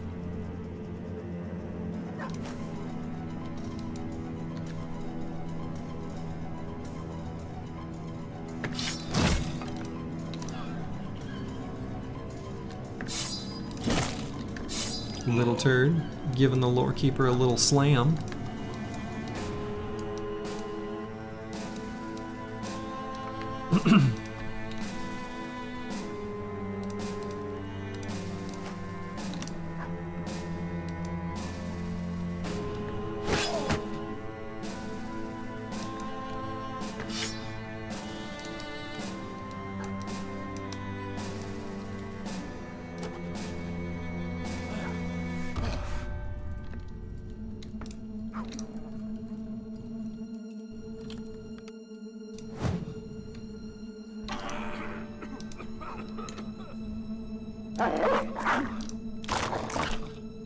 Doge? You gotta bite him. What are you doing?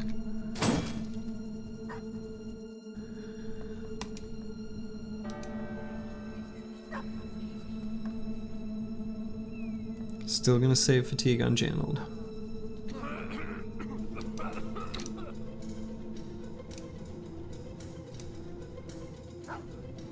Alright, we're gonna get Blackbeard in here.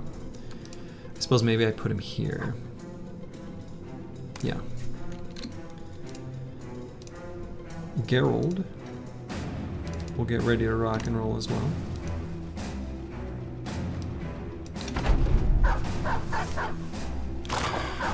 Good boy.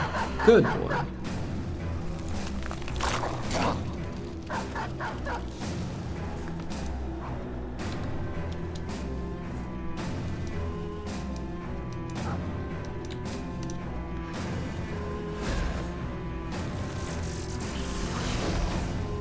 Okay. Gonna hit Blackbeard.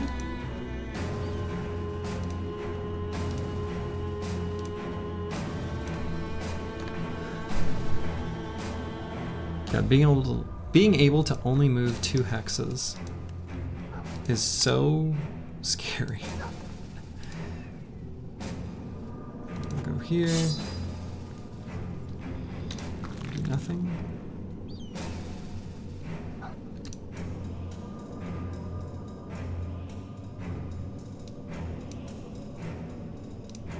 Guess I could put a dog down right on this ancient honor guard.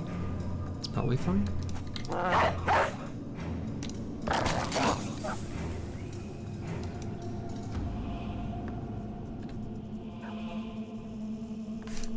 Start throwing eggs. He has 2 left. I want to make sure I hit that one with this guy.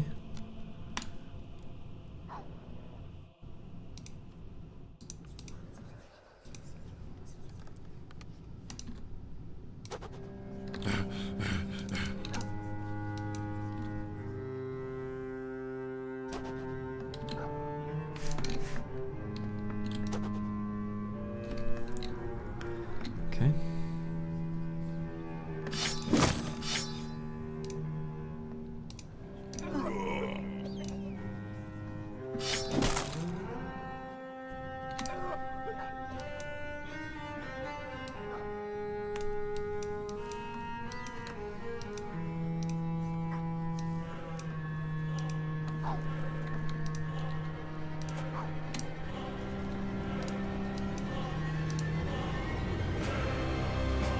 Alright, this guy, I will save the fatigue to move next turn and attack, I guess.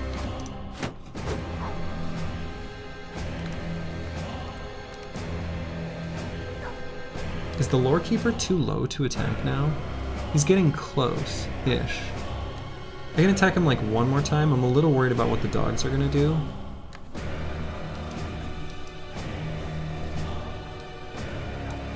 Maybe I get this guy down here.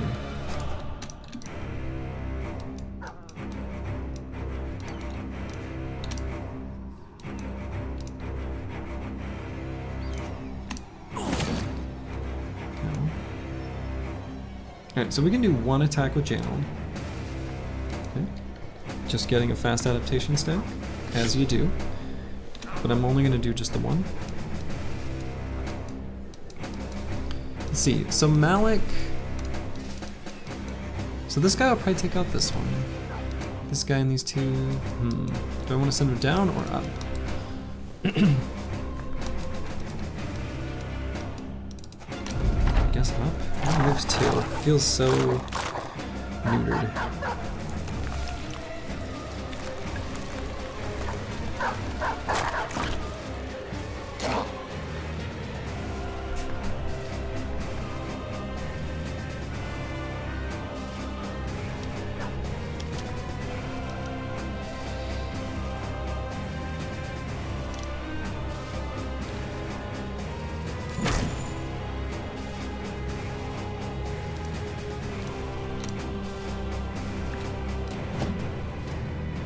Blackbeard. Nice. Good whip, Jammel.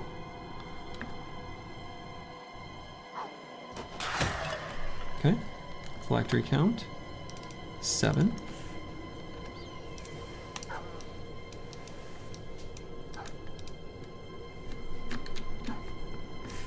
So we are low on throwing axes here. I feel like I must have him hit this phylactery.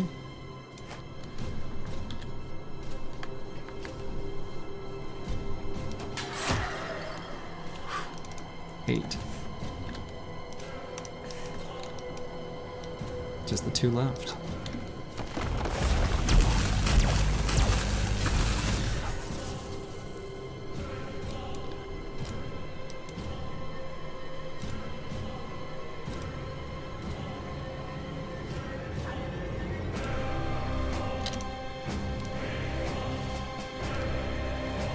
We'll have Malik attract the screaming skulls that spawn from the north.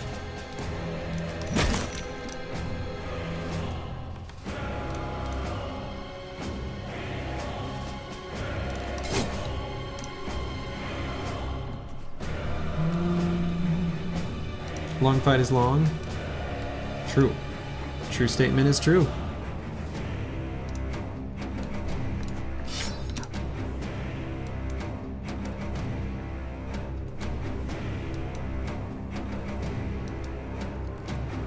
I'm not sure, and I also have 2 Maliks, which is confusing. I'm not sure if I want to have this Malik go up or down. So we'll just put down a dog, and then I don't have to make that decision.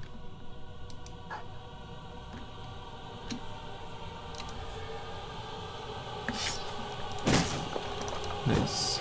Good.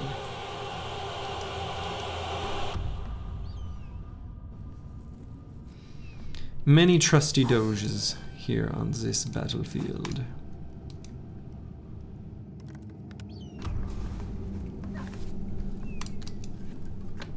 Alright, go do something over on the other side. Good. That's what I wanted from you, Doge.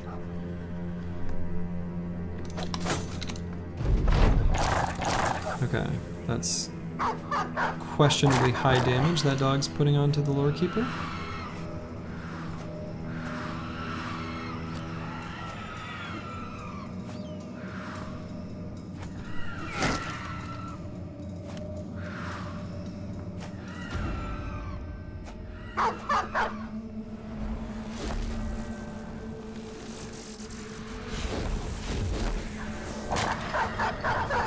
Okay, phylactery count just went up. A dog just bit it. A dog just bit that phylactery. Phylactery count is up to 9. Cool. This is the last one right here.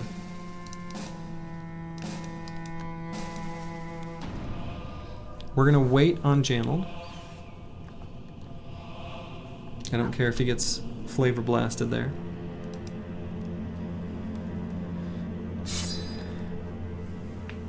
Could attack some screaming skulls here. Still got full hit points. That felt like a good one. That felt like a good one. Pretty happy with those javelins.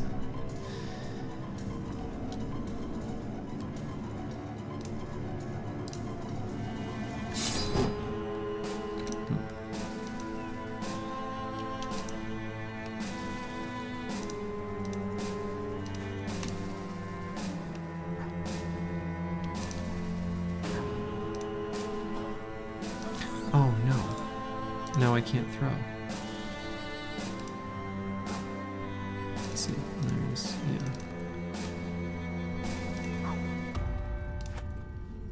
Right, yeah.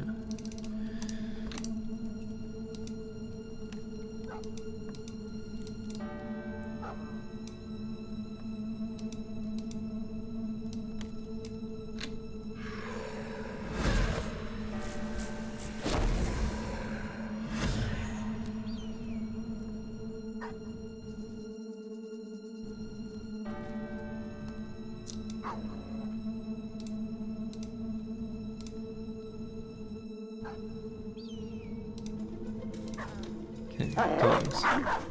Go. So close. Why does this guy have so much fatigue remaining?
Okay, dog, don't bite the lore keeper, please. Don't.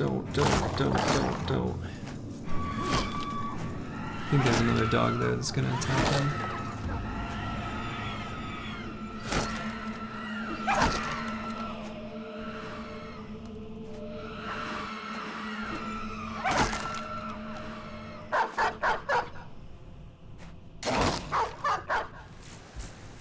Yeah, Snarler there. He's got... Oh yeah, okay, Snarler, attack that other one. Holy shit. Holy shit. Okay. Dogs don't do it. My god. Okay. So we're gonna wait on... Well, not everyone.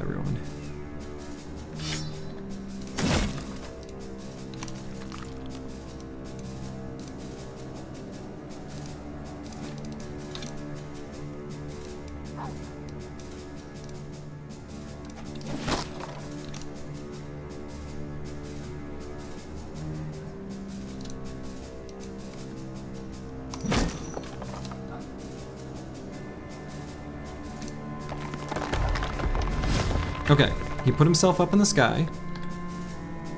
Geralf. No! Geralf, no! Now you're in danger.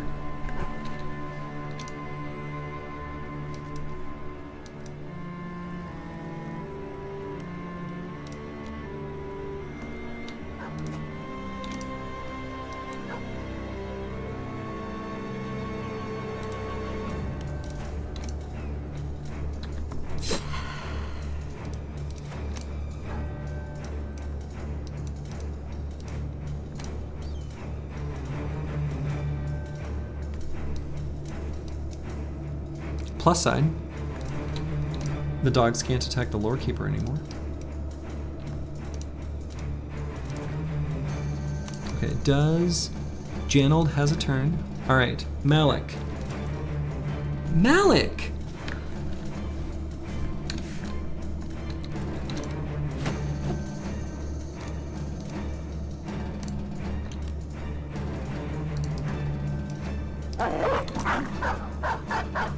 Oh, good.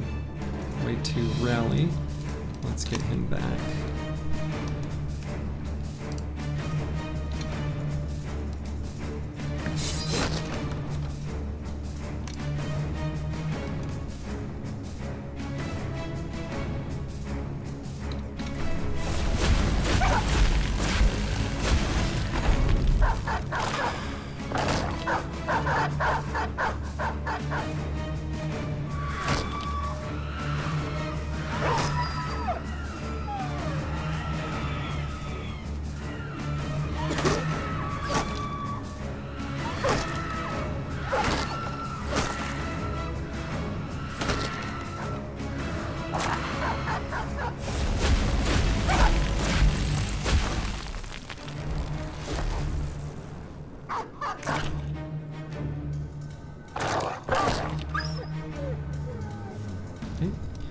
Wait with Janold.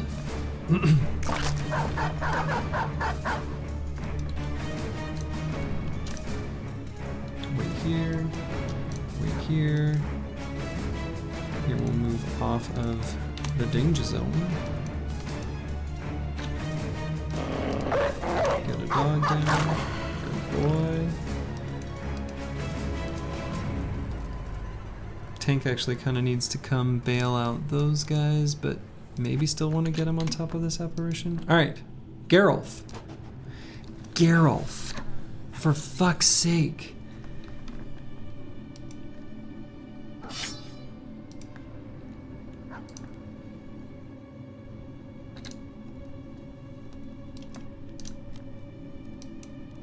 Am I gonna have to fire all my throwers?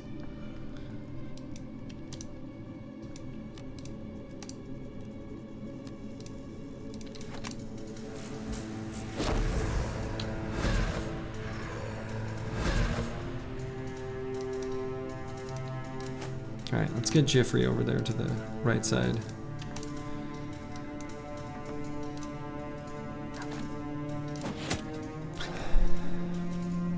We're out of throwing weapons. Or the heavy throwing weapons, so... Of course, the javelin hit. Alright, Malik. You've got this. You fast adaptation. You saw how you missed last time. You're gonna readjust. Yes. Phylactery count 10. Boom. Alright. Good God. Now we're in danger up there.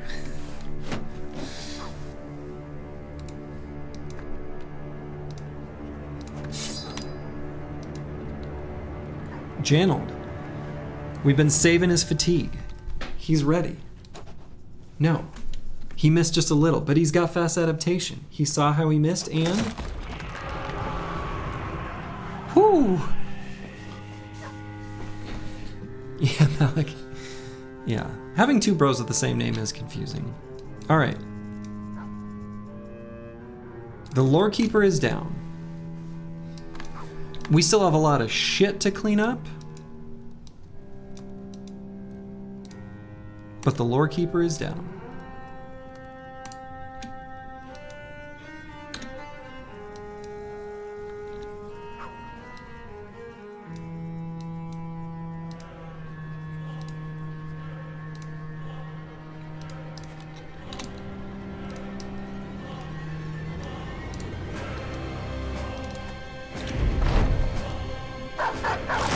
The dogs will do most of the cleanup. To be fair. They're good boys.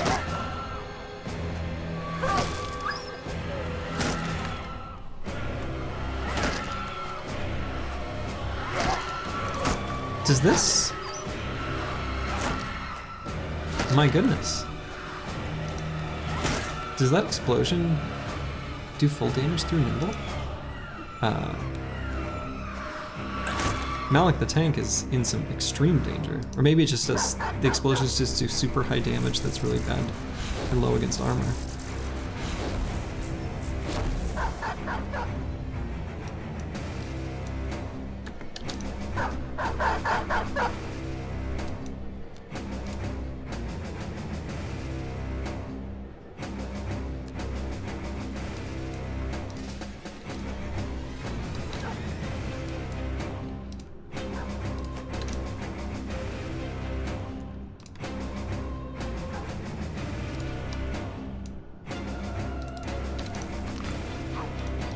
Because this Malik is like, ouch.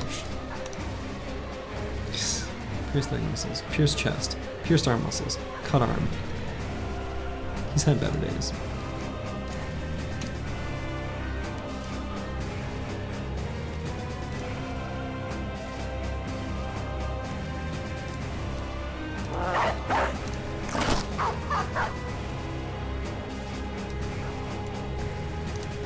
Janold here, the hero. Destroyer of the lore keeper.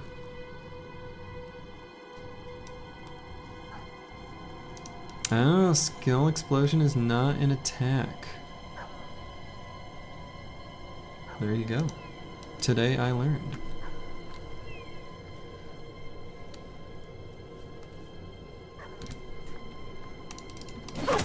No, that's not what I meant to do. I meant to move. Ugh. Sorry, Brazen.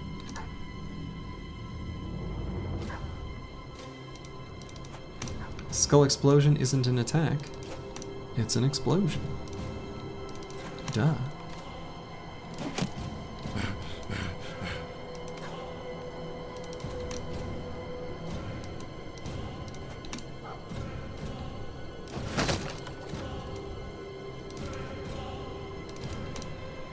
Yeah, they just happen to explode.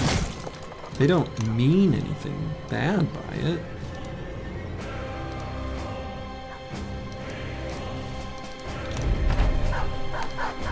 Well, that was a poor hex for that dog to go to.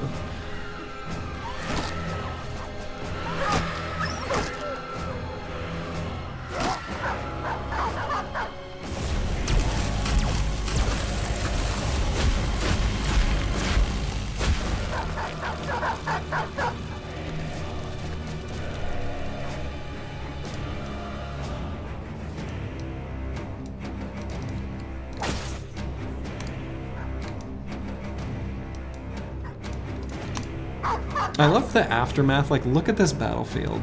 Like, look at all this just... I don't know. The aftermath of the library is pretty good. The battlefield looks like hell.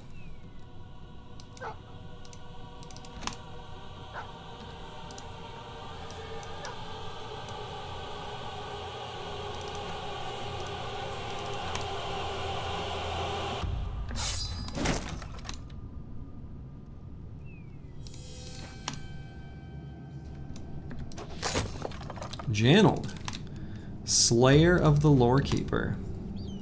You love to see it.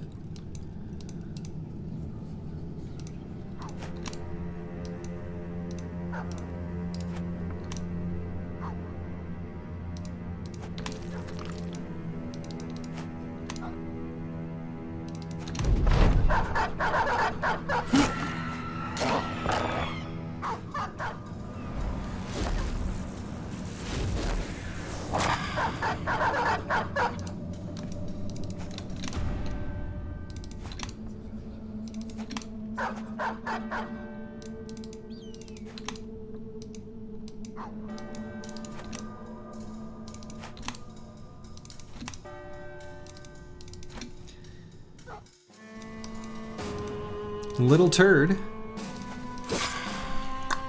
sniped it.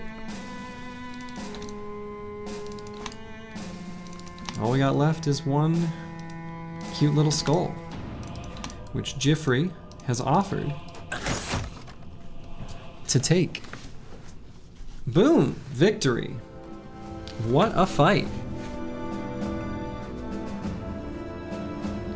Look at that. Everyone took a little bit of damage, just about. Except for Ebrecht. Ebrecht didn't care. Alright. Whew. After that, I need to pee. I will be right back.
I have returned. Yeah, I could have. I closed my eyes for a little while in there, you know?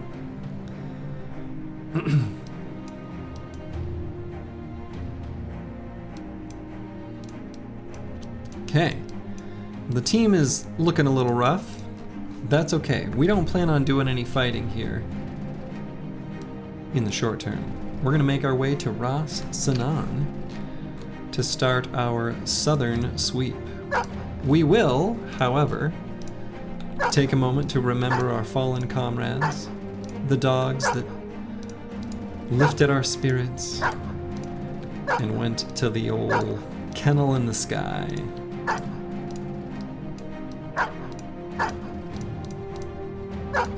because we lost quite a few.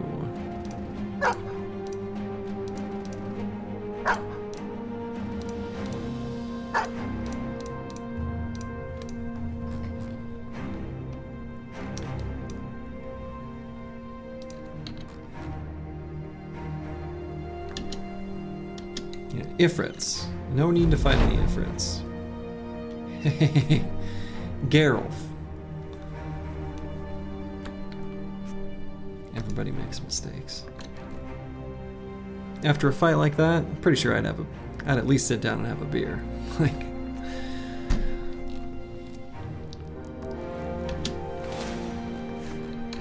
some cutthroats and a few outlaws. Pretty sure that should just straight up be free.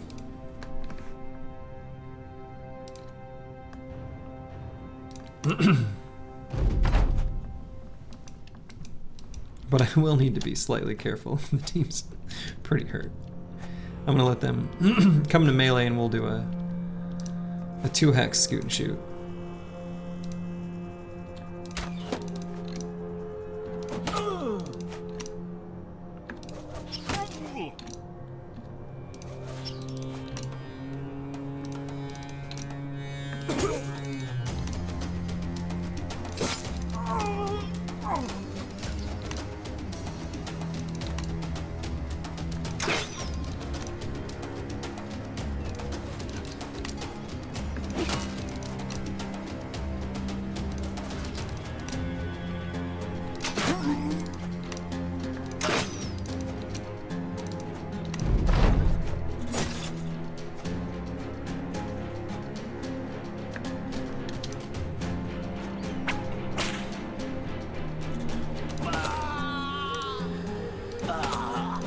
Malik, where were those skills earlier?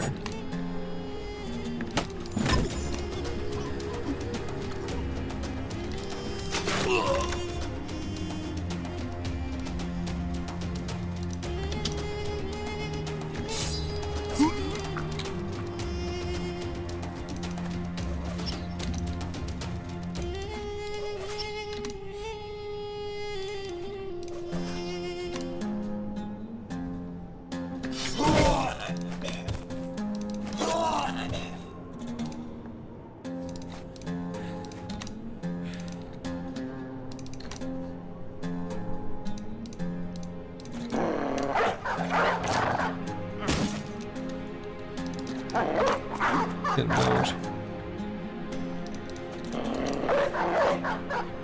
Run him down. Good boy. Cool. We got some spices. Those nomads had spices. They were cooking up a stew.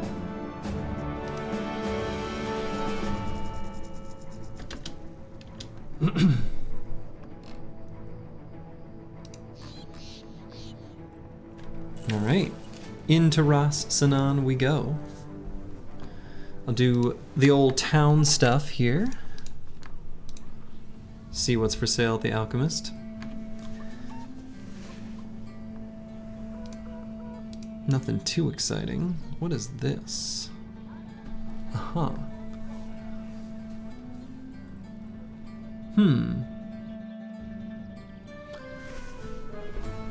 So, to just kind of directly compare, I realize it's not a heavy rusty axe, but it is a great axe. So, 75 to 90 and 50% of damage ignores armor. I'm pretty sure this is just a normal great axe with weapon skills build up less fatigue, and the max fatigue roll is just down to 12. So this is not a very good weapon. Too bad. Not a damage roll. Great axes are just insane naturally.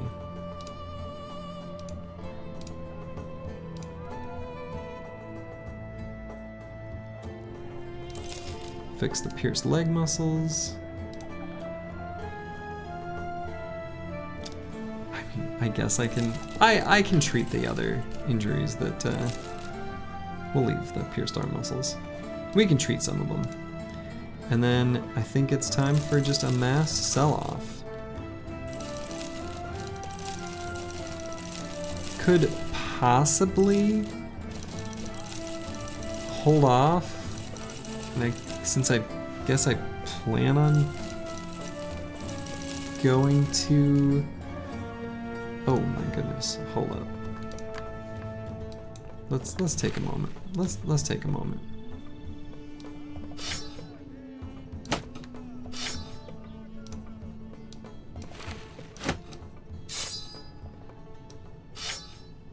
Before I get too crazy.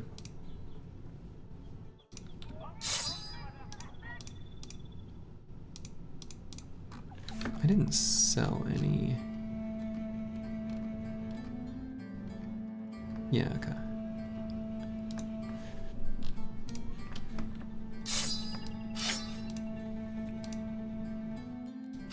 Realistically, having a backup heavy throwing axe on some of these is totally fine.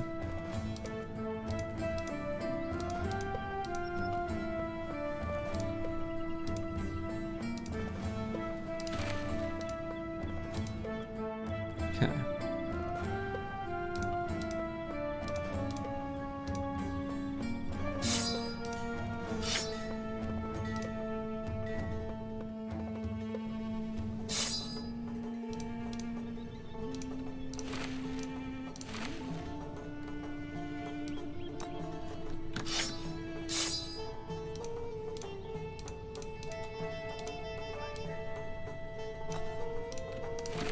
Okay. Good morning from Finland. Well, good morning, Dr. Jones.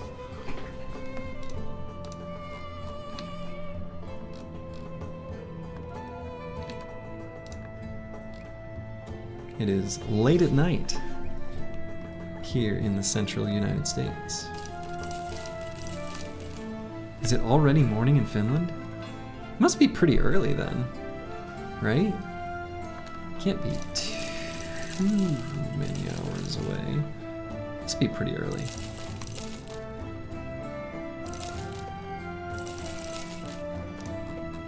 We just fought the library. Well, we fought the lore keeper in the library.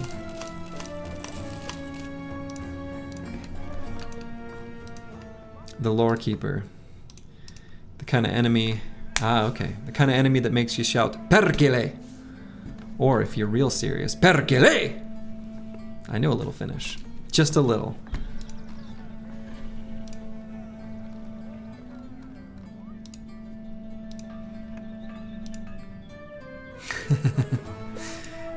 Which, of course, you know, the only words people know.